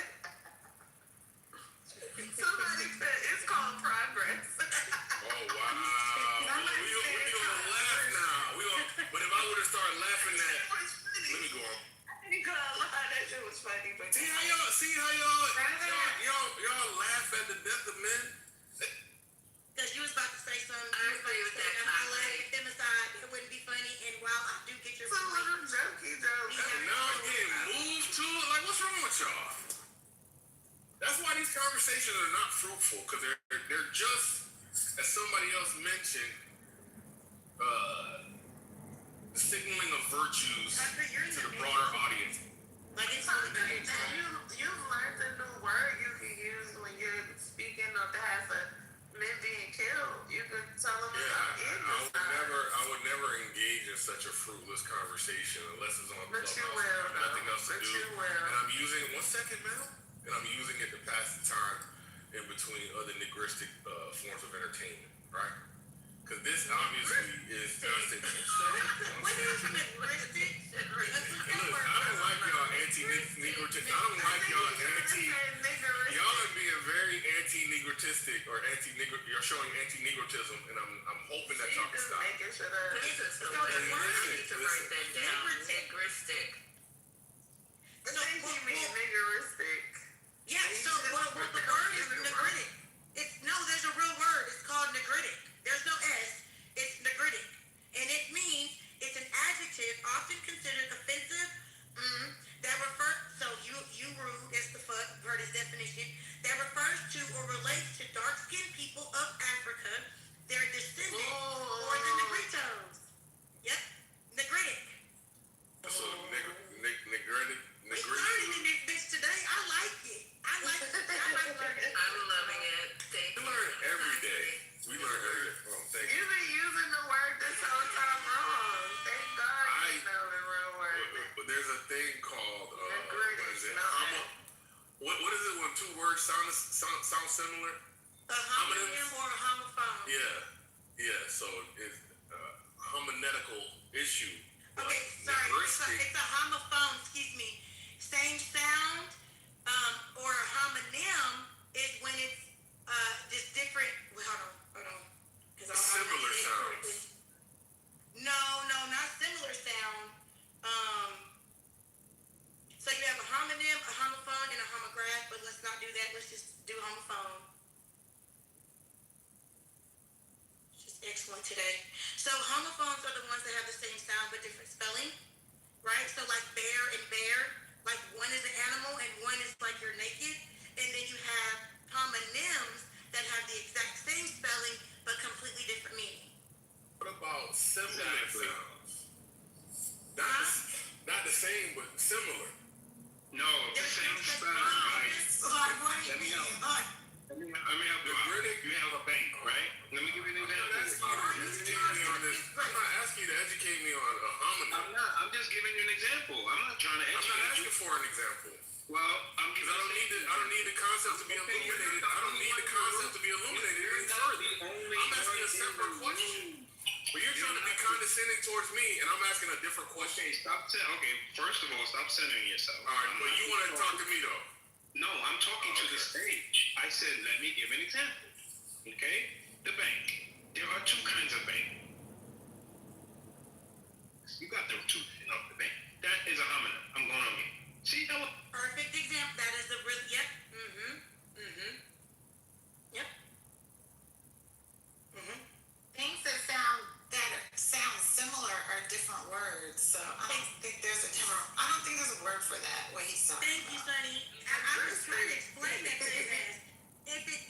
There's no, okay, I think he was trying to say niggeristic. He made up a word. no, he's not receiving, Brooklyn, he's not receiving that it's not a word. I know. He's not receiving that although he just made up a word, there is a word similar out there that is a real word.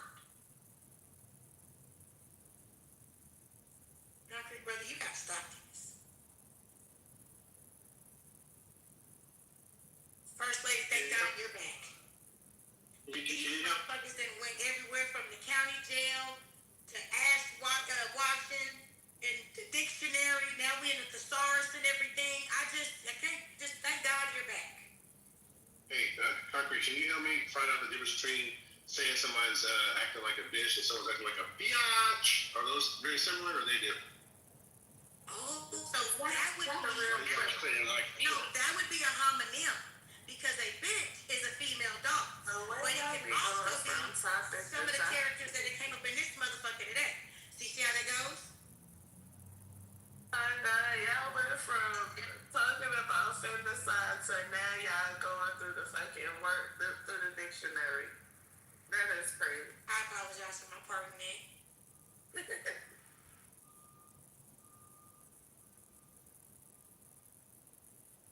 To the original topic, you can take it ahead, Brother Dory.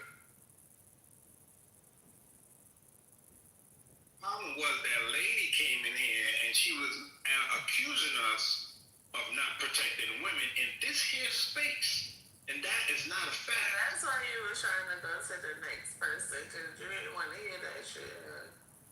But it's not true. She was talked about it. She don't go here. Who was that lady? Her name was Satan, and y'all were talking to her. Oh, God. That name was Satan for real. Satan's creator. Y'all were engaging. I wasn't there, so I don't even know who she was. 100%. You just wanted to shut it off. Y'all don't like to talk about women being harmed. Does it make you feel guilty? No, because I don't harm them. I protect women. I protect women. I got daughters. I got a mother. Oh, God rest her soul. I have a spouse. I would kill for mine. So I don't know where this is going. There may be men in here that don't give a fuck about women. You could talk to them. You ain't talking to me. Well, there are a lot of men who have daughters that still don't respect women. And I know she's not talking about you, but that's just part of it. I know she's not talking about you, Divine. Talk about it. I don't think we've ever talked about femicide. Is it femicide? I mean, we talk about everything. I just didn't enjoy that lady who was making accusations. That's why I did the news break. That lady, something was wrong with her. I'm going on. Oh, okay. Well, I wish you would have made that clear, because to me, I thought you were just trying to shut us down. He was trying to remove Satan's energy from the stage. Not That's what it was. Not or Satan. Divine, or any man in this room that I've been, or that I share spaces with, and Divine, so forth and so on. However,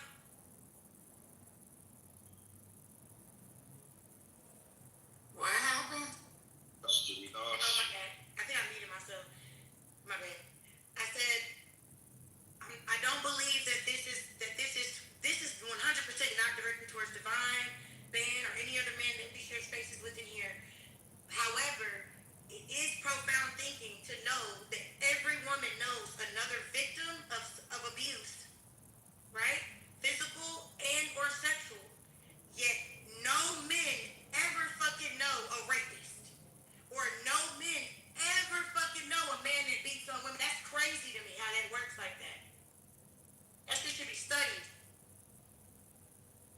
No, I think they know them. They're just not their homeboy. Like, they're not somebody that they choose to be around. I don't know. If I'm aware of a friend that's doing that, we ain't friends no more. I don't associate with people. I don't even have friends. I mean, y'all think it's crazy, but nobody rings my bell talking about Vine home. It's not happening. That's just. I think personally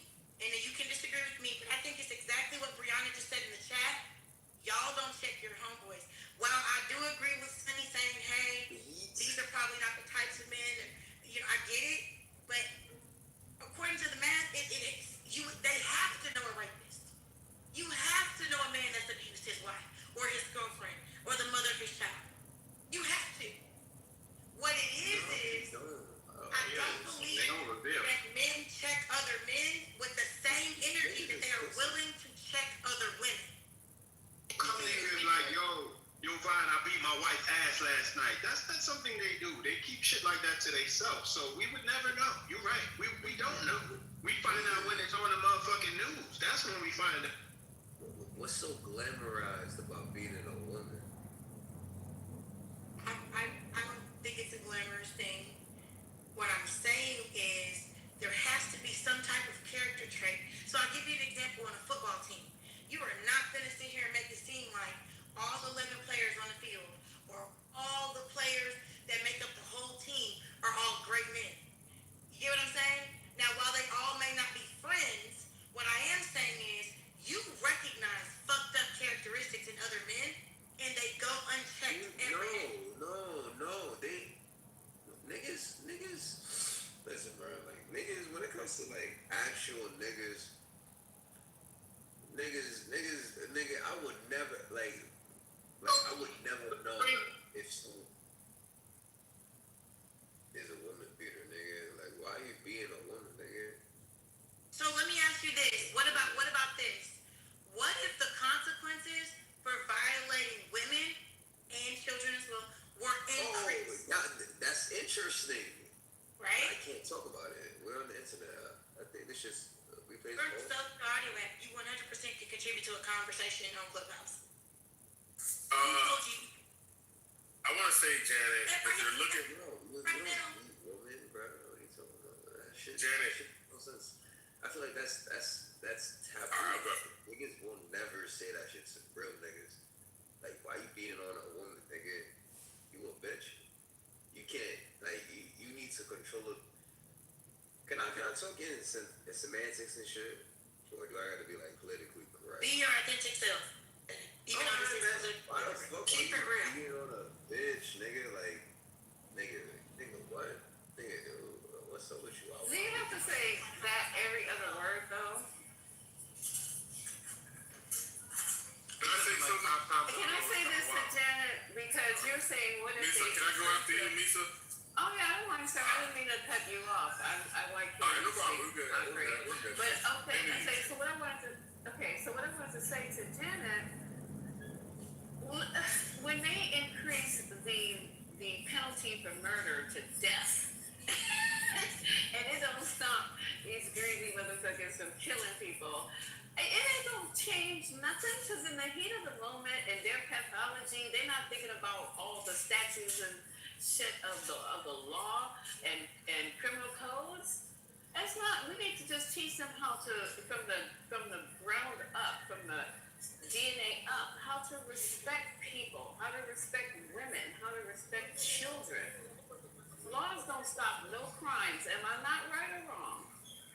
That's it.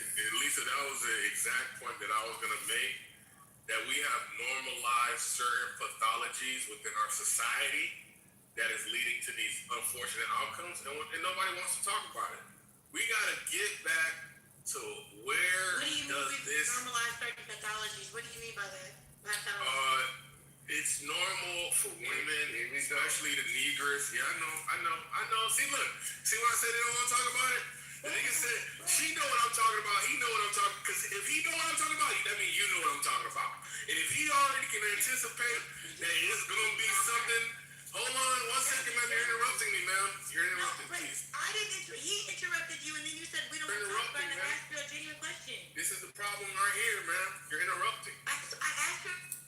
Yeah, and I was about to answer you, man. Just tell me. And you were interrupting. You were speaking while I was speaking. So the respect. All right. It's okay. All right. Let me just land. And you're doing it again. You're trying to impose your will upon me. Please. Thank you. So this is the issue. This is the cultural society.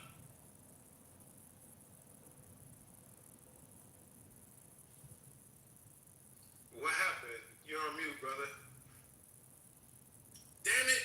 Thank you, MJ. I was talking. But and this right here, this was an example. Thank you, MJ. We're gonna skip right past that. Nobody saw that happen. Anyway, this is a prime example of the problem in our society that has been normalized, the pathology, right? The disease within our society that's been normalized, and people are like wondering why are we having these negative outcomes, right? And so we know what the problems are. It's a lack of respect. And if you were to instill more respect and more communications between the sexes, I think we get better outcomes. Also, we have obviously economic issues. But guess what? That's a little bit, I don't know. I feel like of these issues, the economic ones are harder because then there's the crime. That's where crime and pressure and relationships and, all kind of like, anyway. So crime, economics, and respect. There you go. Real quick, I just want to point out something. Like, two things actually.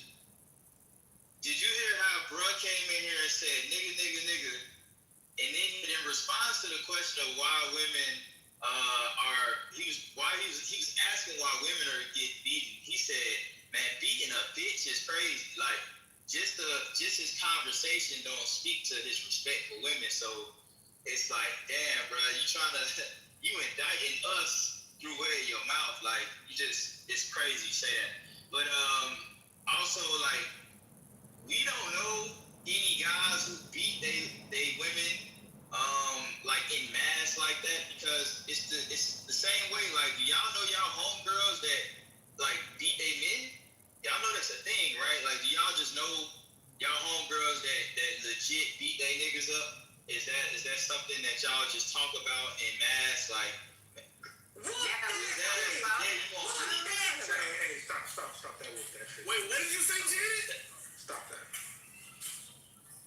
So y'all discuss violence among each other in y'all relationships. Like, y'all talk to each other about the violence going on in y'all relationships. Man, you know that violence towards men is not real violence, brother, from women. No, but the point that I'm making is,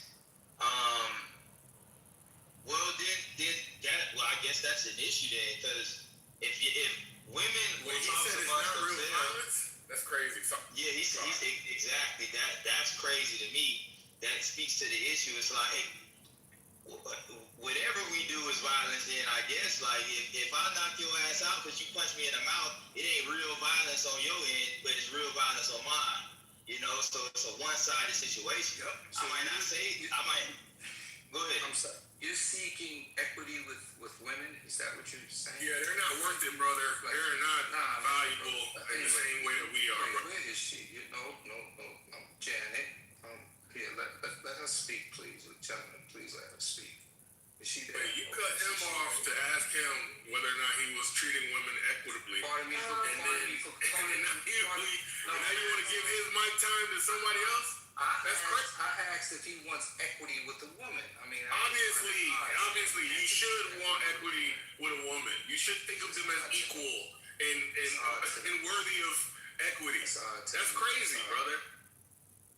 Concord, you're not a protected provider, brother? Wait, how does that make?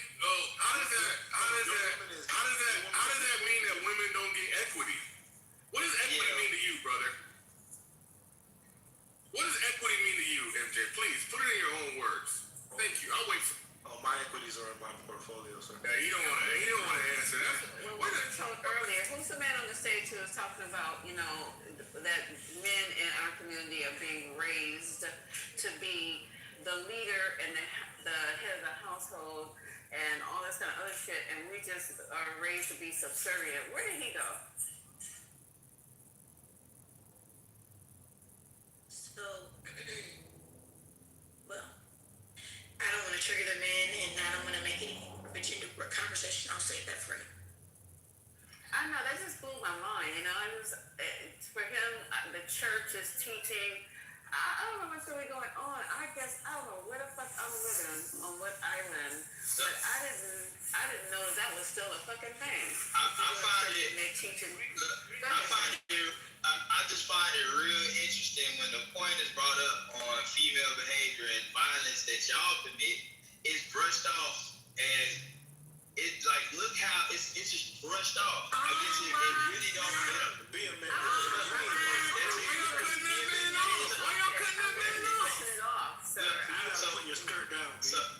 Yeah, be a man, nigga. Let your girl come in the house and punch you in the mouth.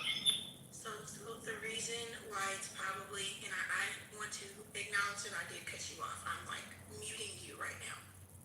And the reason why I'm doing that is because not only do I think that what you're doing right now is insensitive, you all are not dying by the hands of black women like black women are dying by the hands of black men. I think the fact that you just imposed that idea very much gives all lives matter energy when people try to, you know, bring awareness to issues that address a certain demographic. The idea that you brought your ass up here with 7 fucking clubhouse friends to say, do y'all have these same conversations amongst your girlfriends when they're beating their husbands? Statistically, sir, if we had to prioritize one or the other, it would not be you. So I'm going to politely help you shut the fuck up. No, that's disrespect. See? Why the disrespect? Wait, and you why does... Matter of fact, everybody whose name start with a C can just go right on to the goddamn goo. C, concrete, cool C, you say one dumb thing and your ass is going to be down there too, babe. Are y'all okay? Black love is kind. Black love is patient.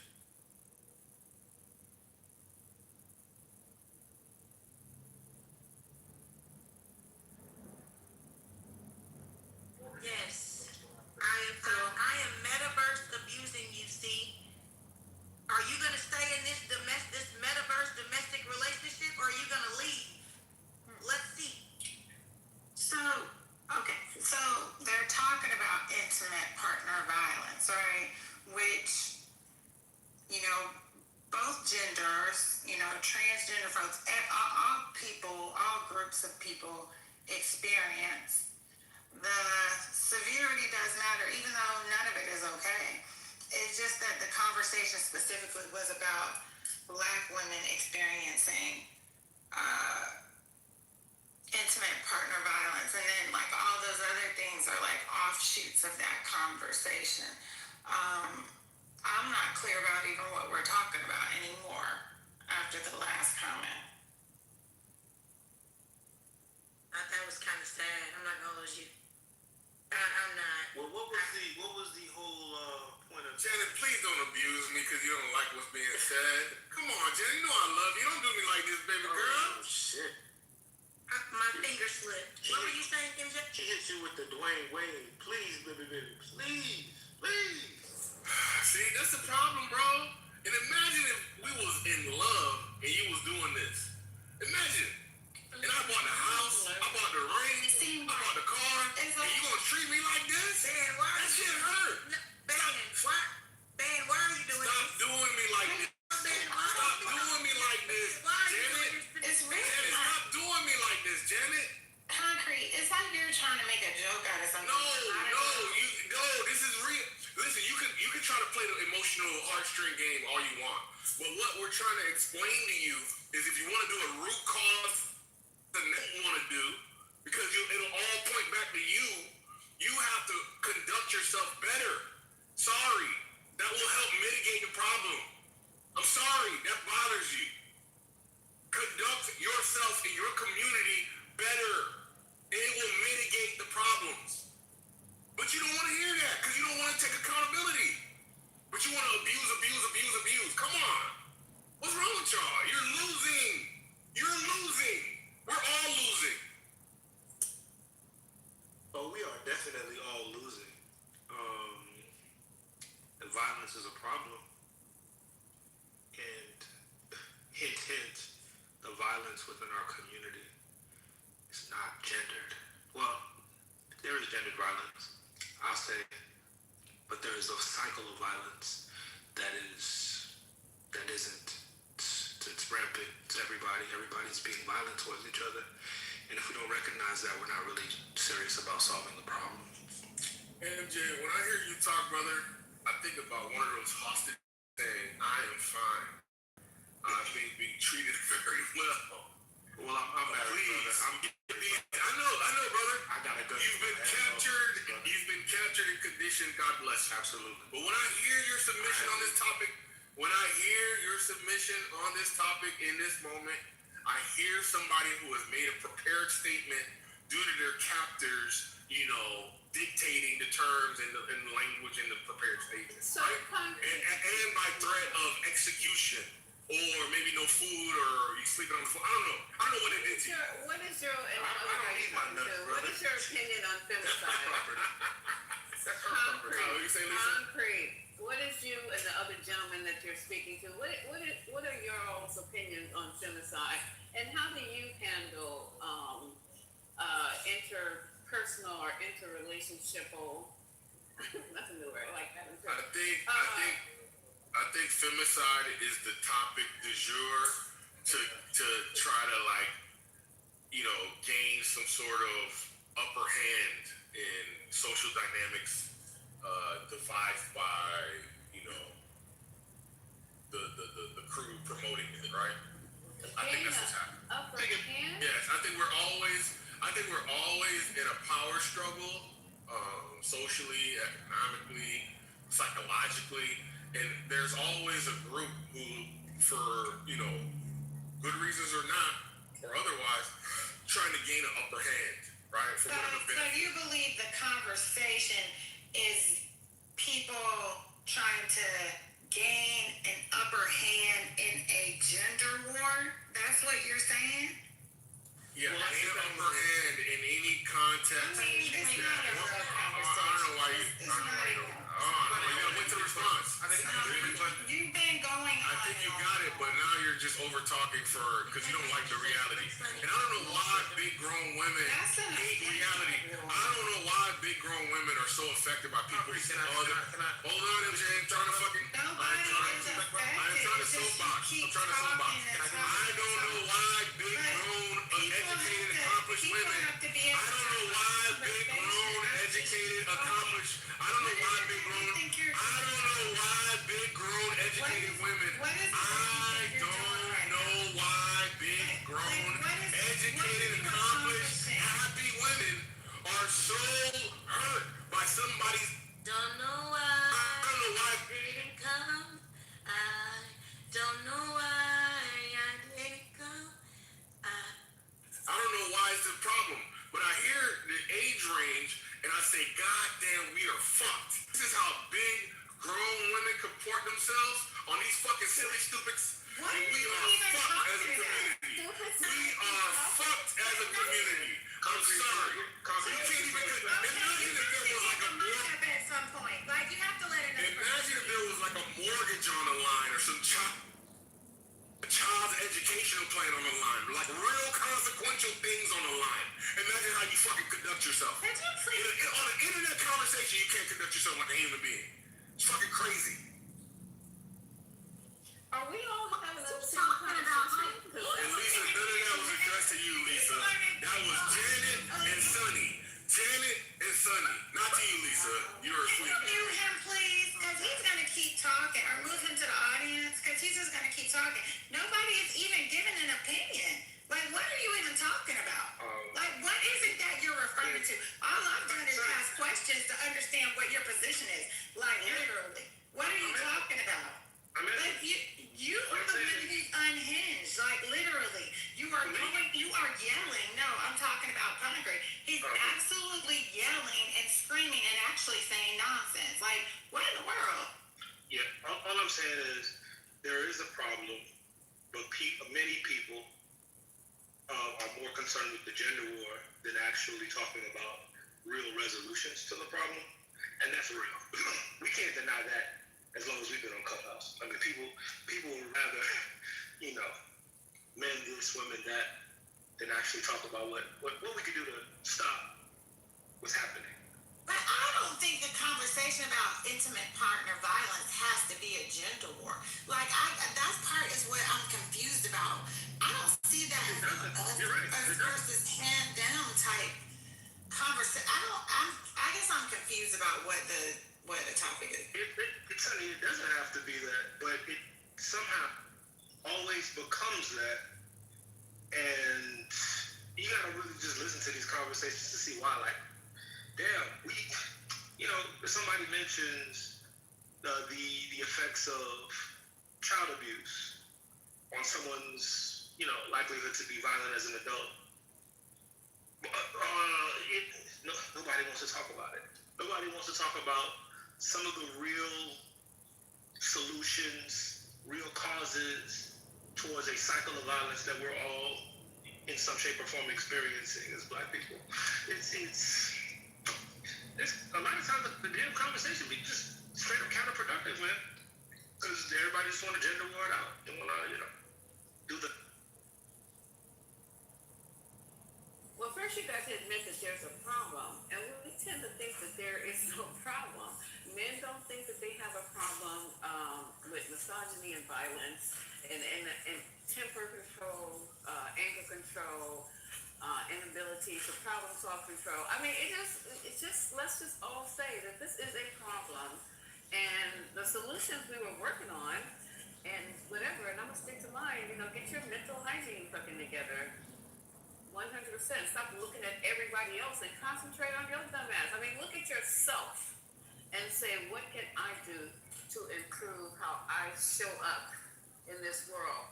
And then, it's like trying to critique everybody else. And that's the fucking problem. You got solutions for everybody else's motherfucking problems, issues, concerns, family life, financial life, personal life, sexual life, Christian life, but your own.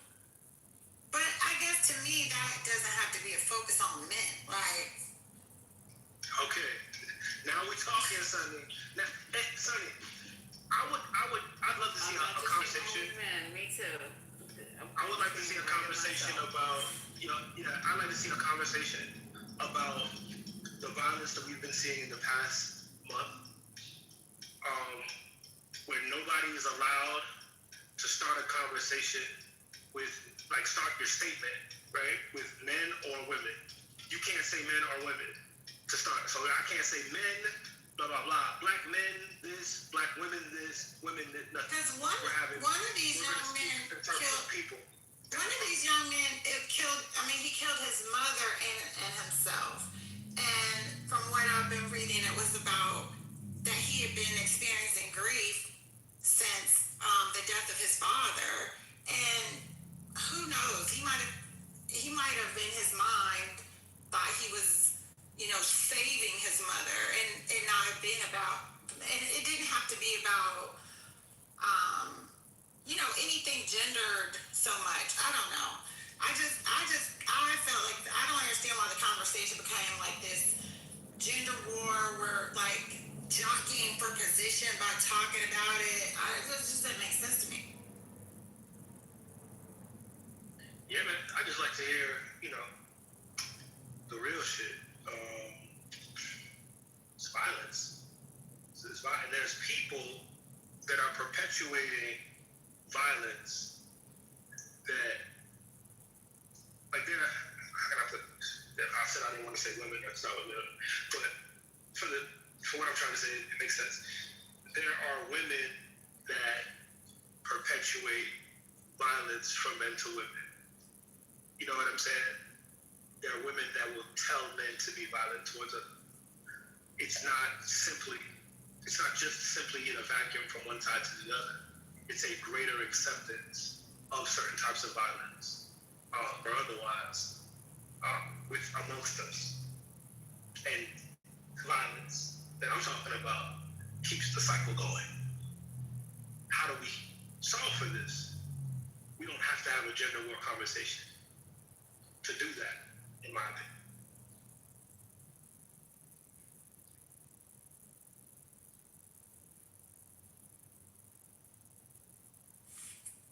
Oh man, I didn't know it was off me. Thank you for that, MJ. Hello, everybody. I hope you all are having a wonderful Thursday. Just wanted to, read this. I'm sure you all have read it, but for shits and giggles. For those people fewer in number now than ever before that are reading the failing New York Times or watching fake news, CNN, that think that I am anxious to end the war, if you would even call it that with Iran, please be advised that I am possibly the least pursued person ever to be in this position. I have all the time in the world, but Iran doesn't. The clock is ticking. The reason some of the media is doing so poorly with subscribers and viewers is because they no longer have credibility. Iran's Navy is lying at the bottom of the sea. Their Air Force is demolished. Their anti-aircraft and radar weaponry is gone. Their leaders are no longer with us. The blockade is airtight and strong. From there, it only gets worse. Time is not on their side. Carry on. I just like to say he has all the time in the world because he and his flat ass is not out there bobbing up and down in the middle of the Mediterranean. And then neither is any of his kids. So, yes. And then he failed to mention that the sailors, he was talking about the Iranian sailors that he's killed, where ours are sending messages home that they're hungry and they need a better, more food and better quality of food.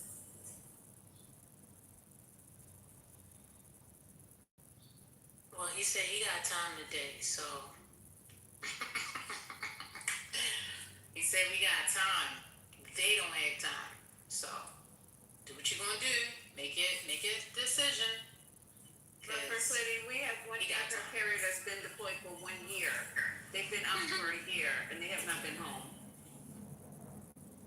Oh, I understand. I'm just telling you what the man said. That's all. But y'all can carry on with the war. The gender conversation.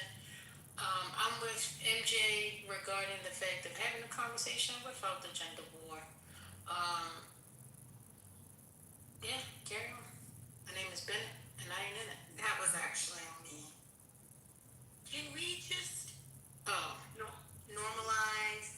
And this is, I just feel like Sunny too. Sunny. Well, yeah, I think Sunny, you didn't understand why, but MJ was honing in on your point to say, hey, listen, I think we should have a conversation without the gender.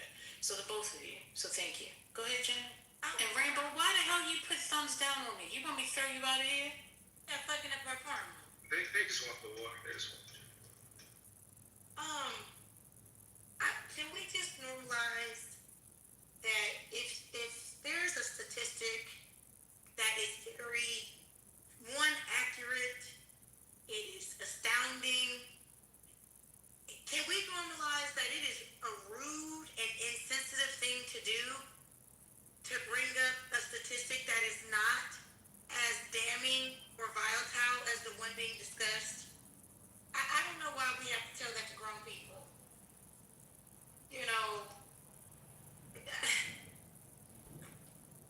It's like if we're talking about kids being sex trafficked.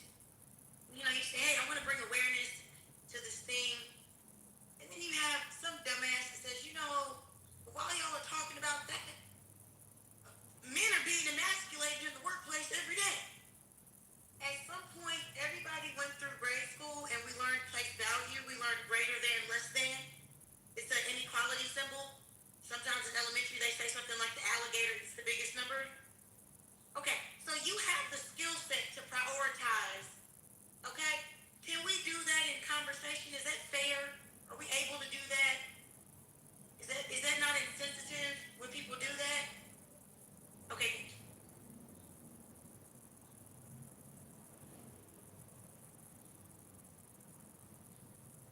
Well, I think you made it clear, made it understand that ahead of time.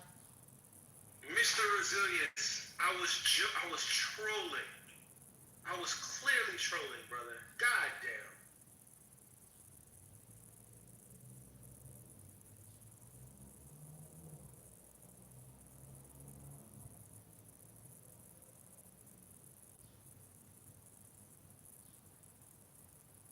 I don't know how y'all have time to read the chat like that. Let me see. Must be something. People don't understand trolling after 6 years of Clubhouse. This shit is wild to me. You can't see a troll when you can't hear a troll when you hear it. Wow.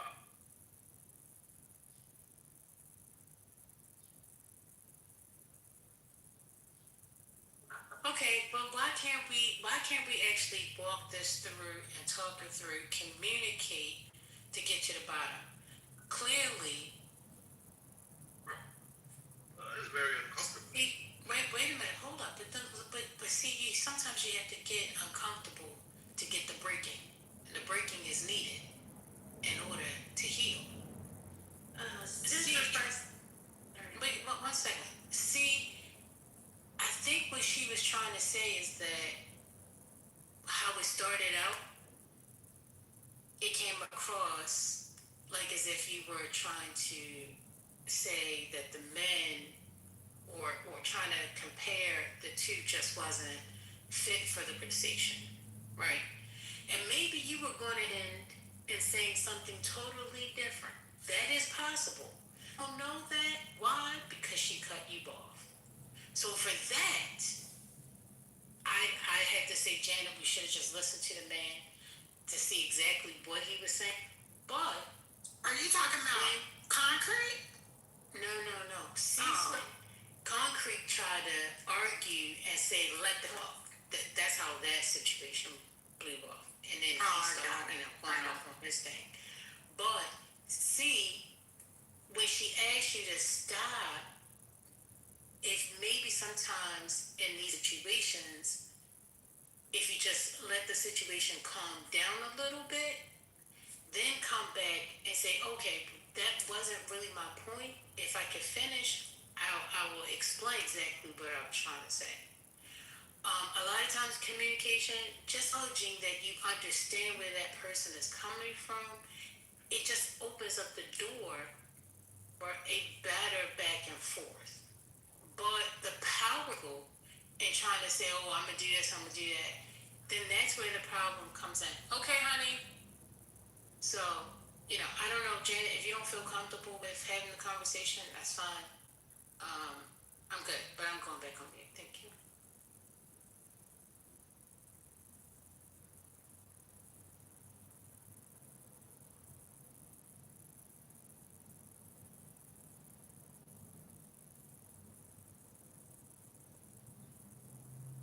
Oh, I lost you?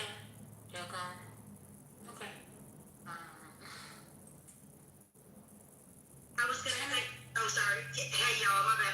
I was gonna say to you, First Lady, I think you raised an excellent point. I think some people lack self-awareness and social awareness to be able to have such conversations, especially that are very passionate. So some people are just not aware of them within like one their own rage or their own internal temperatures, and then also to read the room. So yeah. Wait, are you projecting right now, Janet? No. And I also wanted to say to you, Concrete, no.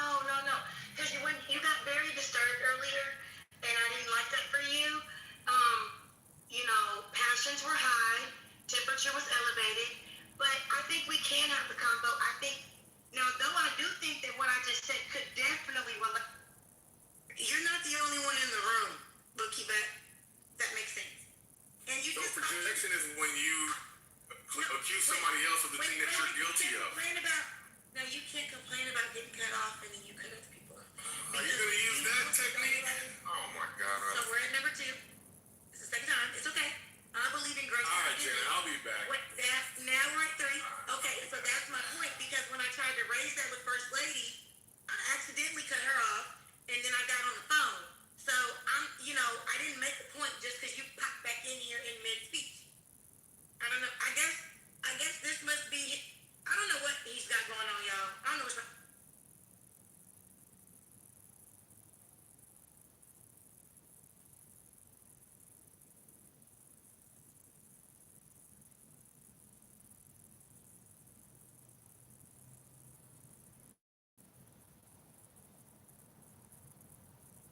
And why does he keep storming out of here, flipping his hair? Like, what is that? What? Marsha? Like, what is? Like, is that? Is somebody gonna tell him to stop doing that? I literally feel the hair flip when he storms out of here. Okay, brother.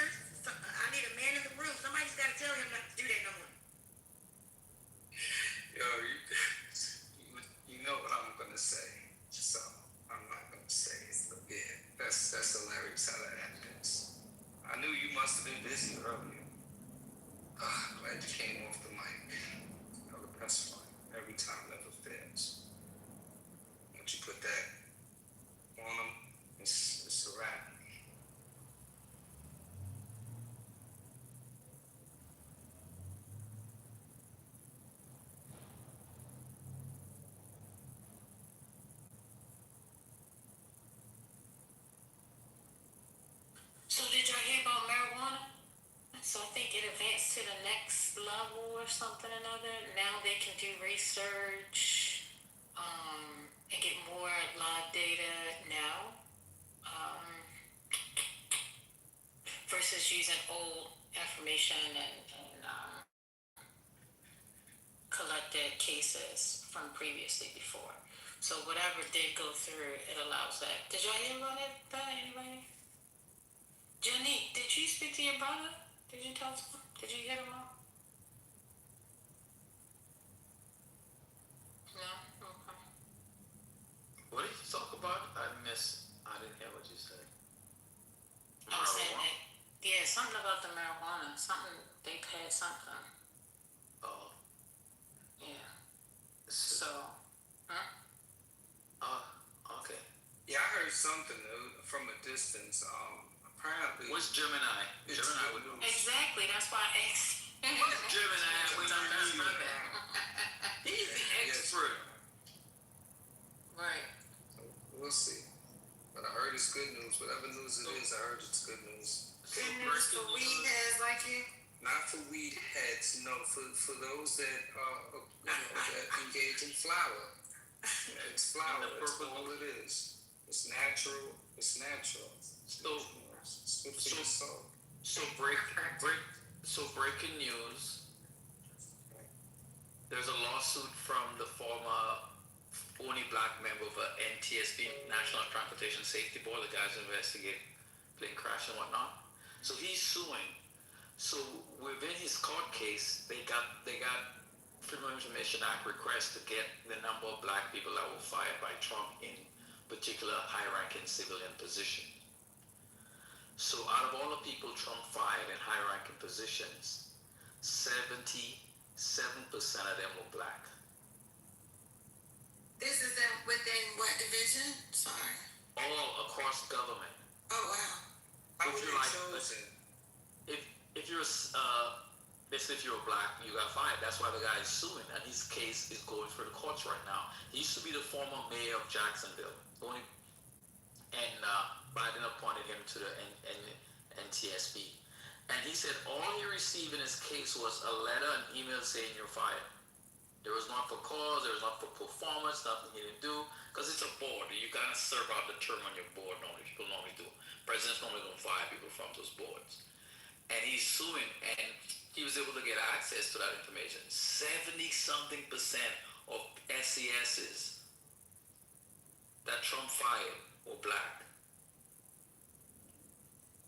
That is, and we remember we've been talking about that, but we didn't know the number. I was just talking about anecdotal people I know who lost their jobs in DC.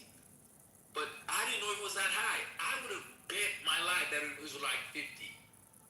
But 70-something% is fucking ridiculous. I believe that's because of DEI. That's why. Nigga, shut the fuck up. Man, but please, anyone. Stay on mute, Pussy. Stay on mute. Pussy. Why are you a truck driver because of DEI? That's the only job the white man could have given you? Shut the fuck up. No, but DEI could have gotten you into a position you weren't entitled to, and that's why you're fired. And you're not fired for performance. Because Cool C, normally when you're fired, you this motherfucker. Yeah, exactly. But even still, that's not DEI. So that's why more black people are in the I'm not gonna argue with someone who is clearly not informed on what DEI actually is or the inclusion part. So it's just crazy to me that you have made this generalization about what it is when it's clear that you know nothing about it. So I don't think respectfully, I don't think you can contribute to this part of the conversation. Go on. I do, because it includes minorities and people. And who's man, shut up. So the point here, somebody asked what's an SCS. Cool C, shut the fuck up, bro. Chill out. We don't want to hear from you right now. He can learn in the goo. But they're part of DEI, though. What's your point? You have no point. So an SES, so in the federal government, there are different pay bands, different pay systems. So there's general service, which most everybody falls under, and then there are other special pay bands. But the senior executive civilians, SES means senior executive civilians, those are above the GS 15, and they're not capped what a congressman makes. They could make more than that. So that's what we call SES. So all the leaders, when you're assistant secretary, and the CFOs, the directors of that, those are normally senior executive positions. I would like to. Oh. No, ML, please continue. My phone is. Yeah. So we were talking about this, and the fact is that, as somebody who served in government before, and we're talking, and I know a lot of people who actually got fired, like people who I've worked with. That was CEOs of federal agencies. That was CIOs. Out of all the people I knew who was SES is black in a major position, only one of my friends, he's a CIO of a federal agency, was able to keep his job. And I don't know how he was able to keep his job, but he kept his job. But mostly everybody I knew in that particular position, chief information officers, chief technology officers, director of budgets, CFO positions, director of procurement, head of contracting. Mostly all the HR people I knew were gone. All the DEI people I knew were gone. So 77%.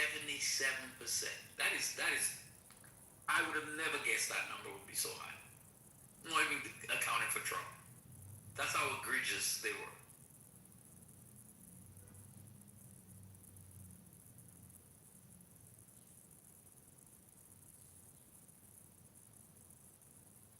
What's up, ML? How you doing, brother?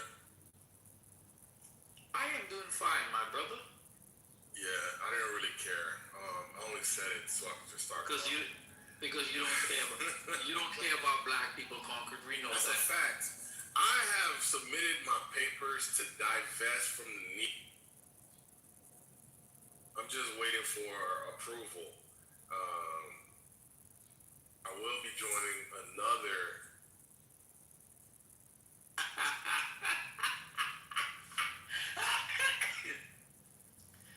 There is a God. The hand of God came down, Concord, and shut you the fuck up. But anyway. I want us to normalize not having to announce when we're moving the fuck on. You get what I'm saying? Like I don't want anyone to feel like you have to have that moment of, I have to take this. I'm going home. No, just go home. You know what I'm saying? Like if you want to move in a direction that suits you, we encourage that. Just like we used to have the button that said leave quietly, we want to encourage y'all to do that in your real world as well. Thank you. So with what Concrete was saying, I'd just like to take this moment to officially invite and announce. Thank you, Concrete, for talking about you want to disengage from Negroes. We're going to have... You see why? 20... Okay, I'm sorry, sweetheart. I'll let you go right after me. We're going to have a special guest. There's an entrepreneur and a religious man, a man of the faith on this app. I think he calls himself Man Baby. He has purchased 30 acres of land in Georgia. And I don't know all the particulars behind it. That's why we're going to let him present it in the 420. He is going to establish a town for a select group of African Americans. And you have to be screened, application process, the whole thing. And they're going to build a community that is exclusively for African Americans who are African descent. And the name of this community is going to be Negro Land. So I took a poll yesterday to see if anybody was really interested in hearing his presentation. And 52% said yes. So we will be Concrete if you want to disengage and leave. I'm sorry for the background noise. Disengage and leave. Maybe you might consider coming to this seminar in reference to Negro Land being presented by a person with the name of Man Baby. No, I'm disassociated from all niggeristic behaviors and That's not a word. It's nigeritic. especially since the niggas It's are not so a out of word. control. It's nigeritic. We talked about I this. don't know who Lenny. put a B in Janet's bonnet, but this is not it. This is not it, Janet. You're never gonna dominate me, Janet. You gotta be on the internet to do so. So if this is what you need, I don't want to be your pet. I don't want to. Please, I'm not your pet. Find other pets. You can go like get a dog or a cat or a hamster. You don't need humans to be your pets. Anyway, I don't know what's going on. It's like people want to control people, and that's that demon spirit. But she want anyway. It is what it is. But yeah, Lisa. Brings out the special part of me. I don't know why, but what concrete? I wish we could police our own better. See how ML like commended me getting mod abused and Janice like being like real over the top with it for no reason. It's like, come on, like why we treat each other like this? Even if it's on the internet, even if it's on the internet, I'm just taking it to be the same thing in this context. No, I celebrate it. No substantive difference. Anyway, this is so stupid. Anyway, yeah, we gotta do better, man. Like y'all love having upper and like class division, right? Because this is really what it boils down to, right? They gave you a toy on the internet, and they saw how you were so easily fucking persuaded to act like a tyrant, and that's the Stanford prison experiment, right? Once you get that toy, you lose all sense of everything. It's crazy. I don't know why people succumb to it like this. It's weird. But whatever.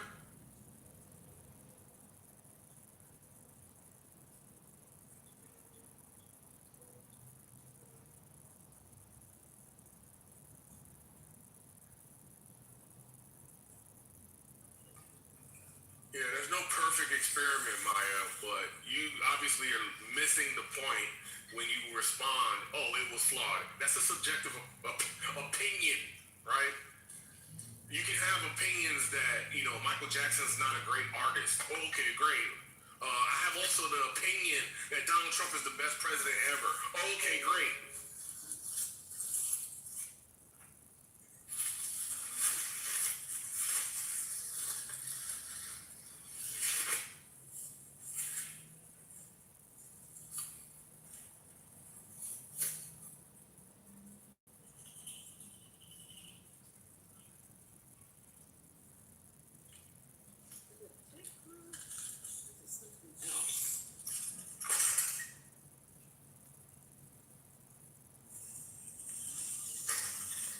Yo, ML, why are you such a bad leader, bro? Can you explain that? With all that military experience, all that business experience, and you're still a whore. Is it like a? Am I leading you right now, concrete? Is it you're leading the room? You're leading the room. You don't want to respond. You want to be a mom, but you don't want to. You don't want to be a mom. You want to be a mom, but you don't want to take the responsibility. That's part and parcel to the fucking experience that you wanted, right? That you're engaged. You just want free labor. You just want to be lazy. You just want to let things, go along to get along. Apparently, this is my job. You just want to like the benefits, but you don't want the consequences. That's how the hell do you end up like that? Hold on, Brooklyn. How did you end up like that? How did you end up like that? How did you end up like that? Concrete, you are yelling. Please, we don't need you to yell.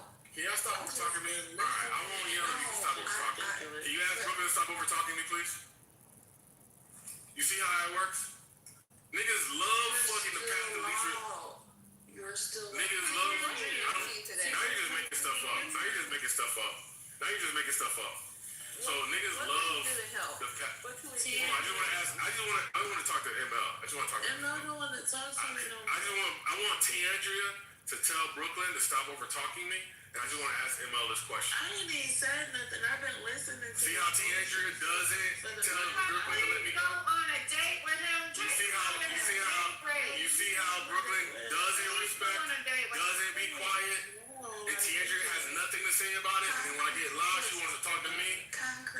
to talk to Brooklyn, don't talk to me, talk to Brooklyn. I'm asking you to please moderate the room. If you're going to moderate the room, moderate everybody. Don't just pixie choosies, right? Pixie choosies is weakness. That's you saying, okay, I don't want to deal with the confrontation that is Brooklyn. Concrete's way cooler. Concrete's way more reasonable. I'm going to try to deal with him because I lack the courage. I lack the courage. I'm just asking. I don't know why you keep interrupting me. Because I asked you a simple thing. Can you please stop low? I'm asking you to stop over talking me. Can you get the people to stop over talking me? So, Concrete, the reason why they're over talking you is because of your tone. That's not true.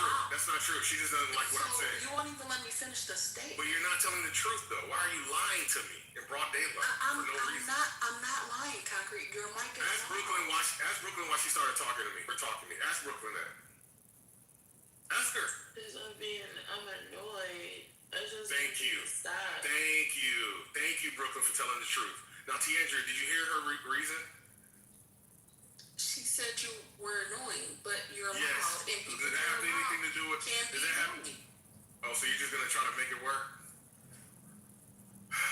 That's why I'm getting rid of Lisa. This is why I'm getting out of the black community because top down, man and woman, all of y'all. This is what I'm saying. Tiandra, are you gonna tell her to be quiet, Tiandra? Just finish what you. Are you gonna tell her just to let me finish? No, I didn't think you were a Tiandra. I was gonna say that everyone. I don't know why. Sweetheart. No, listen, now Lisa wants to get in there. Lisa, now you want to try to use the mental gymnastics. I just want, listen, do you like being respected, Lisa? Do you like being treated decently, Lisa? Of course I do. Do you like being treated like a second-class citizen, Lisa? No. Okay, do you think I like it, Lisa? Anybody want cash? No. Lisa, do you think I like it, Lisa? Because this one. No, I'm not saying that you like anything. Oh, okay. Can I just finish? Can I finish uninterrupted? Oh my goodness, babe. Is that possible? Thank you for the cash app. Can I get the same respect that you want? Okay, so I know that's hard. Okay. So I can't get. No, but I'm just saying, interpersonally in your real life, are you this combative? You know, go ahead and say what you have to say. If you say you're willing to be quiet, again, putting his hand behind. Oh, okay. All right. I'm good. Can I get the same respect? I just want to know, can I get the same respect? Just let me go. Shut up. And I just requested that he speak lower because he speaks so loud. And people who have earbuds in, that is like, oh my God, it gives you a headache. Which You're not going to tell her to shut up? You're not going to tell her to shut up? Huh? I don't know if he's aware. I don't know if This he's is the aware thing. of No, this is not something new he has heard. This has been something that has been repeated to him about how loud he comes across. And the problem when you have one person who's super loud, if you turn down your phone, then you can't hear anybody else. So like if we're all on the same level, it makes it easier. I wasn't telling him to land his plane. I wasn't even telling him that he couldn't talk. The only thing that I said was, please lower your tone. But you know, a lot of people who, and I realize this, a lot of people who come in and behave like that and just talk incessantly, there is a need for some type of validation and for attention. And this is a perfect place to come and get it. We're like a captive audience. And we don't know how to just press those two little Homer Simpson fingers and leave, you know. Sometimes I'm just like, why am I here? Why am I doing this? But, you know, we all have a have you guys just tried to let him just go ahead and say everything he needs to say till he knocks himself out and just...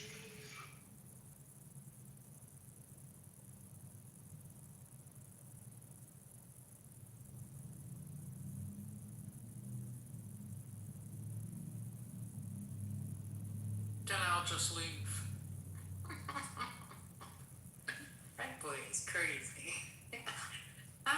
He knows stir up a room, I tell you. What else is new? I guess y'all didn't want to talk about Trump saying he got time today. He said, bitch, I got time.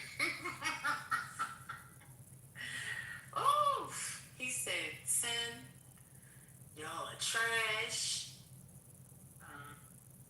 He said, New York Times, trash. All y'all, they're just trash. No reason. And that's why your ratings is going down. So we can only be validated how many followers we have. Like Clubhouse. That's the way it works. I see that, girl. How many followers you got? How many views you have?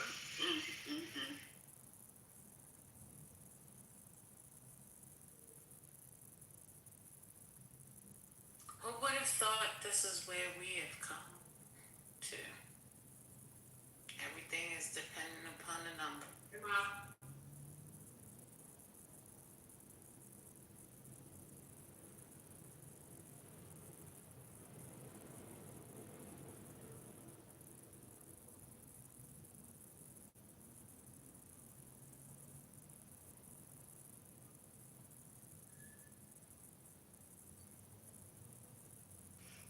Were you in here when the Iranian man said he didn't care if Trump nuked his country? I still haven't got over that. That's a special breed over there.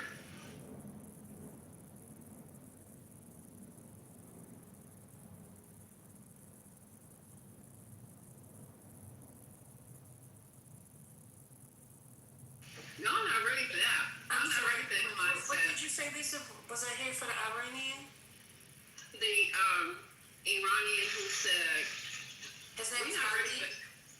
Yeah, we're not ready for these people. He said that he doesn't care if Trump nukes his country. We're not ready for that. It's us over here. We're not ready for that kind of war. We're not ready for people who have that mindset. Because we're not. We're not prepared. We're not ready.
Yeah, I'm not ready for that. But I don't know, maybe this administration thinks we are. So Trump orders Navy to shoot and kill any mine-laying boats in the street. So they're ready to start using some fire. They waiting for it.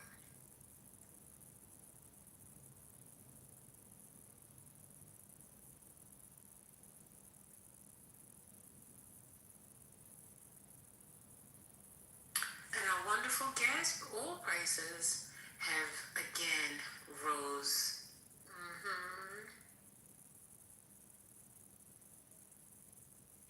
Yeah, 15 gallons, I paid $70.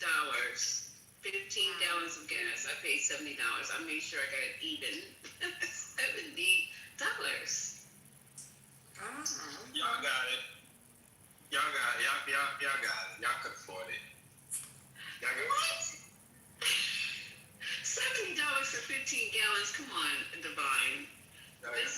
outrageous. You guys can't sacrifice for the war. I don't understand y'all. I am sacrificing. I'm standing. Selfish and greedy. That's what the president said. There's got to be some sacrifice. Come on now. So I saw something today, and I don't know if it's true. Allegedly, Iran is trolling Trump, and they're calling for Obama. They're like, we want to talk. We don't want to talk to JV. We want to talk to the varsity team and bring Obama. Like I said, I don't know if it's true. It's something I saw. They said bring Obama out. We'll negotiate with him. We don't want to talk. He's a master negotiator.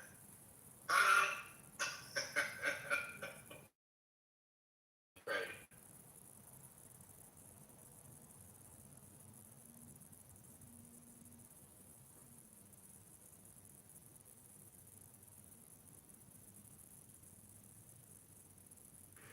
I know you guys are missing Obama right about now.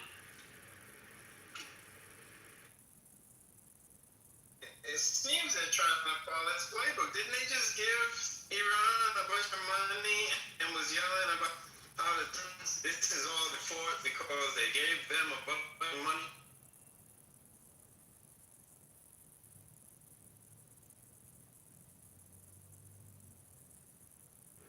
I'm not sure what you're talking about. What money are we giving Iran right now?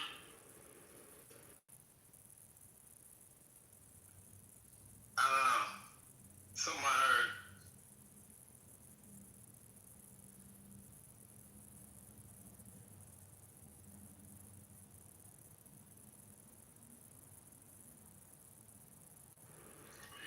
So are we gonna? Well, since we're giving out money, everybody's asking for a check. The UAE is also asking for a check to recoup their losses.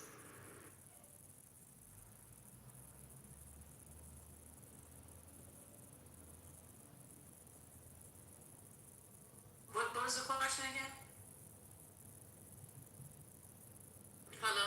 Divine was saying that I don't know, that's something about where.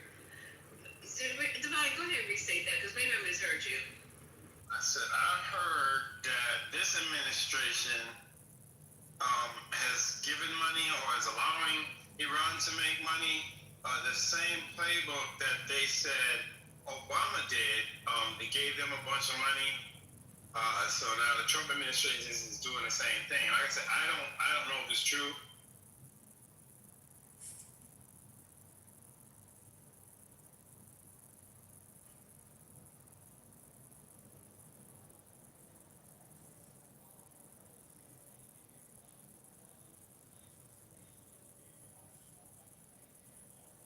Well, in other news, 10 victims have been taken to the hospital after a Mall of Louisiana shooting in Baton Rouge, Louisiana. So, I hope nobody was severely harmed. I don't know the breaking story behind it.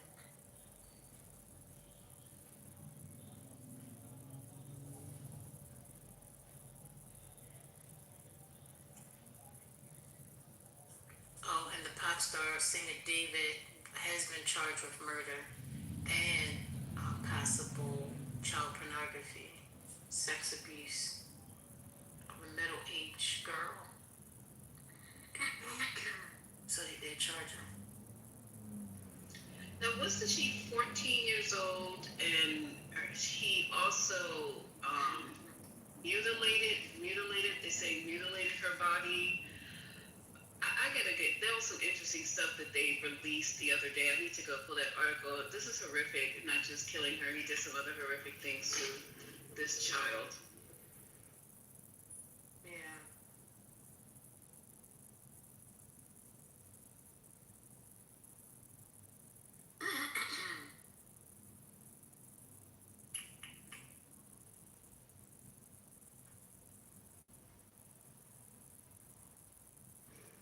And did the mother know that she ran off with David when she was, yeah, huh?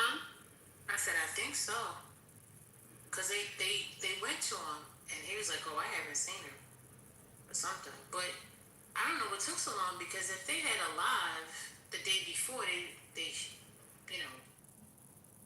recorded the day before, I don't understand why they couldn't have found some evidence on him a long time ago. But everything in due time.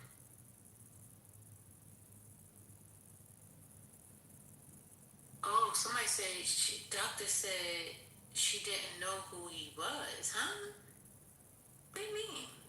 No, Doc, because she met the mom. They had the initial. I don't know what it was on their finger, but she knew that he was, her 14-year-old daughter was dating a dude named David. Now, I don't know if she knew where he lived or all his personal information, but she did have a name.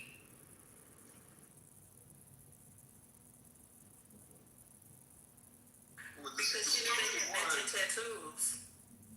So they literally had matching tattoos. The girl had, to my understanding, had ran away a few times. Yeah. At 13, she went missing. That was what I heard. Yeah. In addition to that, there were reports that he maybe had given the mother money. And that they were, but it's so much speculation going on right now. But she knew who he was. Some of the other people that were like surrounding, because like 13, you're in school.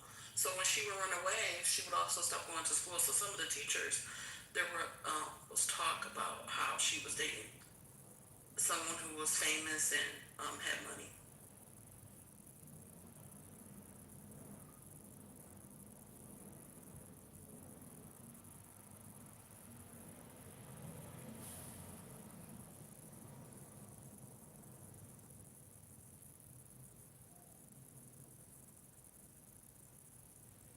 You're right, because he was coming to the house. They were dating at some point before she just took off. He started courting her or dating her, taking her out to the movies and all this kind of stuff like that, and returning her back. So for a 13-year-old, I am almost, well, I would definitely know a lot about somebody who's taken my 13-year-old daughter out of my house. But Lisa, to that point, they both had matching tattoos, and the tattoo was on her finger. Oh, so that's why.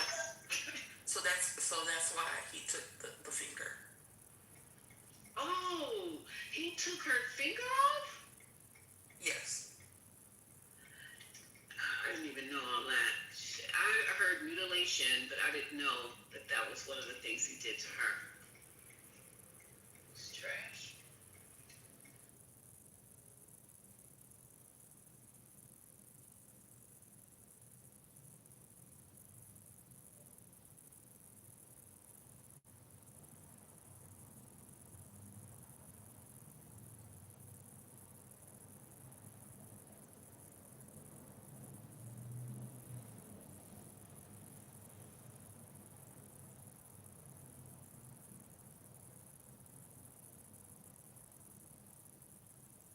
Dang, they got that close. He was able to It said 10 track.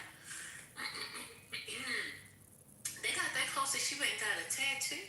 Oh my goodness. Yeah, and the mother knew it was a matching tattoo. That was wild. Well, wait a minute. And then how do you say that the mother knew but didn't know who this David guy was? Like, because the mother actually knew. Okay. What I don't understand is you're telling me that the mom knew, but she didn't know that Dave was an entertainer or popular. She didn't know that part. Because that's what the mom is not saying that she didn't know, but some of the people that he knew said that he was paying the family hush money.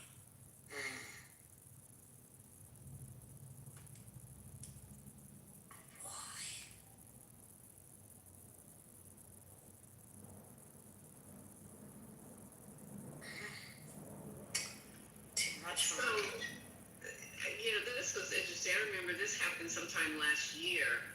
we were talking about his Tesla, and it's really funny because his Tesla. How do you think that you're going to kill a child, cut her finger off, wrap her up in plastic, and put her in the trunk of your Tesla, park it in Hollywood, and everything's just gonna go away? That you're not gonna be the prime ass subject. Huh? And the car is registered. They got a COVID leak, but you know that word, those words, reasonable doubt. Hopefully, a dead body in my car? circumstantial. They gotta have that circumstantial evidence. You know how it goes. No witness. They gotta really build this case, do their due diligence. Yes, it's his car. Yes, his prince is gonna be on the car. Yes, he knows her. Yes, there's a relationship. But prove that he killed her. We could damn well say yes, he did. It's not what you know, it's what you could prove. Oh, Divine, they got the phone record. So apparently, they have been arguing, and I think he might have broken up with her, and she threatened to expose him for dating her, even though she was underage. So he invited her to come to his house.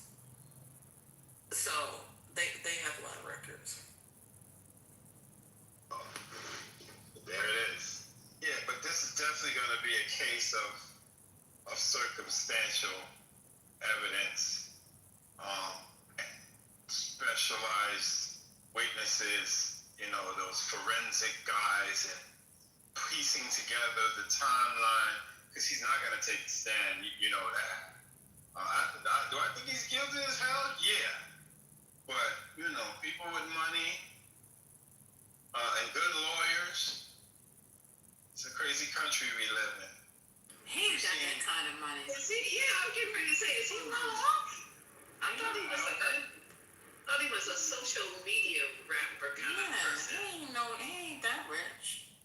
He's actually We don't a know singer. that. Independent artists make a shitload of money. It's the ones that's on the major labels that's broke. I'm just saying. Okay, Divine.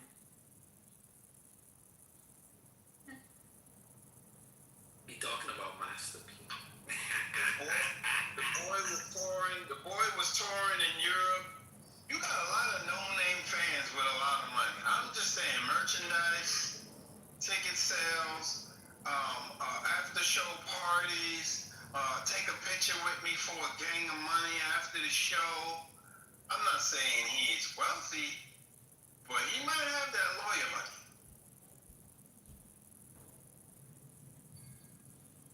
Not to pull off what you trying to push. What you trying to push is some buff. But tell him. Go ahead. I was gonna say a telling thing was he transferred all his assets to his mom's name because he knew something was coming along. So in and of itself, that is kind of like, why would you just randomly do that?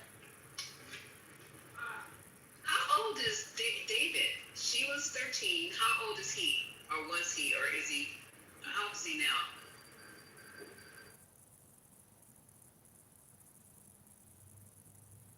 Let me look it up. He was over 18. I want to say early 20s, but I could be wrong.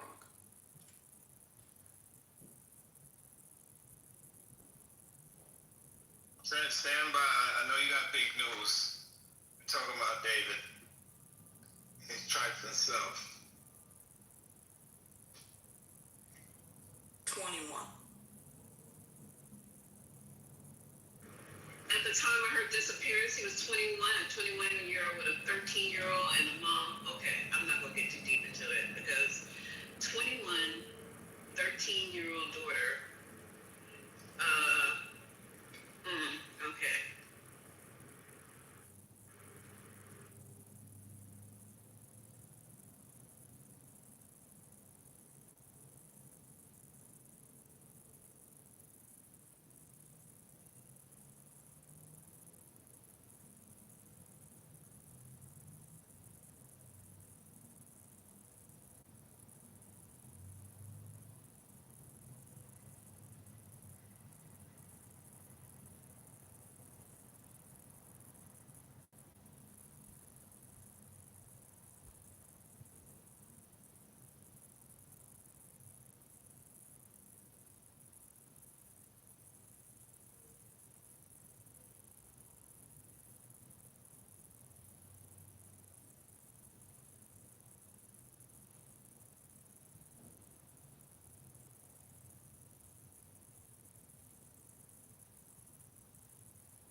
just saw the newscast. I don't know if you saw it on the LA station or on the national news.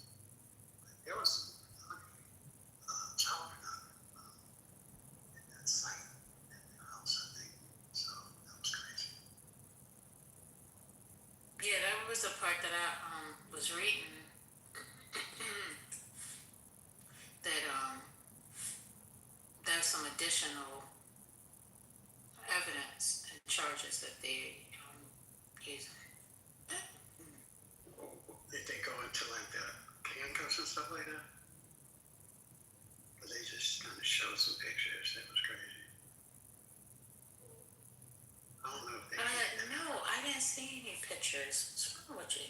What's going on? Let's see if I can find a link to. Oh, I'm okay, thanks. Okay. Don't worry about it. You don't trust me for links? Aw, come on, cousin. No, I'm good. Thank you, though.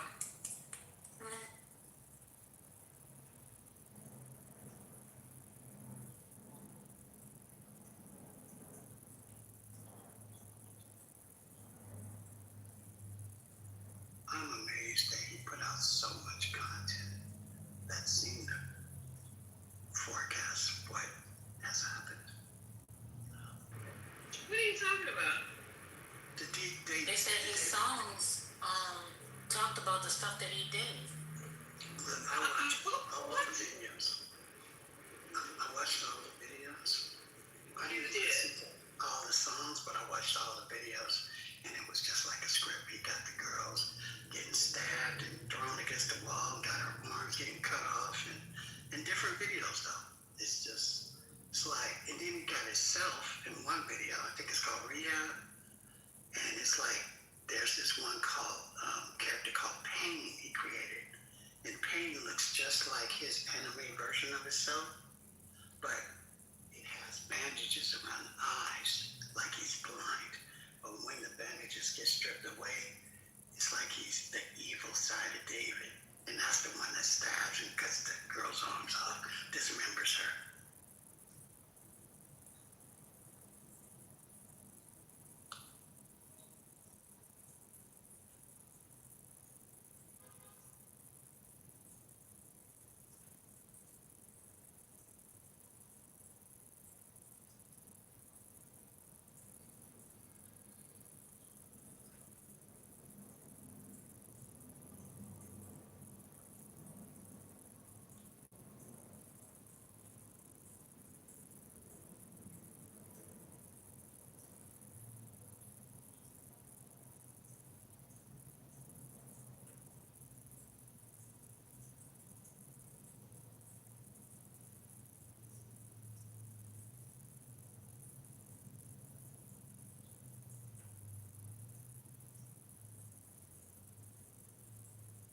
I'm reading that one of her stab wounds was on her right abdomen with an injury to her liver, and the second stab wound was on her left chest.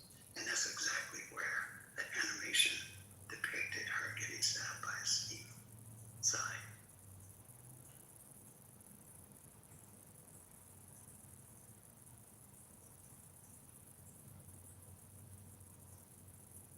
He looks deranged. I ain't gonna hold you. Have you seen him before? Oh my goodness.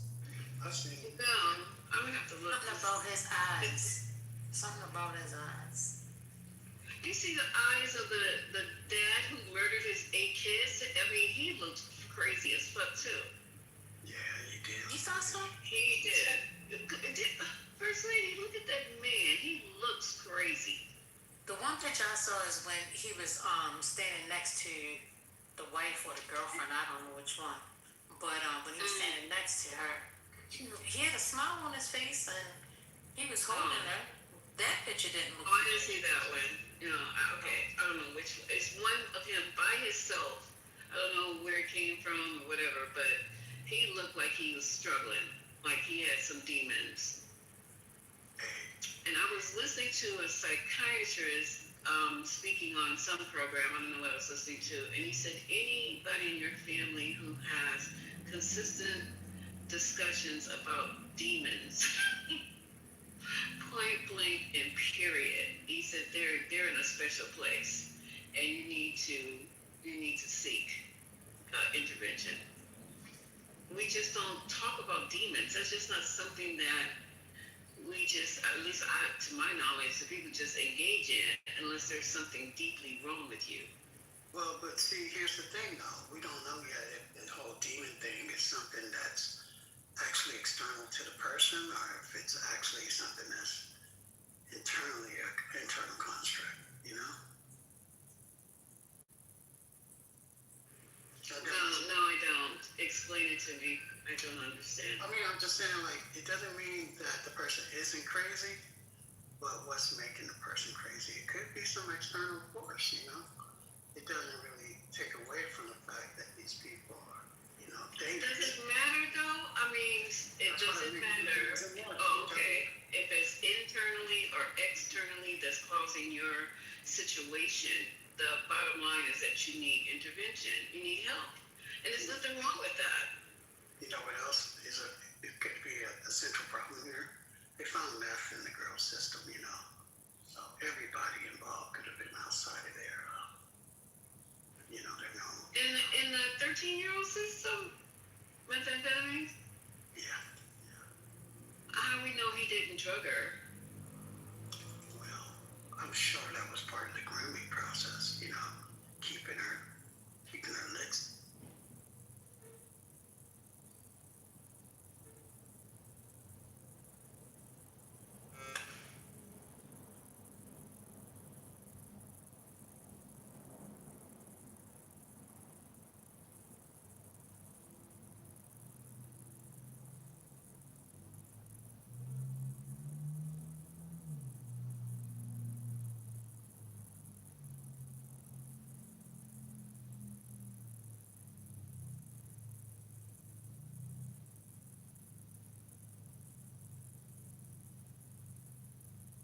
He might put him in the same cell as Nick Redmond. The guy who killed his dad, remember Rob Redmond?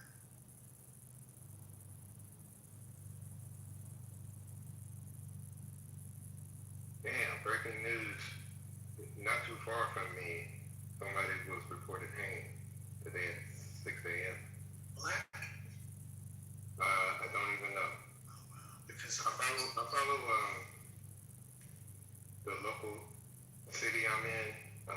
I use a news app called Newsbreak, and it collects things. So I follow this little thing because it's local. Right? It gives me all the news, but it follows this thing. Let me listen to this.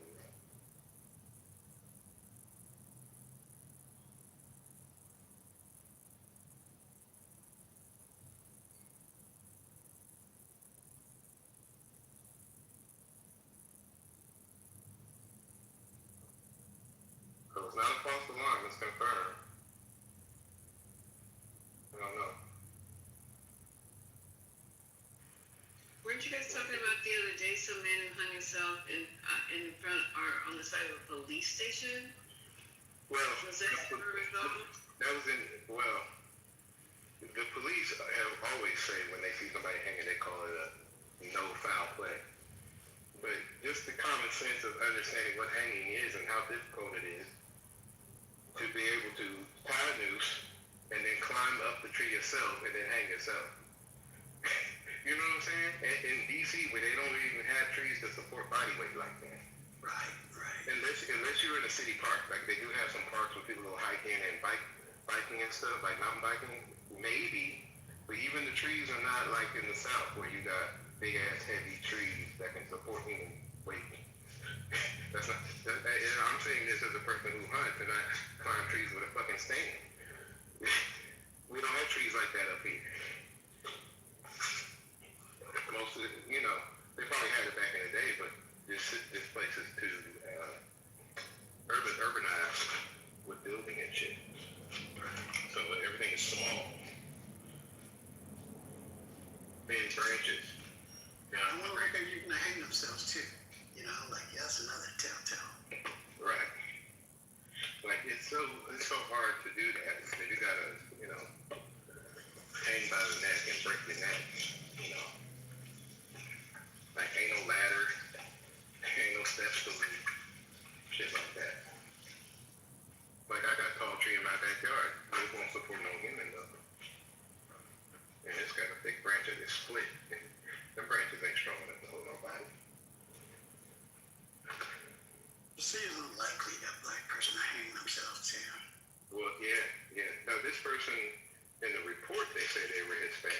they were black. Just because they had a Latin name. Hell, Brazil got the most black people in the world outside the continent. So the Washington hanging, that was a black man. Yeah. With the initial report when it first came out, they said it was a Hispanic person at 19. Wow. I was following WUSA 9, which is the quote-unquote black channel that you can trust, quote-unquote. That's one way of diffusing. Well, we could tell it was a diaspora deflector who probably wrote that, you know what I'm saying?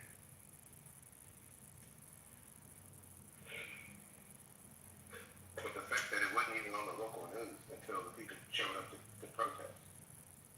And that section of DC is like not there. It's not like in the hood or nothing. That part of Northwest, people got money over there.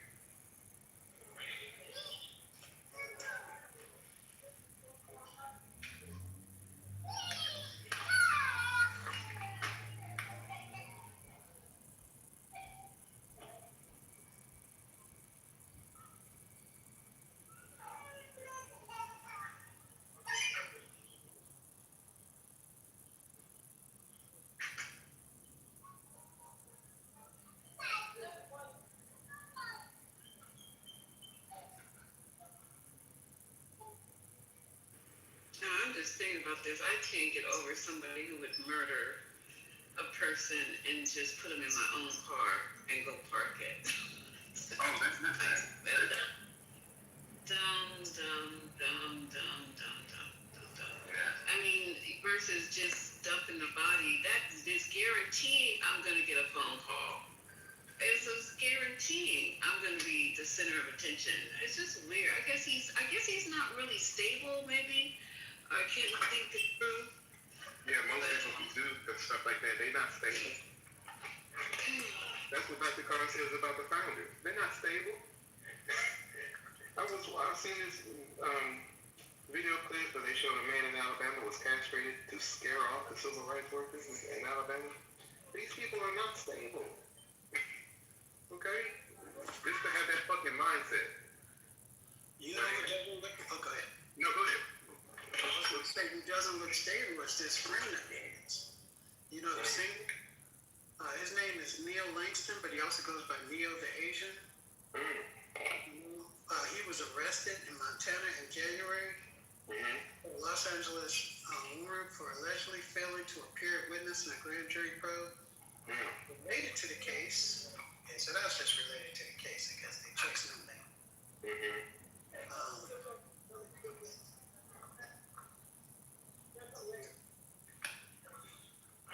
You know, and he's in the video though. Like in one of the videos, they're like all doing some weird, blank EX stuff. I hear the kids in the background, so you know. I think it's something to do with some kind of, jealousy factor here. Leaving that body in that car is crazy. Yeah.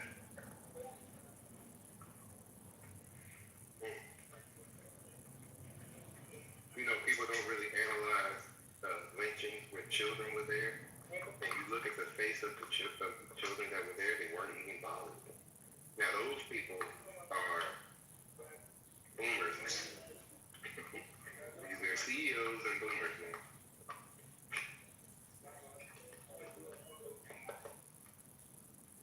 So Davis got a picture of both of them laying kind of on some pillows, and David's hand is underneath the Neo the Asian's body, and David is wearing a t-shirt that says, "Sounds gay, but I'm in it." I don't know. It's just one of those situations that starts to pile up. Now you're trying to say he's gay, but then you say, or somebody said that he had child pornography on his phone. Was it? That don't mean he's not gay. Well, that's what I'm trying to get to. We're trying to solve this on Clubhouse. We solved that other situation a while back. Remember, we had the room where we were trying to solve what happened to those that those two political people that got murdered, shot in their front door. We solved that. We knew who did it, and we solved it. But I'm just trying to.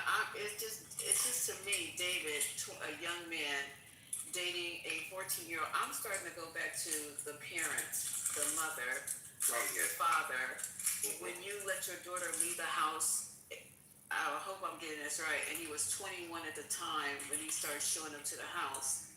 He's 21 There's now. oh, he's 21 now. I'm sorry then. So that would, I don't know how old that was in innocent, but Well, it's probably, think about that when you go to the parents, right, which is a good starting block. These things are normalized. So I would question how the parents do it, right? So I think I was having a discussion earlier when they were talking about the murder suicide, right? And what we consider abuse, what we don't consider abuse, or whatever the case, these things are ingrained. How you grow up, what I said that, yeah. I believe that. I truly believe it's nurture versus nature. It's money. It's money. A lot of times. It's money. A lot of times the parents will allow. If this guy is giving the parents money, he's running around taking care of them, and you get a couple of dollars. You have that, right? But again, unfortunately, hold on, let me finish, brother. Hold on. Unfortunately, they will allow. I've seen that. They will allow their daughter they will listen. If he's giving the parent, it depends on what type of parent they are. I'm not saying in all cases, but if he's giving them money and taking care of bills and certain stuff, they will allow their child to do these things. Yes. This is not something outrageous. It has been done before. But I'm saying it has been done before. Okay, but just reality. Okay, so yeah, she should be brought up on charges as well. Yeah, child trafficking is outrageous, but that's how this country was founded. And she should be brought up, the mother, in her grieving state, should be brought up on charges as well. If you guys are saying that at 13 years old, she allowed her daughter to date someone who was out of her dating range, dating period at 13, it to me is unusual. Might be not to you guys, but I don't think that's appropriate. It's unusual, but it's legal in a lot of states. That's the problem. Going back to the founding of the nation, it's founded on child trafficking. So none of this shit is unusual. Epstein and none of this shit. That's how everything functions in the country. That's why we talking English in this fucking room on this app. So let's just align these dances for super sleuths, right?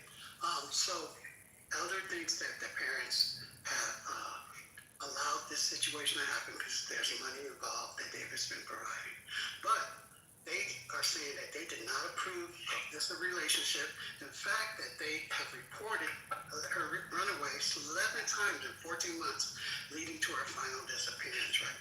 Also, they said that David offered them gifts to say that he wasn't part of it. And also after that, after they didn't take his gifts, he started threatening them. Mm-hmm. So that sounds like parents who are not signing on to the relationship to me. That might be true. It might be true, but here's the thing there. Now, it might be true. I'm not sure about this case particularly. I was just making general. These things have happened in the past. Now, a lot of times when they're exposed, and it's exposed now, they have to do something to cover themselves up in some cases. So of course they're gonna say, well, no, this was outrageous and we would never do this because now they're being exposed. But in some cases, I'm not saying with this parents, but in some cases they allow these things to happen. You know, an example of that was R. Kelly. That was an example. R. Kelly was a perfect example. They allow a child to date these older men if these men are financially good. Now, I'm not with this case, I'm not 100% sure, but it happens. And it's just reality. Like the brother said, this is the American way. It's a shame. This is what it has become. Well, I'm gonna say, even let's say they didn't allow it. The police, the culture allows it, because how many times you go to the police, they first say it's from a woman or child's perspective, and you report a violation. Do they even believe you? There are even parents who don't believe their own kids. That's why I'm saying how deeply ingrained the acceptance of violations really are, because it's a part of the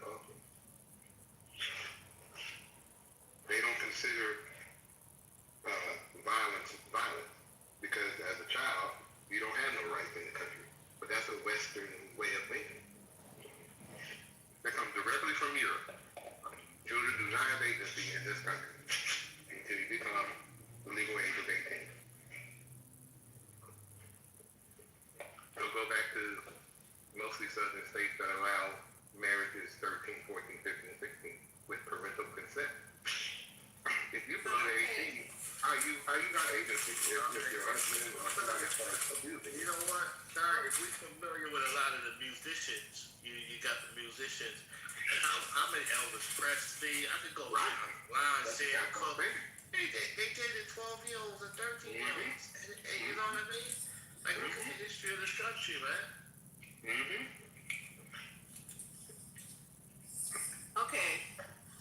Okay, so if I have reported my daughter running away, you said 13 times within, what was the time frame? Within months. 11 times they were reported as running away within a almost 12 month, what was it? What's the time frame? 11 months, was it? 1 year, something? Well, okay, so that means she ran away more than once a month. So the social service is not activated at that point when you report your child running away 13 times in a year? Nothing happens. You know when they're activated? When the child is black. That's it. Social services ain't. Well, sometimes they don't consider them always black all the time. Weird to me, child. So her parents filed 3 separate missing. Oh, sorry. Go ahead, Lisa. No, baby, I'm done. I'm sorry. Her parents filed 3 separate missing person reports, right, in a 2-year time span. A friend of the mother said that she would take off and come back. However, even though the parents say that they would have movie nights and her daughter would frequently, they were devastated by her leaving every time. Her ex-boyfriend said that she had a difficult time at home and that the parents were very mean, and that fueled her desire to run away. Well, see, it's a full circle. Like I said, there's enough blame to go around. Hey, it's the whole goddamn thing need to be, the whole bathwater in the baby. Throw that bitch away and start over. Because like I said, parenting, you know how many parents treat their kids a certain way and they don't consider it abuse? They'll tell the kid, what the fuck is wrong with you? Bow down to me because I'm an adult? Come on now.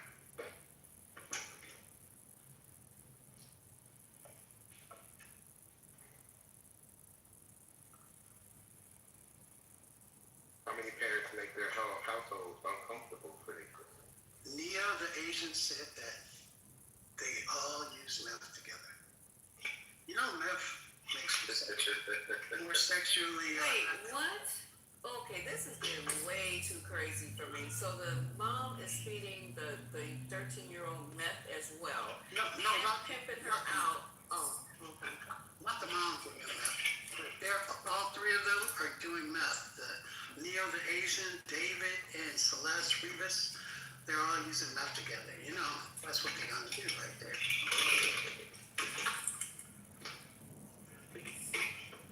I saw this channel on YouTube, this white family in Jersey.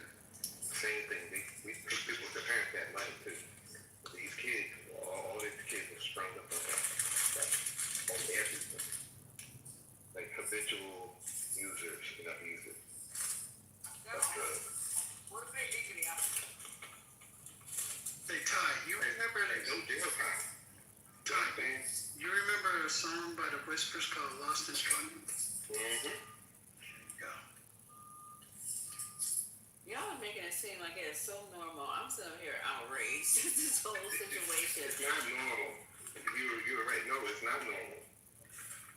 Girls walking out the house, mom taking payments. She reported. So she was taking payments.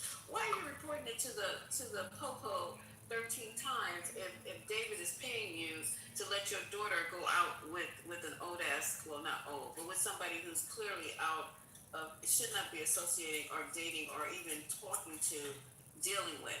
So how is that going on?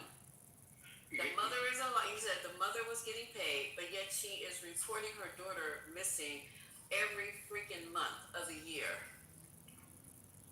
And then eventually, see how that's not making sense? Something's not right here. The law enforcement will ignore it like they do all the time. Unless your name is Renee Ramsey. No, but you're missing what I'm saying. Something's not right with this picture. If David was indeed paying the mother to be allowed to have relationships with her daughter, right? That part. Why is she reporting every month that her daughter is missing? Was the check not clearing? Something's not right. Something is not right with this story, and I'm trying to suss through it. So maybe I'll be quiet and go do some reading, and then we can talk about it later on tonight. But that's not adding up. If you paying me, if I'm holding my daughter out, and you're paying me, it makes no sense. I'm gonna dry up my money, my resource. Why would I be going down to the 126 precinct to say my daughter is missing every fucking month? Maybe the money is not that significant to them. Or those movie nights, porno movie nights. Oh my God, I left. I'm just.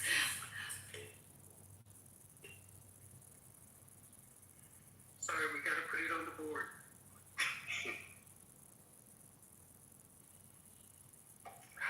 So the social services or child protective services never was involved with a 13-year-old who is reported missing 13 times in a year. They never were. I want to know how many times does child protective services come in with people with money? I don't even think they deal with people with money. They don't have this lady, this family, the parents. Okay, I don't know enough. Let me be quiet. But from what I'm understanding, they don't have money. She wasn't. Where they live? They was in the hood somewhere? I left someplace in California. I left. What neighborhood did she come from? Not saying that the neighborhood means anything, but what neighborhood did the Hispanic girl live in Southern Cal? I'm not sure.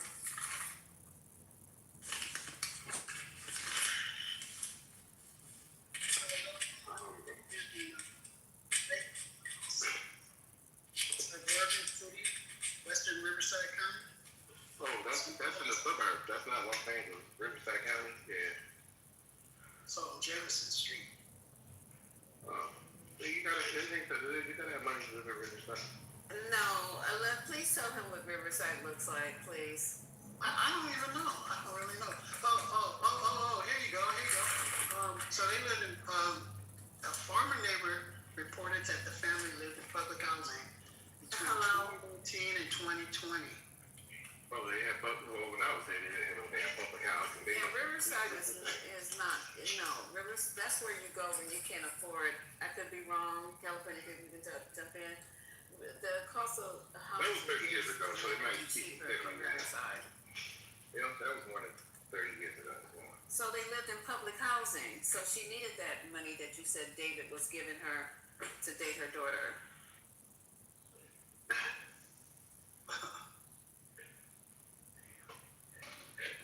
Yeah, a lot's been changed because when I was there, that was brand new. That was a new thing. People was going out to the county. That was back when Papa was alive. So a whole lot been changed.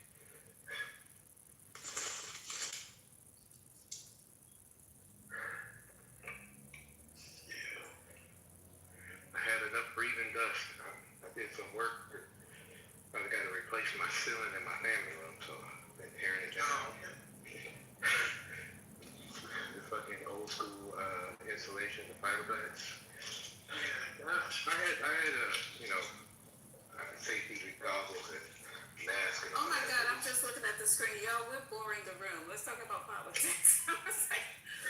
Nobody wants to hear about David killing a 13-year-old. Oh, they don't want to hear about David. They want to hear about that. We got to do something.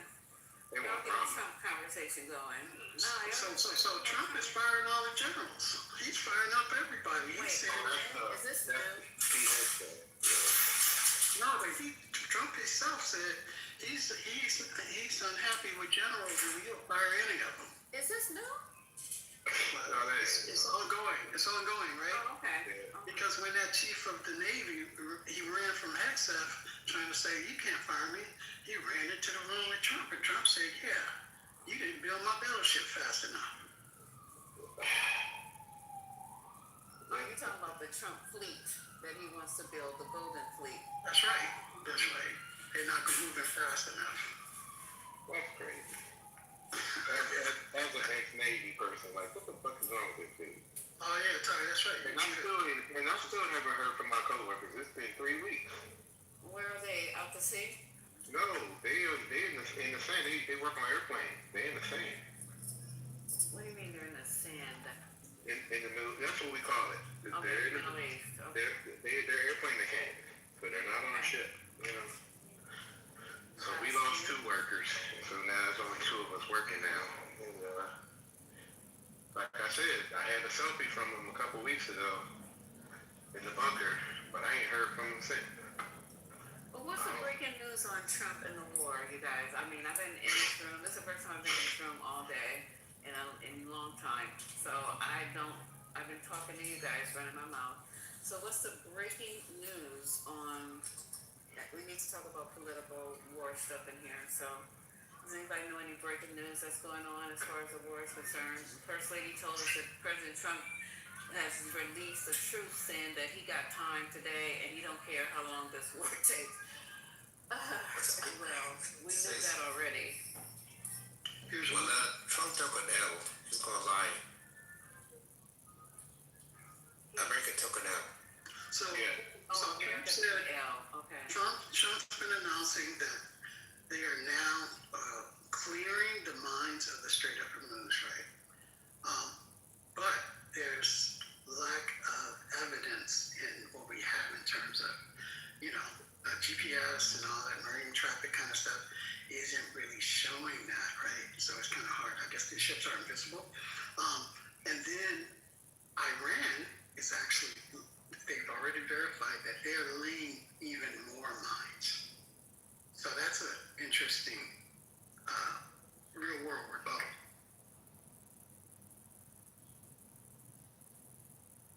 Okay, so you heard that the order that he put out for the Navy was to kill, he said to use the word kill, any small boats that are in the strait, to kill them. And then because he said that the Navy, 139 Navy vessels that belong to Iran are in the bottom of the sea.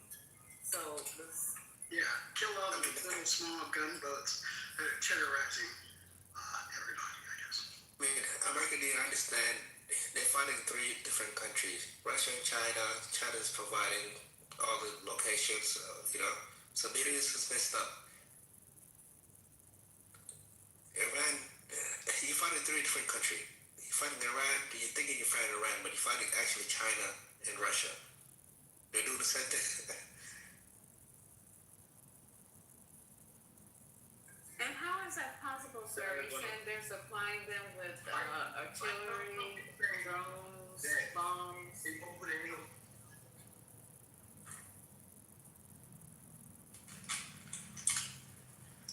mean, they're providing you with like intelligence, which is a satellite. America never got defeated like that ever in history. That's the first time they can target. China's about to go into Taiwan. They know that America cannot fight 2 battles. They cannot. Then we take over that. Where's that report? No, they're sending soldiers around. They've been trying to invade Taiwan, and they've just been. Oh yeah, they've been beating Taiwan up a little bit here and there. Yeah. If they wanted to go into Taiwan, there's nothing we could do about it. That's absolutely true.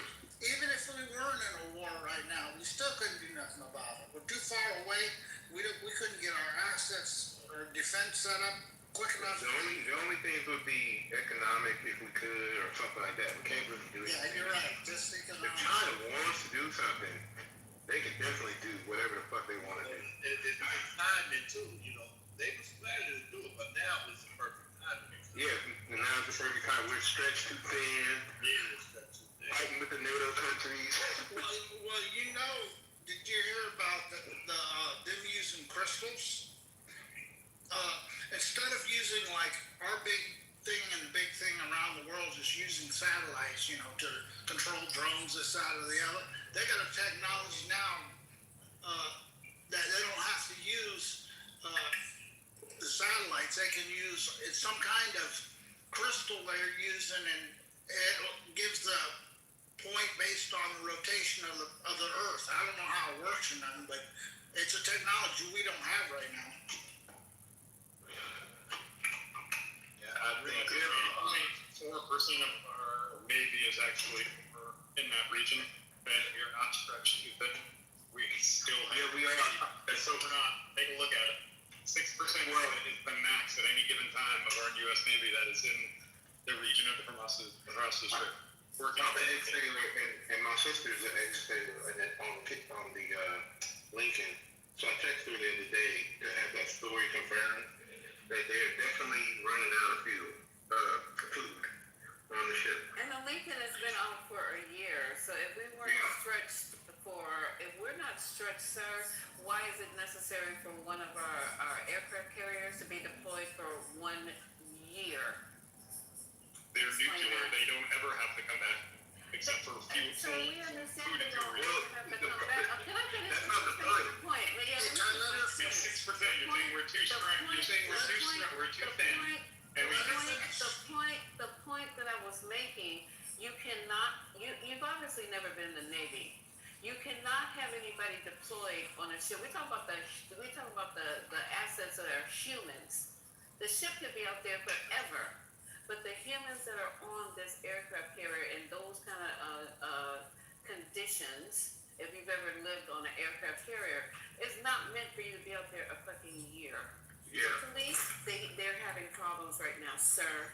They can't get the supply because my sister was a signalman, right? So she did the signaling on the supply ship and on the aircraft carrier. And they can't get the supply. It's one thing to be out there, but they can't get no supplies out there. That's the problem. The other thing is, back maybe 10, 15 years ago, they started making submarines and ships, and they could make them a lot faster than we did. So they made like 5s to R1.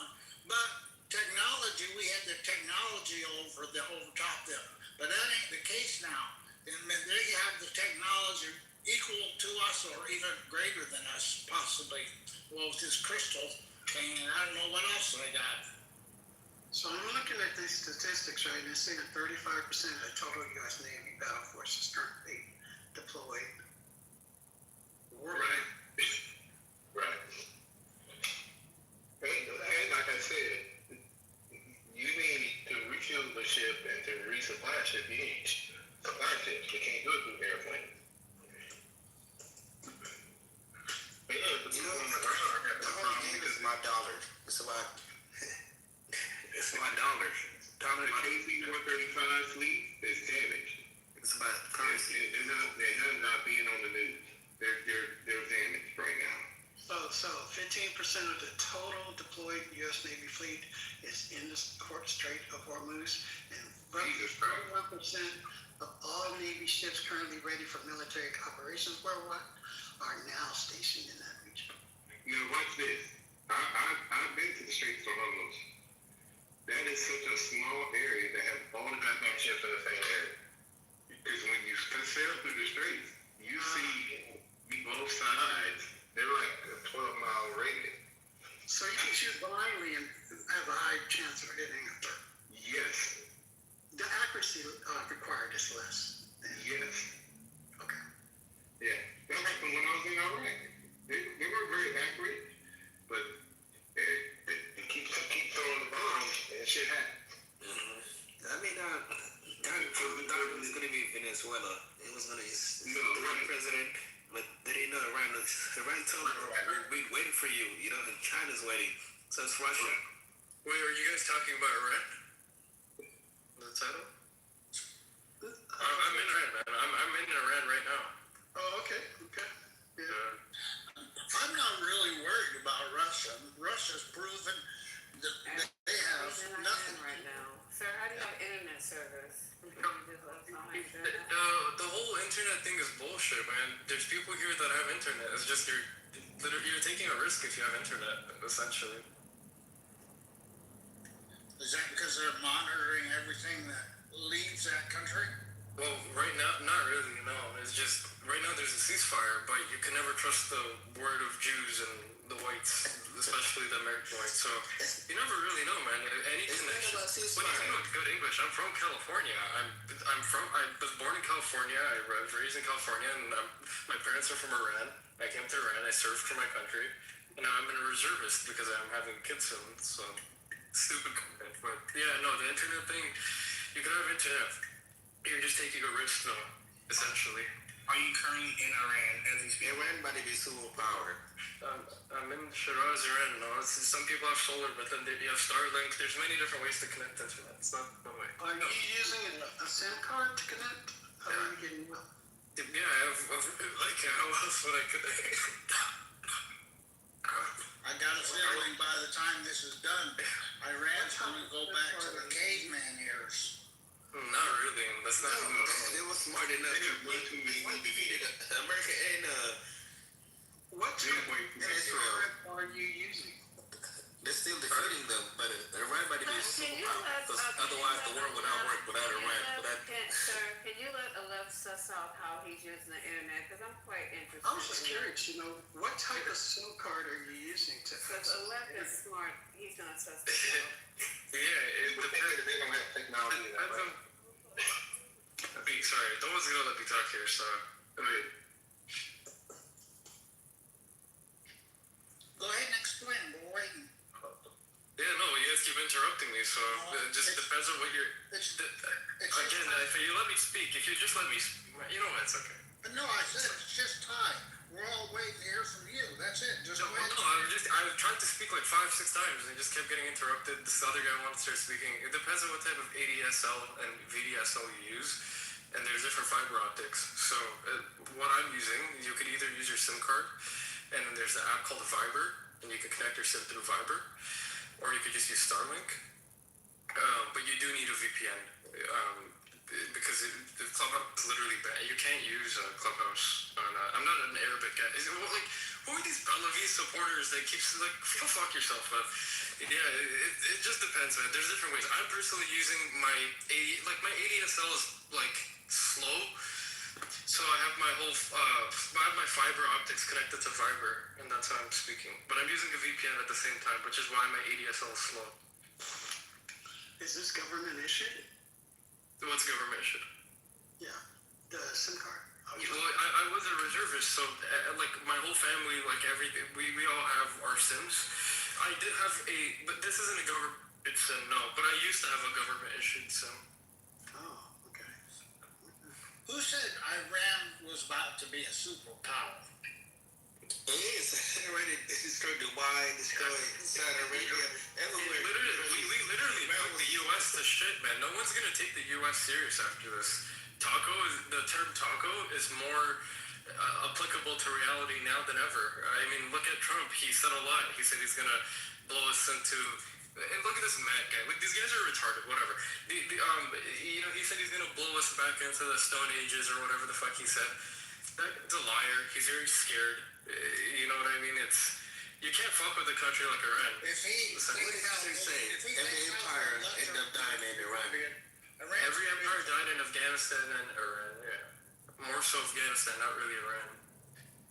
You can't tell me if these negotiations fall apart and we take out their bridges and their electrical plants that they're not going to be in bad shape.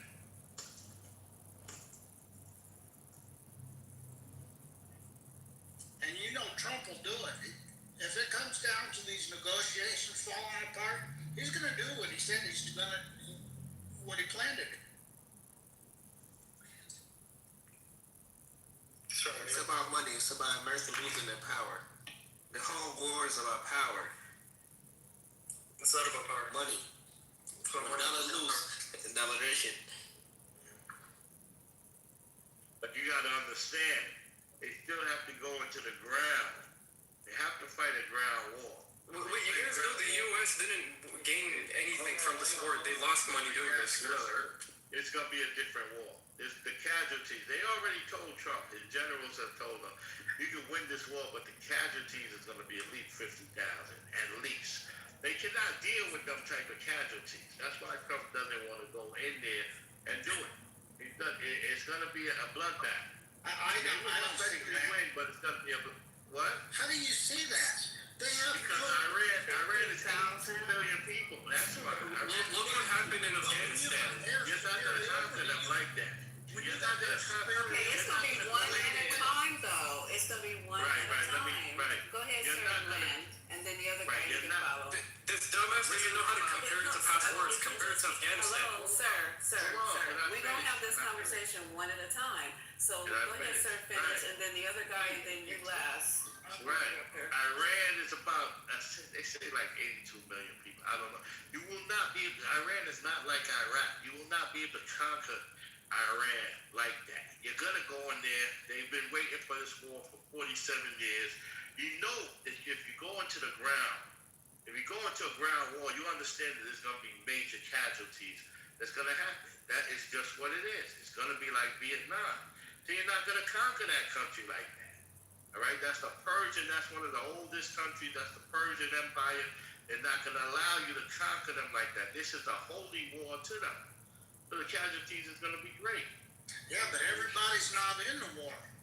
Look, they just who's going to try to leave their kids to go out there? Why are you cutting him off, sir? I'm not. He said 2 words. No, he's speaking the truth, though. Yeah, go ahead. You can talk after him. Go ahead, sir.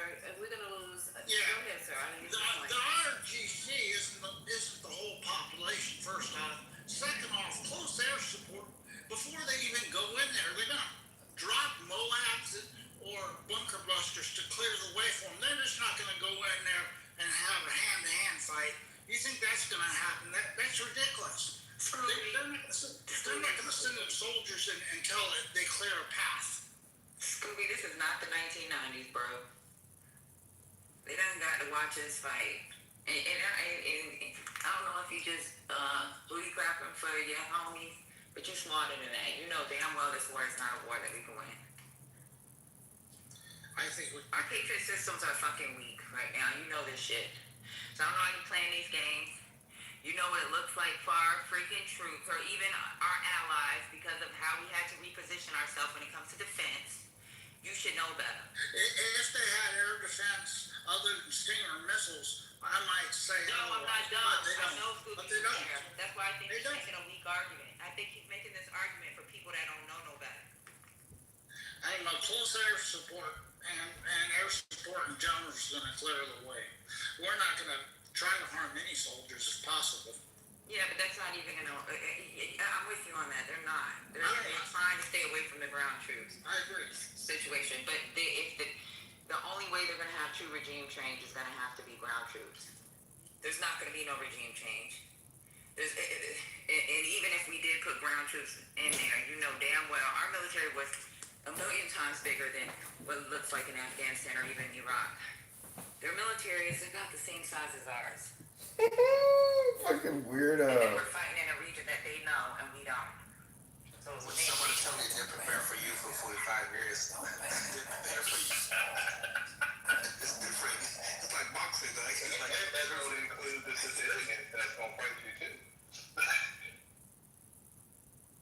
Of the United States. 12 and 20. Thank you, sir. 25th. Wait, where are you reading them? I have a 12th Amendment up. 12th Amendment. Last sentence. Yeah, but you can't be Speaker of the House and then kill the President and the Vice President. No. Oh, I see. Sorry, there's 3 pages. Yeah, I'm sorry. No, correct. Was that a no? I'm thinking like designated survivor dies. Like who's that?